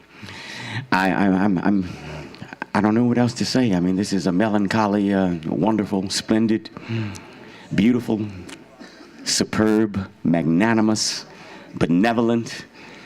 Did I say magnificent? A moment. We don't need to have just charter schools doing this. All of our schools need to be like this, Mr. Martin. Respect it. Forget these BS titles that they're employing Stewart. them. All schools need to be top performing schools. Talking about this charter. Thank you so much, Mr. Stewart.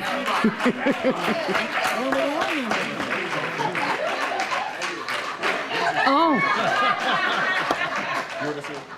Miss Carla Thomas.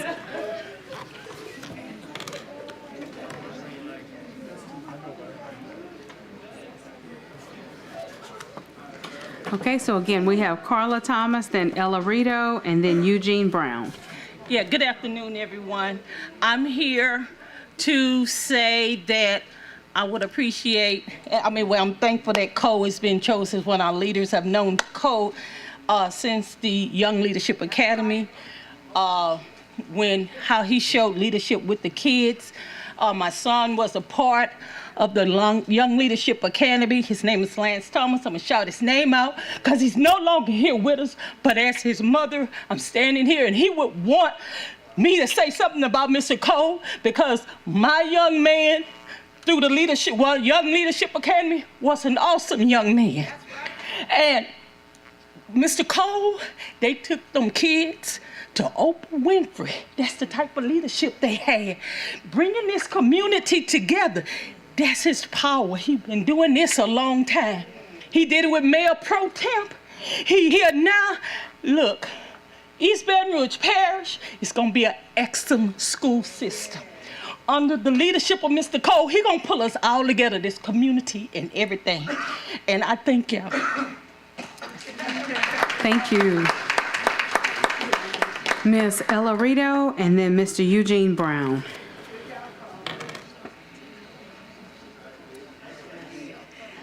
Good evening. Well, I'm going to tell you Coach, this. yes? I just flew in from Jamaica.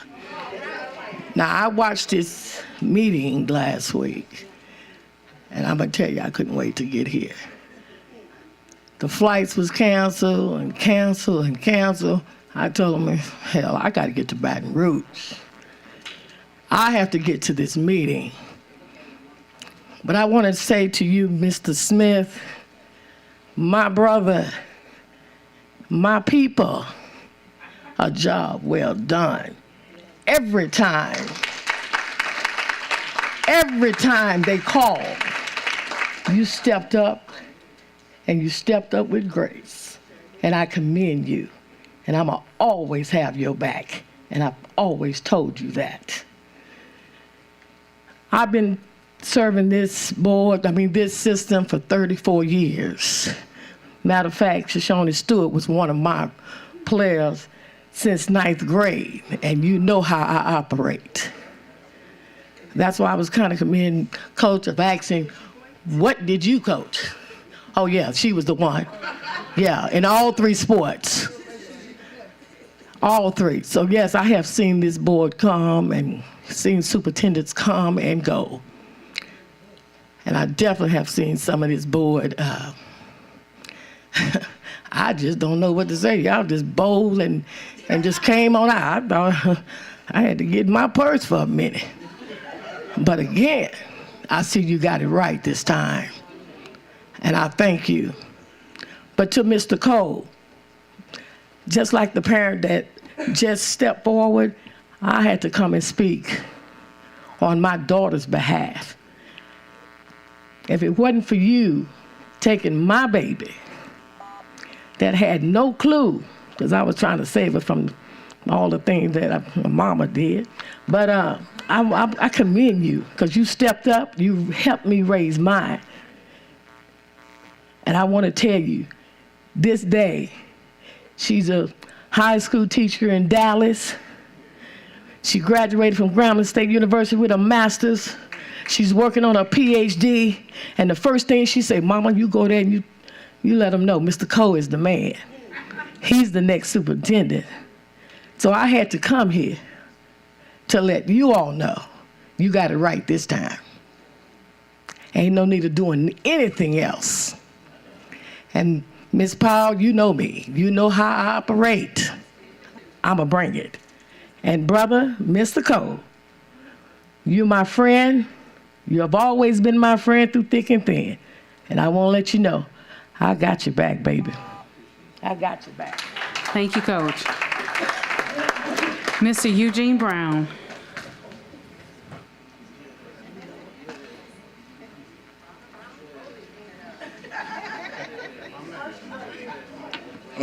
Good afternoon. My name is Eugene Brown, and I wanted to come here and say a few words in support of Mr. Cole. Hello, Coach Lewis. What's up, Shoshone? I'm a product of Baton Rouge Public Schools. I actually went to school with Shoshone. One thing that I feel about leadership, one thing that I'm a second generation business owner here in town, and one thing that I'm very blessed and fortunate to be able to do is to go to work every day and enjoy actually what I do. I do my work with my heart. I do not come home tired and worn out and this and that because I'm actually doing what I love. This man loves what he does. This man loves kids and he is a leader. It is important as a leader for you to impart excitement into your kids. It's not always about whatever the matrix is, a performance, this. Sometimes it's about putting something, depositing something into a child to make them see themselves differently.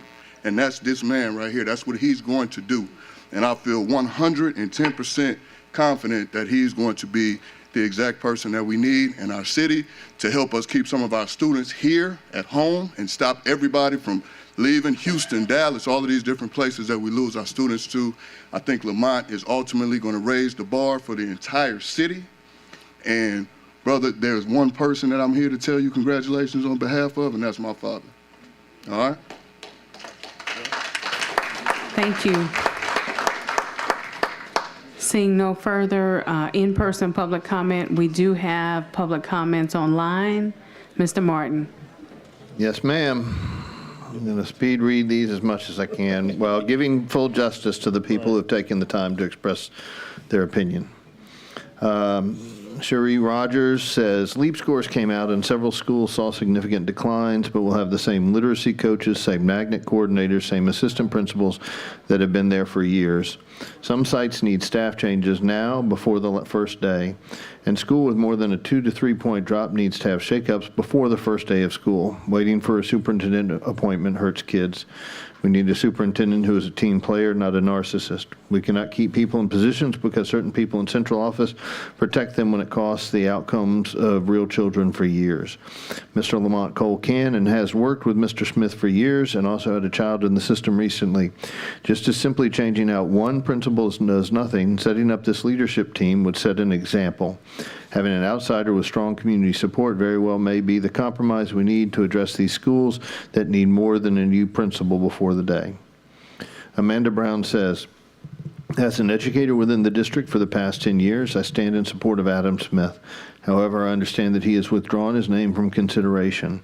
I want to say that I do not support CETO's attempt to return to EBR. We as a district should be moving forward in a direction that is in the best interest of the students and teachers. There's a saying that states children learn best from their teachers when they feel loved and supported. This is true of teachers as well. We work better with an administration that listens and supports their teachers, and this is not Mr. Cito Narcisse. Bill Smith says, I respectfully urge the board to reconsider Mr. Lamont Cole's candidacy for superintendent of the East Baton Rouge Parish School System. His current roles as Mayor Pro Tem of the Baton Rouge Metro Council and as the principal and chief academic officer of the CSAL Charter School present significant conflicts of interest that could impede his ability to fully commit to the superintendent responsibilities. Additionally, Mr. Cole's involvement in the St. George lawsuit as a plaintiff and his current status as a defendant in another case as a member of the Metro Council raised concerns about potential biases that may influence his decisions and policies affecting residents and schools in St. George. While Mr. Cole is an accomplished educator, his political ties may exacerbate the existing political divisions within our city and school board. It is crucial that our next superintendent be someone who can rise above these divisions and focus solely on the educational needs of our students.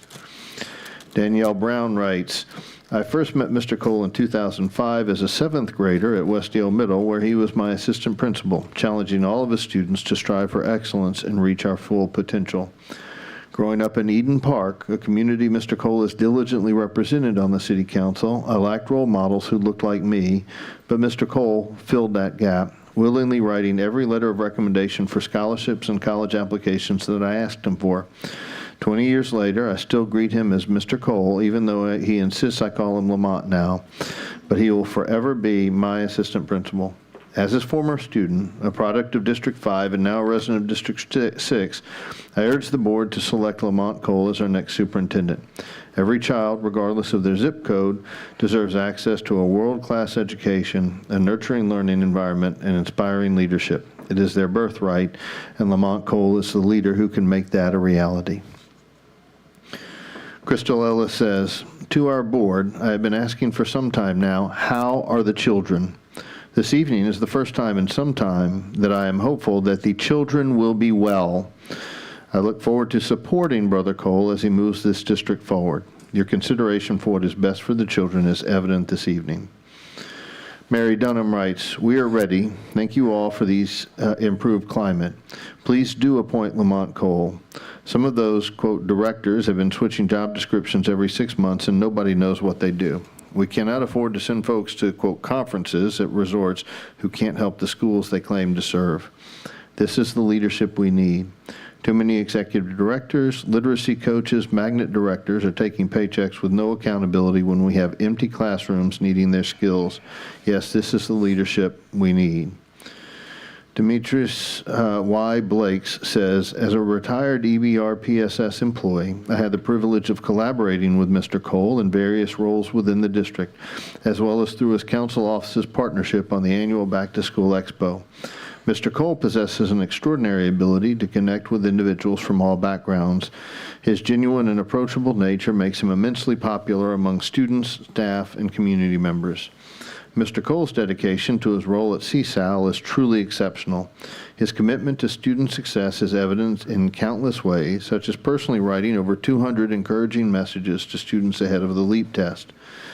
This tireless effort demonstrates his unwavering belief in every child's potential.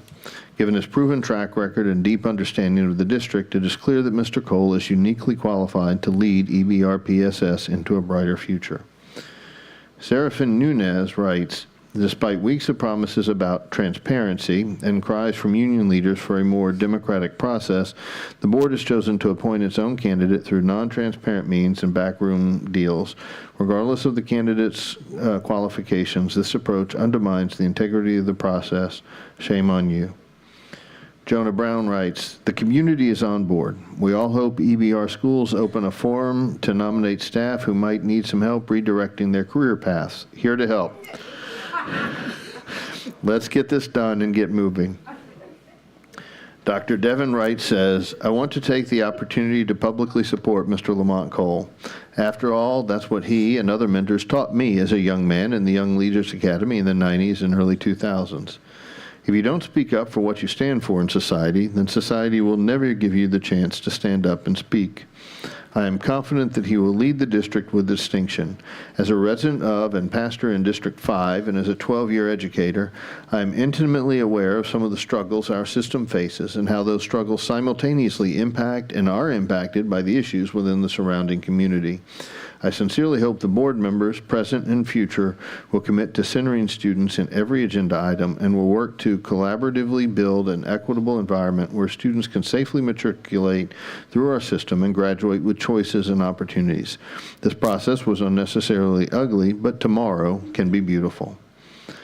Hannah Birchman writes, the board once again demonstrated that they cannot be trusted. A process was set forth last night and then changed immediately today. What does it matter if the board is united or not if we cannot trust you to do what you say you will do? All of this was a show.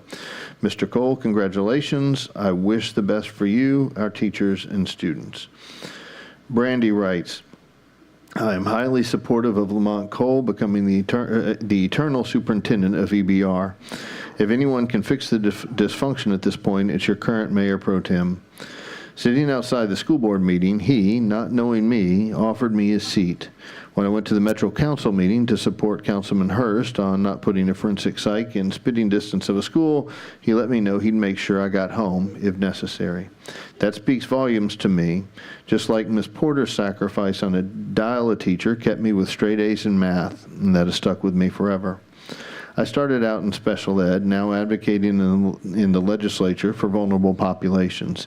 Anything is possible, and the kids of this parish need someone who believes in them, and teachers deserve someone they can work with that understands their struggles. Lamont is the perfect person now. Congratulations to a sacrificial servant on the job of your dreams.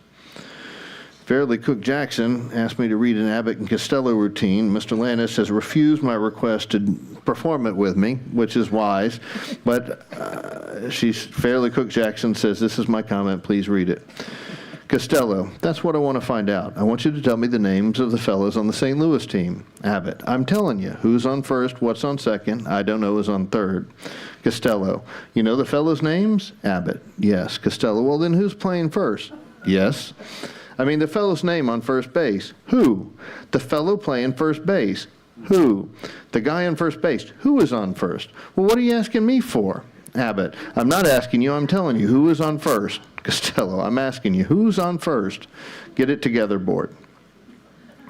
Mo Johnson says, I'm going to refresh to make sure I don't miss anybody. Mo Johnson says, I'm glad Mr. Cole is receiving his flowers tonight, but I fear that the moment he disagrees with the board, you all will turn on him like you've done in the past with previous superintendents. I've also heard Mr. Cole speak about teachers all night, but I hope Mr. Cole remembers all of the support workers who are in the district because they are often overlooked and underpaid and underappreciated. Teachers are awesome, but please remember they do not carry this district alone. Wade Rainey Guillory says, this has gone on long enough. Let's get the vote on so we can get on about the real business of getting a new school year started. It's already obvious that everyone except Russ will vote for Mr. Cole, so let's stop all the talking and get about wrapping this up.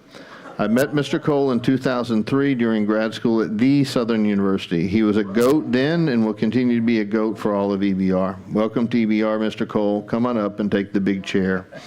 And finally, Edris Follins Patterson says, I would like to congratulate Mr. Cole, Lamont Cole, on walking in his purpose. My mother and special father, Charles T. and Eula V. Smith, would have been so proud of you. We'll be praying for your continued success. And that is all the comments from the internet. Praise the Lord. Praise Him. We now have two comments from the board. Mr. Lannis. Wait. All right, Brother Odell. Oh, wait. Hold up. I believe there's an additional. I was coming to you. I'm not an elected official, but a point of privilege. Absolutely. You got it, brother. Yes, sir, Mr. Smith. Please go ahead. Come on. And you all give him a hand really quickly. Yeoman's job. Yeoman's job.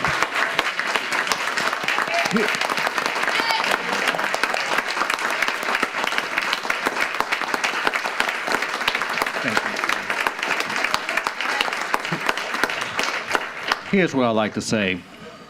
I've been quiet publicly through this whole process because I did not want to publicly influence this process. I didn't want to do that. But if not me, then I would want no one else than Lamont Cole. And I only hope that the community see the example of Mr. Cole and myself. We support one another for the best interests of students. It's never been my mission, if I can't have it, no one else can. As I told all the finalists, if you're appointed by the board, I'm going to support you 100%. So, Mr. Cole, you've taken care of my kids.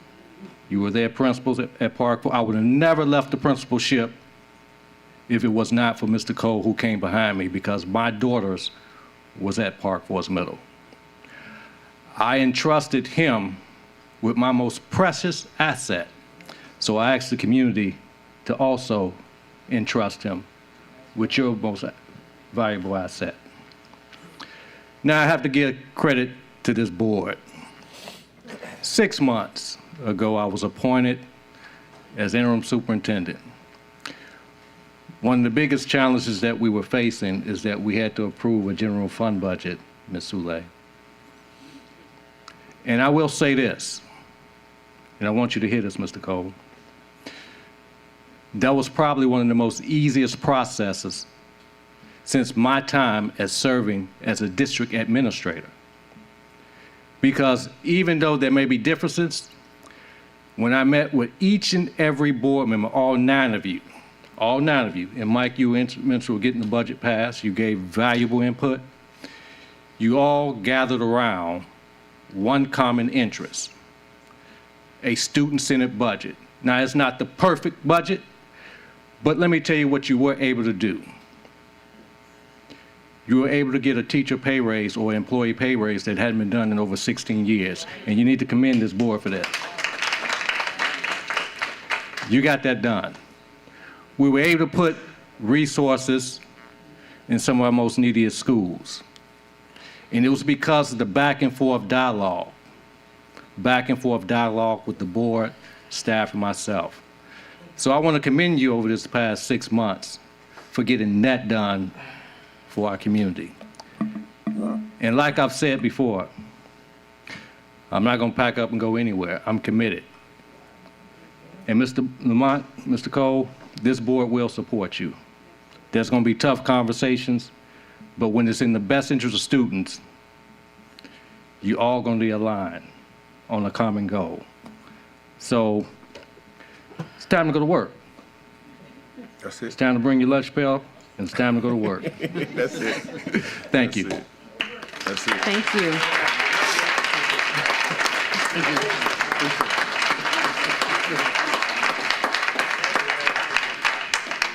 Mr. Lannis. While this is Brother Odell Cole's night, I'm going to stick to that name just so you know. She should never say that. I would be remiss as a young black leader inside of this city if I did not give you your flowers, Interim Superintendent Smith, because you are a selfless man. And it's very seldom that you find selfless people who will put their own egos and pride to the side to see that the progress of a system thrives, even if it's not you. And we fought. I tell you, we fought. I even heard people say, Lannis ain't gonna go without him. But you know what I told you back in January. I don't have to say it out loud. You know what I told you, Brother Smith. I just want you to know, if I never respected you or had the amount of respect that I have for you tonight, from my heart, I will always fight for you. And anybody that's trying to get rid of you, they're gonna have a problem with me. I would hope that our community continues to thrive and support you. And Brother Cole, Brother Odell Cole, keep that brother by your side. That is your tag team partner, not your Batman, Robin to your Batman. That is your tag team partner. He put his pride to the side just so we can have this moment tonight. And I won't never forget that, Brother Smith. I just want you to know that. Thank you. I have entered into the queue, but for one reason only. I am super excited myself as I've heard the Metro Council speak and give their commendations. I will say this, Mr. Cole, you know,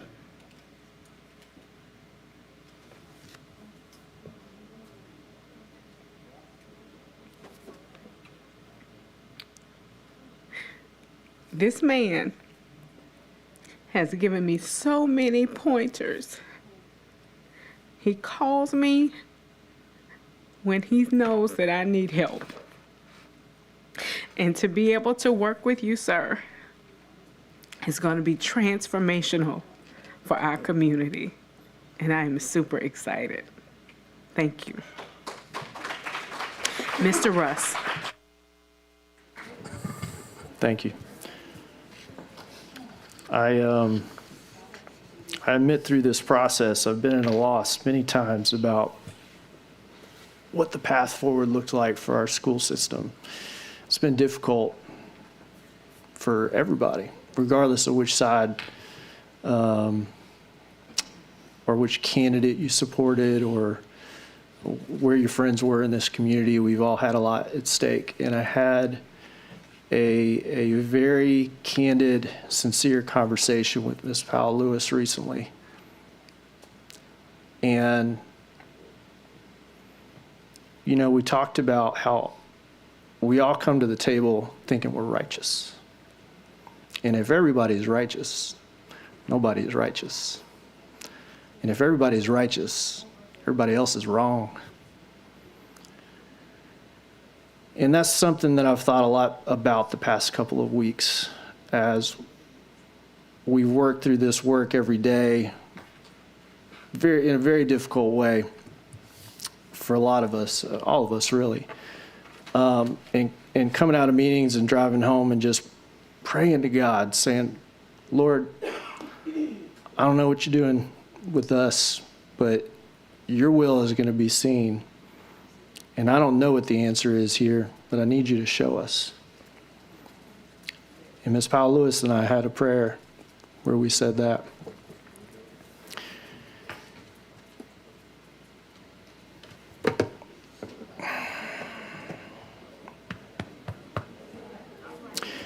Mr. Cole, you and I have been on the direct opposite end of some very political things in this community.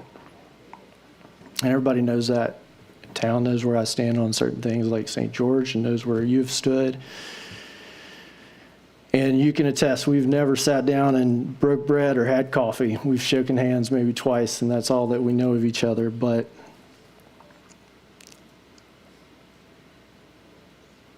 I learned something with our last superintendent that was very important. And that is, if we don't come to the table, each person, with the opportunity to trust one another, then it's a foregone conclusion.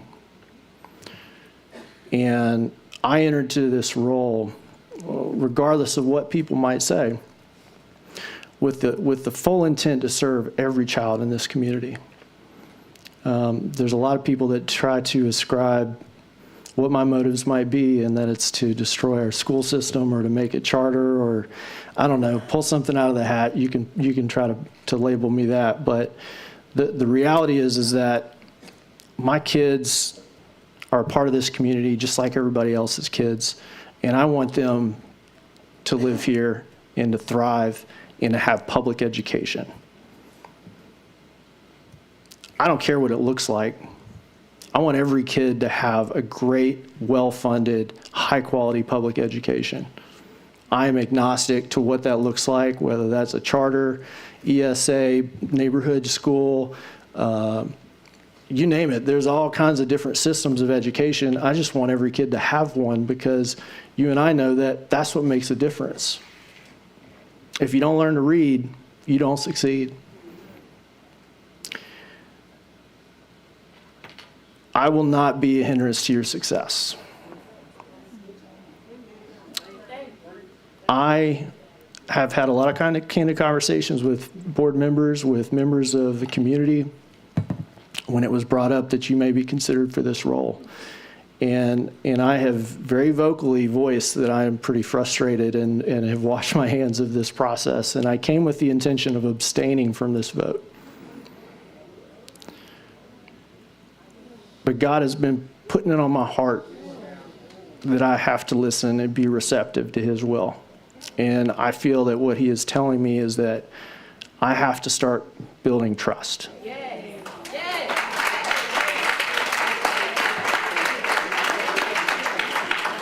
Now, there's going to be people that are not pleased about that. But I can sleep at night knowing that I'm going to give you every opportunity to work with me as a school board member when I vote yes. Thank you.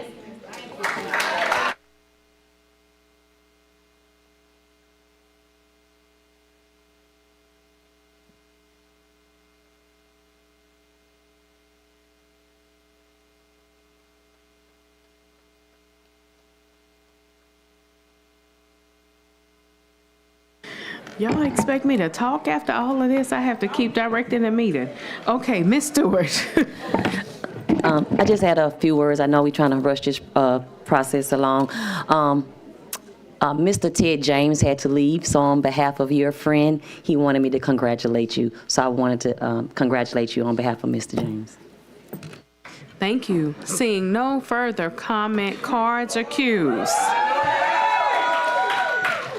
Madam Secretary, if you will lead us in a vote, please. Roll call, correct? Oh, okay. All right, y'all go get Coach Lewis. Go get Coach Lewis. Right. All right, so we are taking this opportunity to engage in a roll call vote. Madam Secretary. District 1, Mr. Blue. Yes. District 2, Mr. Lannis. Heck yes. District 3, President Powell Lewis. Yes. District 4, Ms. Stewart. Yes. District 5, Mr. Lewis. Of course. District Yes. 6, Mr. Russ. Yes. District 7, Mr. Goday. Even though this process at times sounded more like a funeral and a eulogy, yes. District 8, Ms. Sule. Yes. District 9, Vice Yeah, one President more Martin. vote. Come on, wait. District 9, Vice President Martin. Very proudly, yes. Congratulations.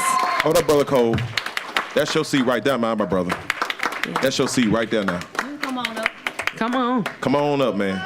That's right. Take your seat, bro. Come take your seat.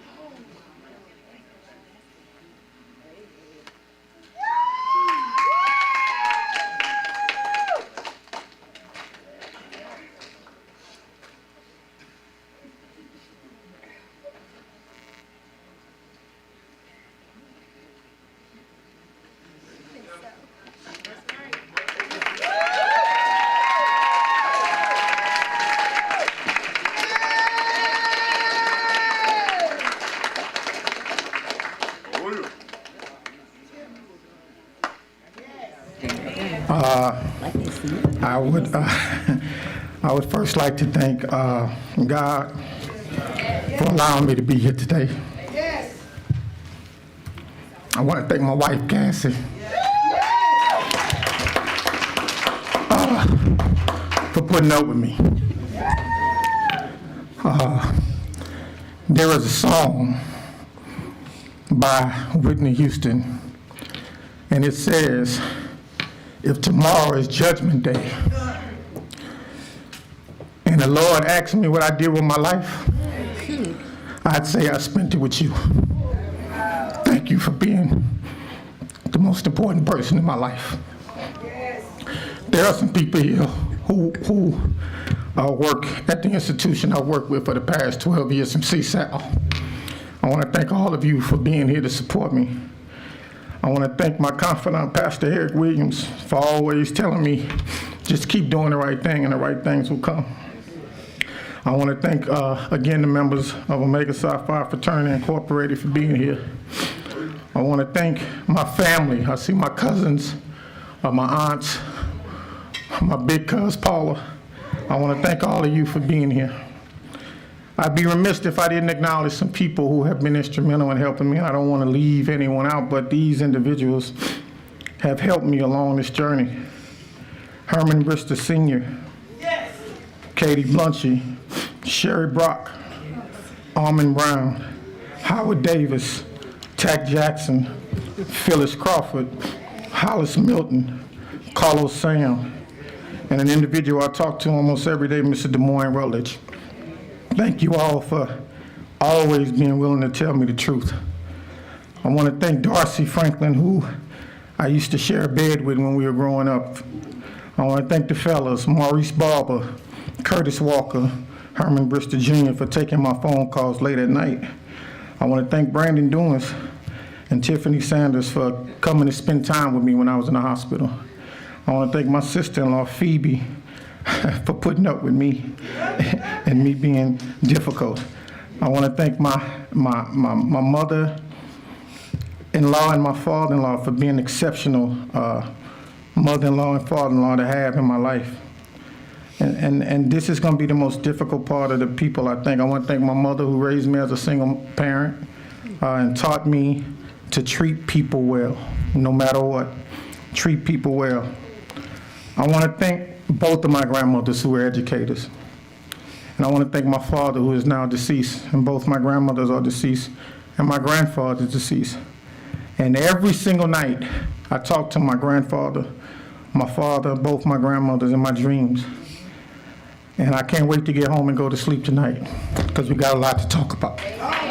Thank you so much.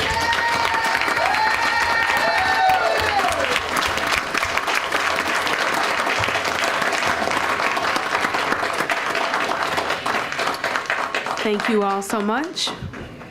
We're now to the next agenda item.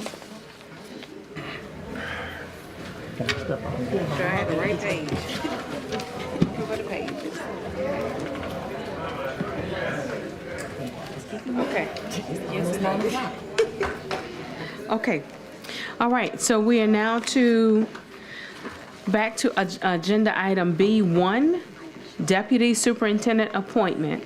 Recommended action, discussion, consideration of the selection and appointment of a deputy superintendent, and to authorize board leadership and legal counsel to negotiate an employment contract. Is there a motion? Yes.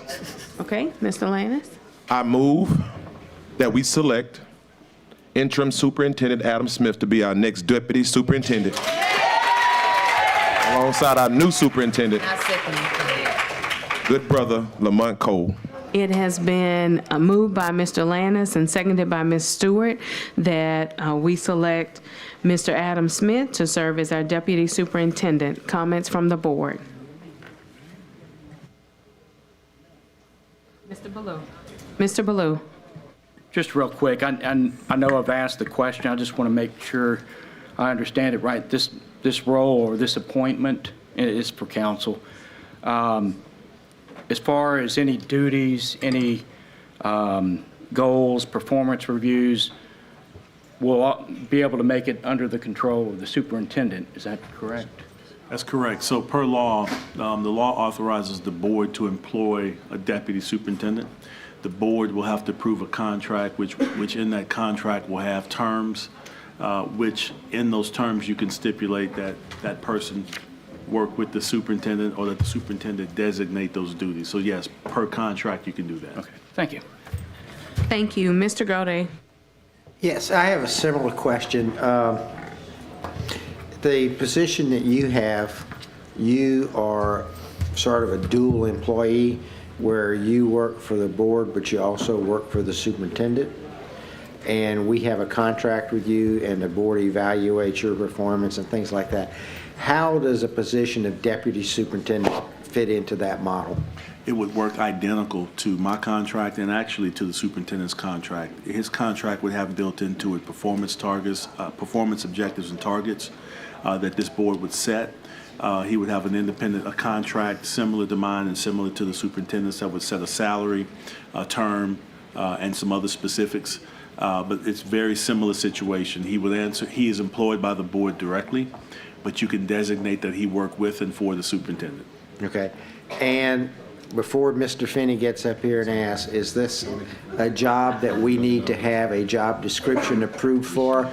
And I think we ought to put something in this motion if we can do that about a job description. Yes. So or how do you want to handle that? No, that's okay. My recommendation, I've looked into this, is that when we bring the contract back to the board for approval, we bring a job description that matches, because the contract terms may dictate the form of that job description. I believe there's a description we have on the books that we'll have to pull, and as we negotiate the contract, work from those terms to make sure that there's no issue with how they match up. Okay, thank you. Yes, sir. Mr. Russ. Thank you. If anybody could please help give some context around this appointment and what we're trying to achieve, I guess. Anybody that's proposed it, give me in a nutshell what we're doing here. I'll yield to Mr. Lannis, considering that he made the motion. Yes. So Thank you, by the way, for the question, Board Member Russ. The idea of moving interim superintendent, well, it'll be Mr. Smith now, into this role is because he is someone who has worked inside of our system for over the past 25 plus years and who could be a direct conduit between not only the new superintendent and the board, but also the new superintendent in our community as a whole. We know that when the new superintendent comes on board, he's going to have a whole host of different things that he has to get caught up to speed on. And being that interim superintendent Smith had held this role for 6 months, is just the perfect, I guess you would say, marriage of a partnership between those two and us helping continue to move the work. Thank you. So I don't disagree with that concept. My question is, I want us to be very, very careful as a board around the legality of this and the precedent that it sets. All right? There has been, I want to be careful how I say this. I'm not trying to poke fingers. There's been board members and members of the public that have asserted that a part of our new superintendent coming into this role was an understanding that Mr. Smith would have this job. I don't know if that's true. I don't want our new superintendent to be saddled with that idea if that is not necessary. It is just as important how we do what we're doing as the outcome. My question is, I have no issue if our new superintendent wants to have a deputy superintendent or deputy superintendents, because that's something that I've seen in other school systems, that he can then appoint as a superintendent. As a superintendent, he can decide who wants to work with him and not work for him. And I'm almost positive that he would decide that Adam Smith needs to work in that role. I have a problem in accountability, the board making a decision to appoint someone into a role that the superintendent is overseeing. That person, he is supposed to be solely accountable for every person in his employ. If we are making a political decision to employ someone, to appoint someone by the board with a contract outside of our superintendent, but then ask that person to answer to our superintendent, this could get really sticky. And I also want to point out, if we think is short-sighted about this, if you create this role and this appointment, it does not go away. There will be a deputy superintendent to appoint forever and ever, amen. And if you think it was hard to get a superintendent placed, let's throw in the politics of some deputies while we're at it. And then suddenly our school system is ran by a number of people instead of one person that we hold accountable as a board. So I want to be careful to say, I haven't been supportive of Mr. Smith in the permanent role, but that doesn't mean that I don't want him in our school system and continuing the great work that he's done. But we need to be very careful as a board that we don't set a bad precedent here and set both of these men up to fail in a way that we don't intend. Thank you. Thank you.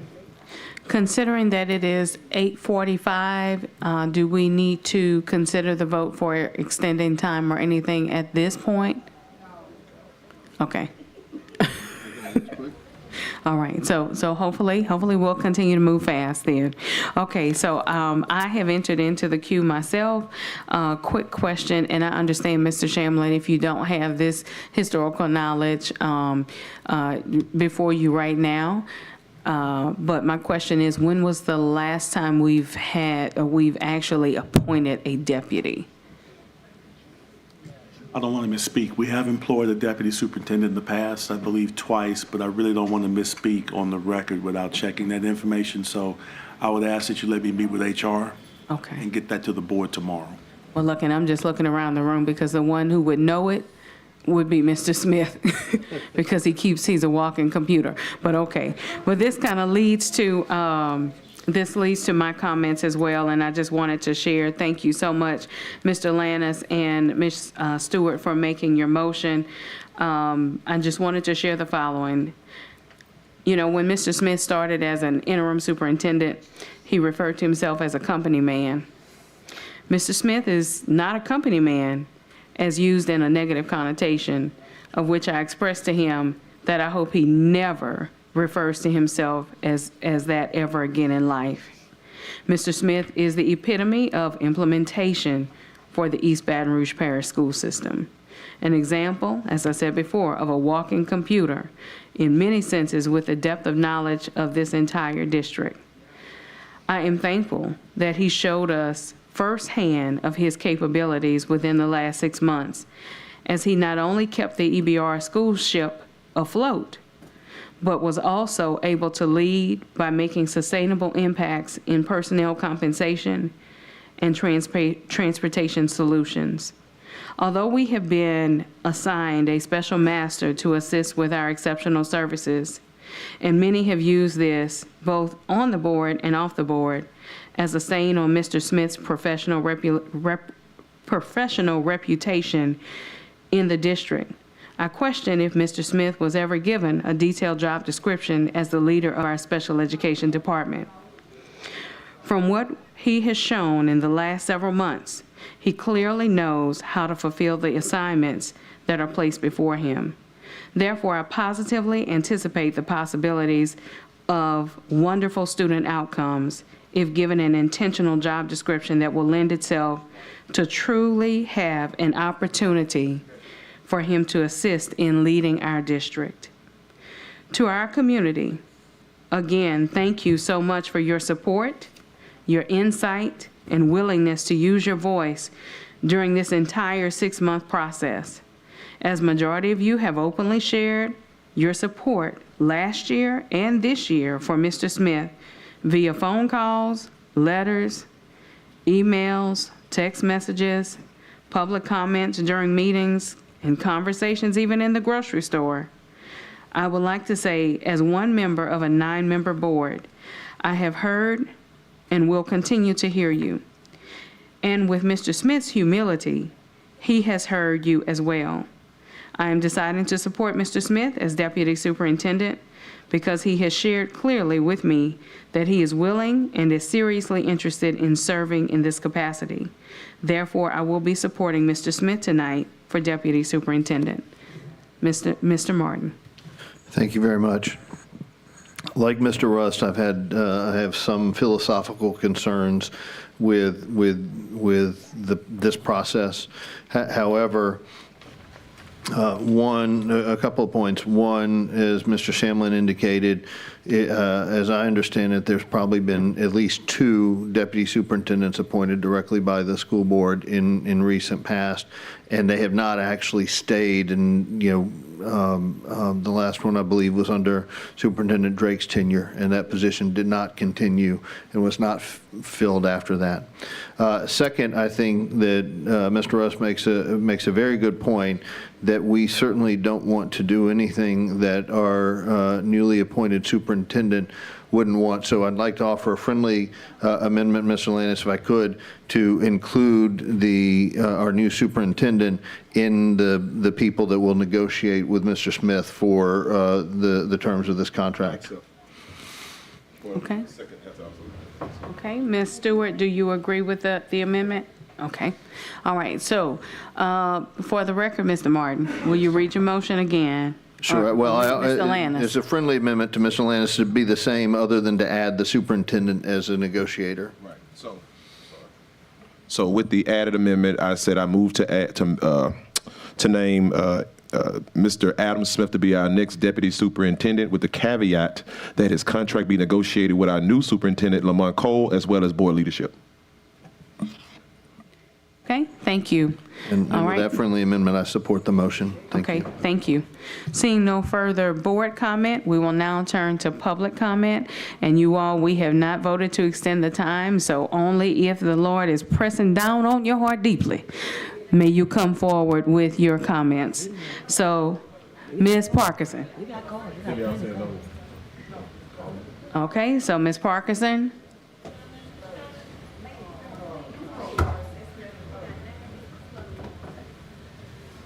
And Ms. Parkinson, if you don't mind, I want to abbreviate your time just so that we can get through our item by 9 p.m. and it's 8:51. So as quick as possible, preferably 1 minute if you can. Yeah, I'm fine with not. I didn't know how to not have my time without coming to the mic to say it, so it's fine if we cut my time. Yes, ma'am. Thank you. Ms. Matthews. Okay, Ms. Matthews waves. Yes, it is definitely snowing outside. Dr. Finney. Oh, we ain't waiting. The snow just went away. 1 minute. Dr. Finney, 1 minute. Go ahead. Clean, by the way, Dr. Finney. You're clean. You like the disguise? I hate the process, but I don't mind the outcome. However, since you have appointed a superintendent on a politically, a bizarre process, clearly political, not based on a full consideration of all the applicants, and because you're about ready to appoint a deputy superintendent without having an advertisement and asking for applications, and you already have a general counsel. After that, it's time to start making advertisements open and competitive with the job descriptions approved by the board in advance. So I think you probably need to go ahead and mess up the system this time, and that needs to be the end.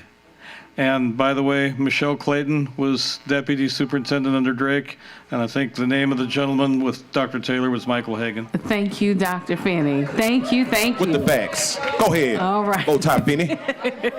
Go Ty Finney, y'all. Hey, any comments online? Just a few, but I can read them all very quickly. All right, speed reading. Here we All go. right, Andrell Ward says, congratulations, Mr. Cole, from Sisters of Sophistication, Inc. Paige Lowry says, I'm very happy to see the board come to a consensus and the public can start to heal. Congratulations to the new superintendent, Mr. Cole, and also to Mr. Adam Smith. While myself and my organization has been villainized through this entire process, my heart is full in seeing the board and community members in this process, with everyone happy with the final decision being made today that will be in the best interest of the children of EBR's school system. Please know myself and our organization is happy to support and help in any way we can to move EBR forward for the betterment of all children across this district. Bob Dobbs says this appointment reeks of quid pro quo from Mr. Smith's endorsement of Mr. Cole. Wade Guillory says what more needs to be said that hasn't been said over the last 6 months.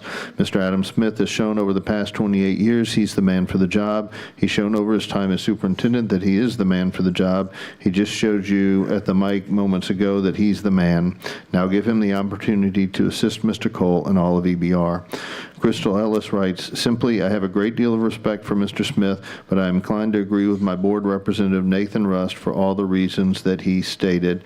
And then she just wrote in, disregard my previous statement, I'm rolling with Finney.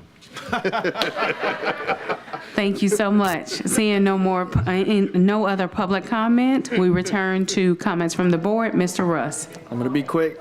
I'm just going to warn, and I'm going to vote no on this.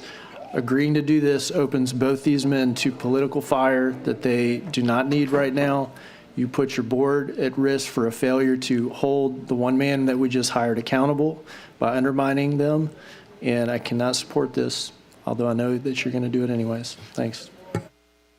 Thank you. Seeing no further board comment at this time, we will now entertain a vote. And Mr. Shamlin, if you can restate the motion.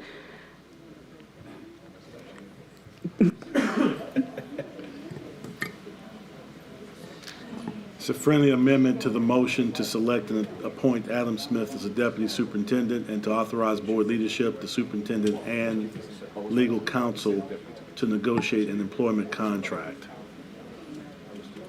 Thank you. We will now entertain a vote. And you all make sure that you're in the right meeting. We should be in the second special meeting. Please vote.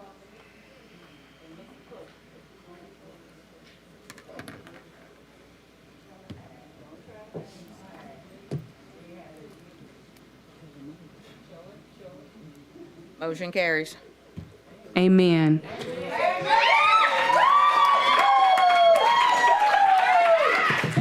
Okay. Thank you so much.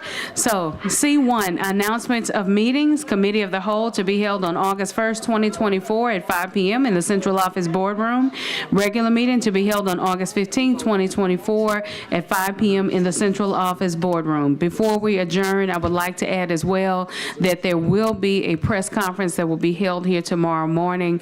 I'm not sure of the time, but at 9 at 9 a.m. that will be held here with both our new superintendent and our new deputy superintendent. Congratulations to them both. Congratulations to our community. You all have a wonderful night. Oh, yes, sir, Mr. Gode, I forgot about you. Good night, you guys. He said adjourn.